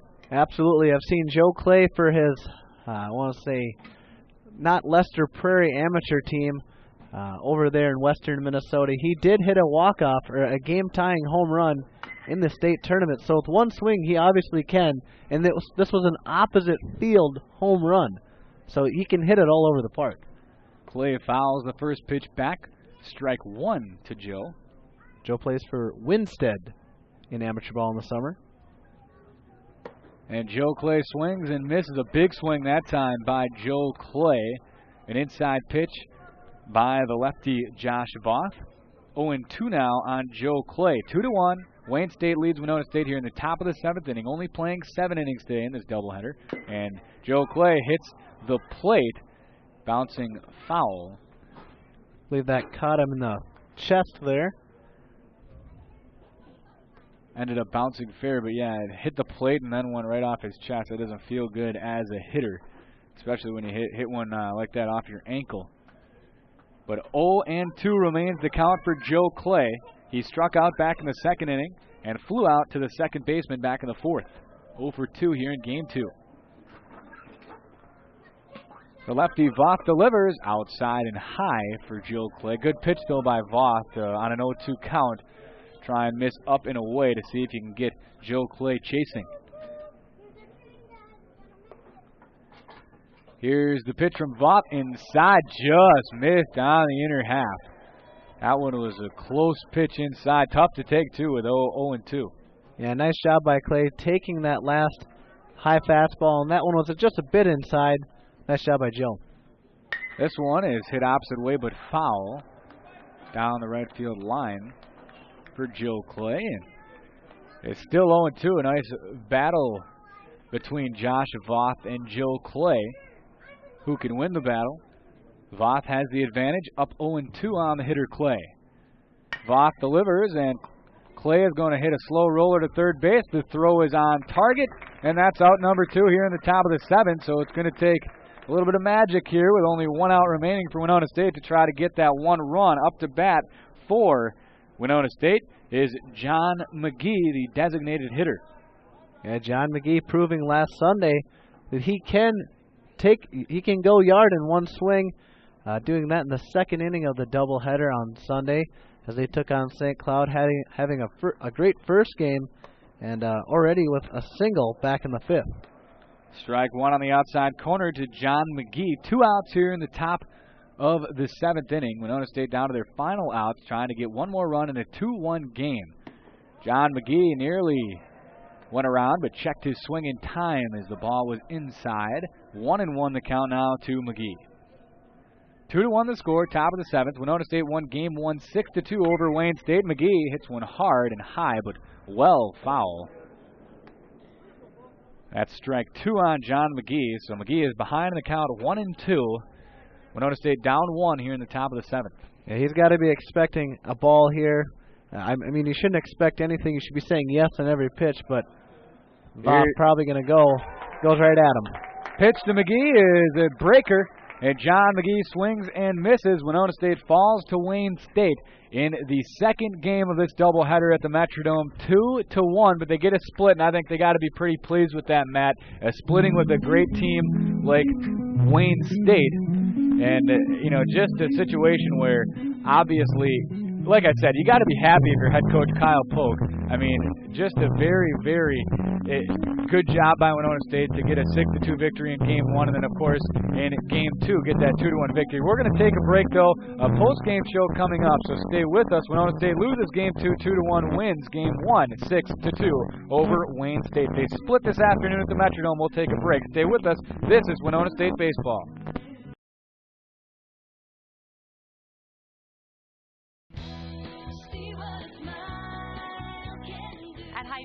Your health is what matters most. That's why we offer hundreds of organic and heart-healthy foods. Expertise in disease management and over 100 in-store dietitians.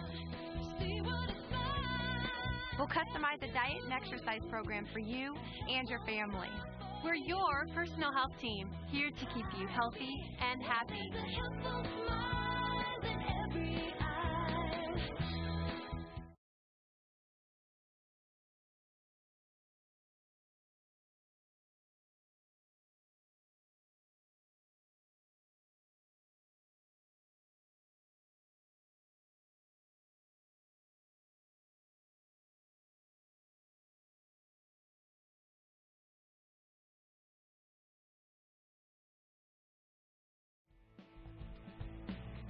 It's a good day with Wazoo and some of his friends enjoying a game here at Winona State. But it isn't a great day if you don't enjoy some hot dogs, popcorn, refreshments, and many other things served at the concession stand here at McCowan Gymnasium.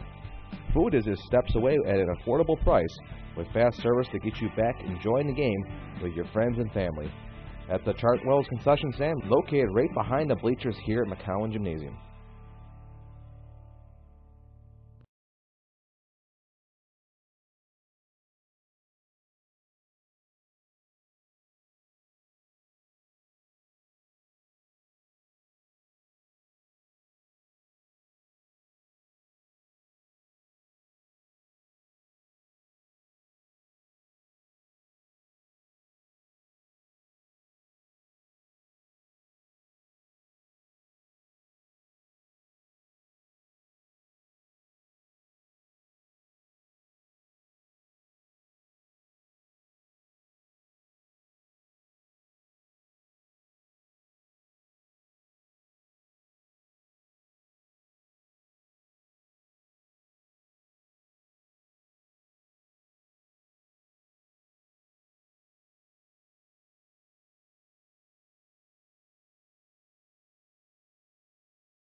To the Metrodome. Alongside Matt Frank, I'm Lucas DeGarmo. We're in the post-game show right now between, obviously, Winona State. The split with Wayne State. They won 6-2, Matt, and they lost a tough 2-1 game, a hard-fought pitcher's duel.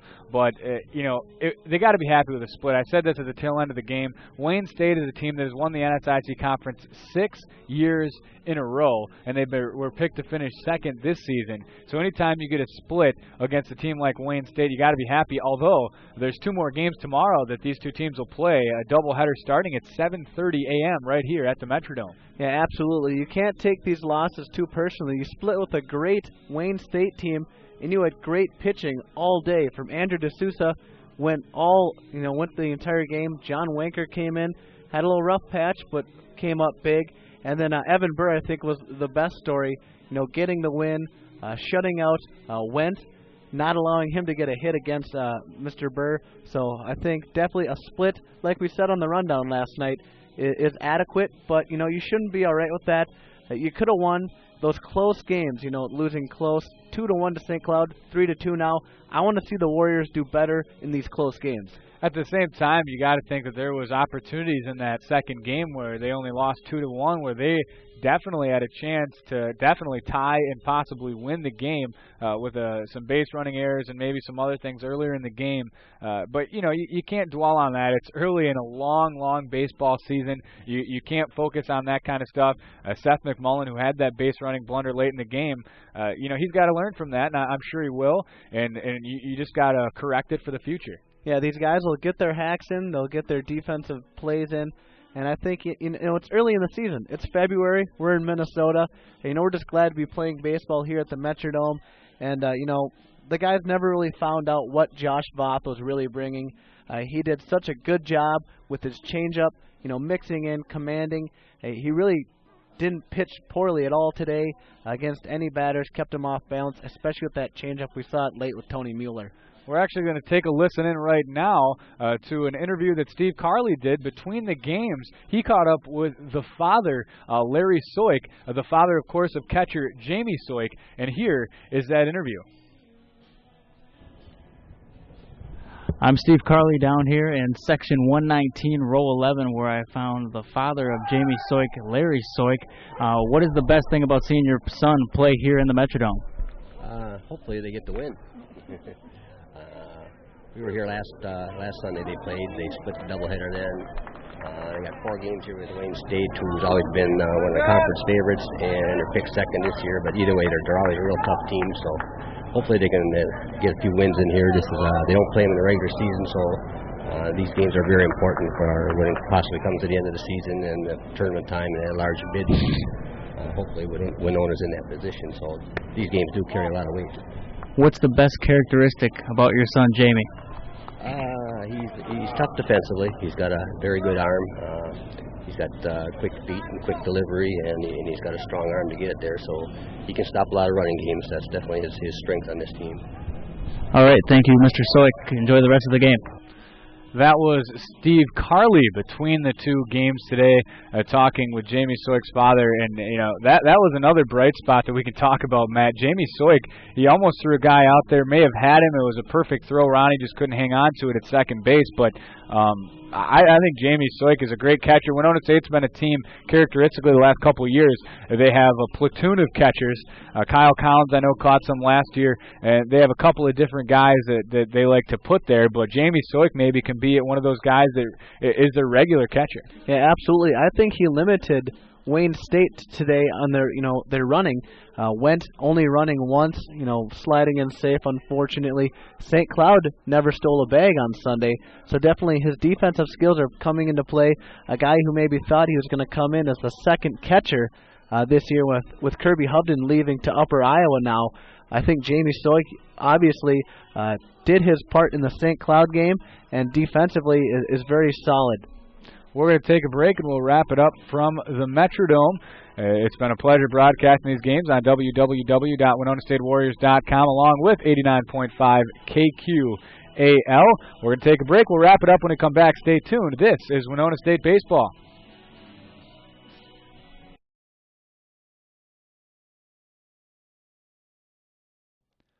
Follow the Warriors on the Athletics website, www.WinonaStateWarriors.com. For up-to-date standings, statistics, and news, log on to the Warriors website at www.WinonaStateWarriors.com. Tune in to 89.5 KQAL for all men's and women's basketball games home and away, or visit the Athletics website to listen live at www.WinonaStateWarriors.com. The Warrior Weekly Review is on the air. Check out 89.5 KQAL on Monday nights at 6:15 p.m. or go to the Athletics website under the Multimedia tab. Hear from Winona State coaches and catch up on all Warrior action. For all your Warrior merchandise needs, visit the bookstore or go to their website at wsubookstore.com. A wide variety of Winona State gear is available.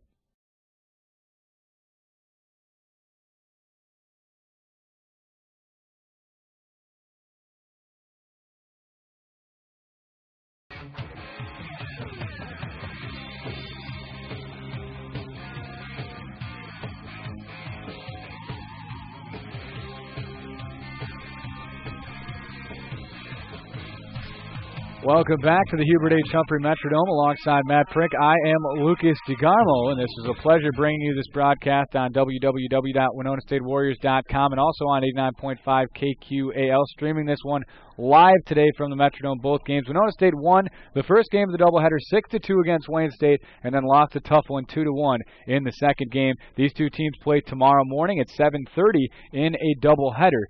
So hopefully Winona State can possibly get a couple more wins tomorrow morning. Yeah, an early game, 7:30 start. Interesting to see who is going to be the starting pitchers for tomorrow's game. You can probably expect Hellenbrand, Mueller to start one of those games, if not both of them. It all depends on which pitchers Kyle Polk wants to be, getting used to that starting rotation. And of course, remember tomorrow night, the Winona State basketball teams will be back underway in their regular season finale. The Winona State women will tip off at 5 o'clock p.m. at McCollin Gymnasium. We'll start the pregame show at 4:30 as Steve Carley and myself will be on the call for that women's game. And then Travis Whipple will join me for the men's game at 7 p.m. against St. Cloud State in a huge game for the Winona State men. So be sure to tune in to 89.5 KQAL for that one. We will not have the baseball games for you tomorrow morning, but hopefully look at the live stats and hopefully Winona State can get a couple of wins. Thanks for spending your afternoon with us today. For Don Veith, who produced this wonderful broadcast, for the two camera guys, Corey Prudell, Austin Melville, for Steve Carley, our sideline reporter, for Matt Prink, I am Lucas DeGarmo, and have a great afternoon and evening, everybody.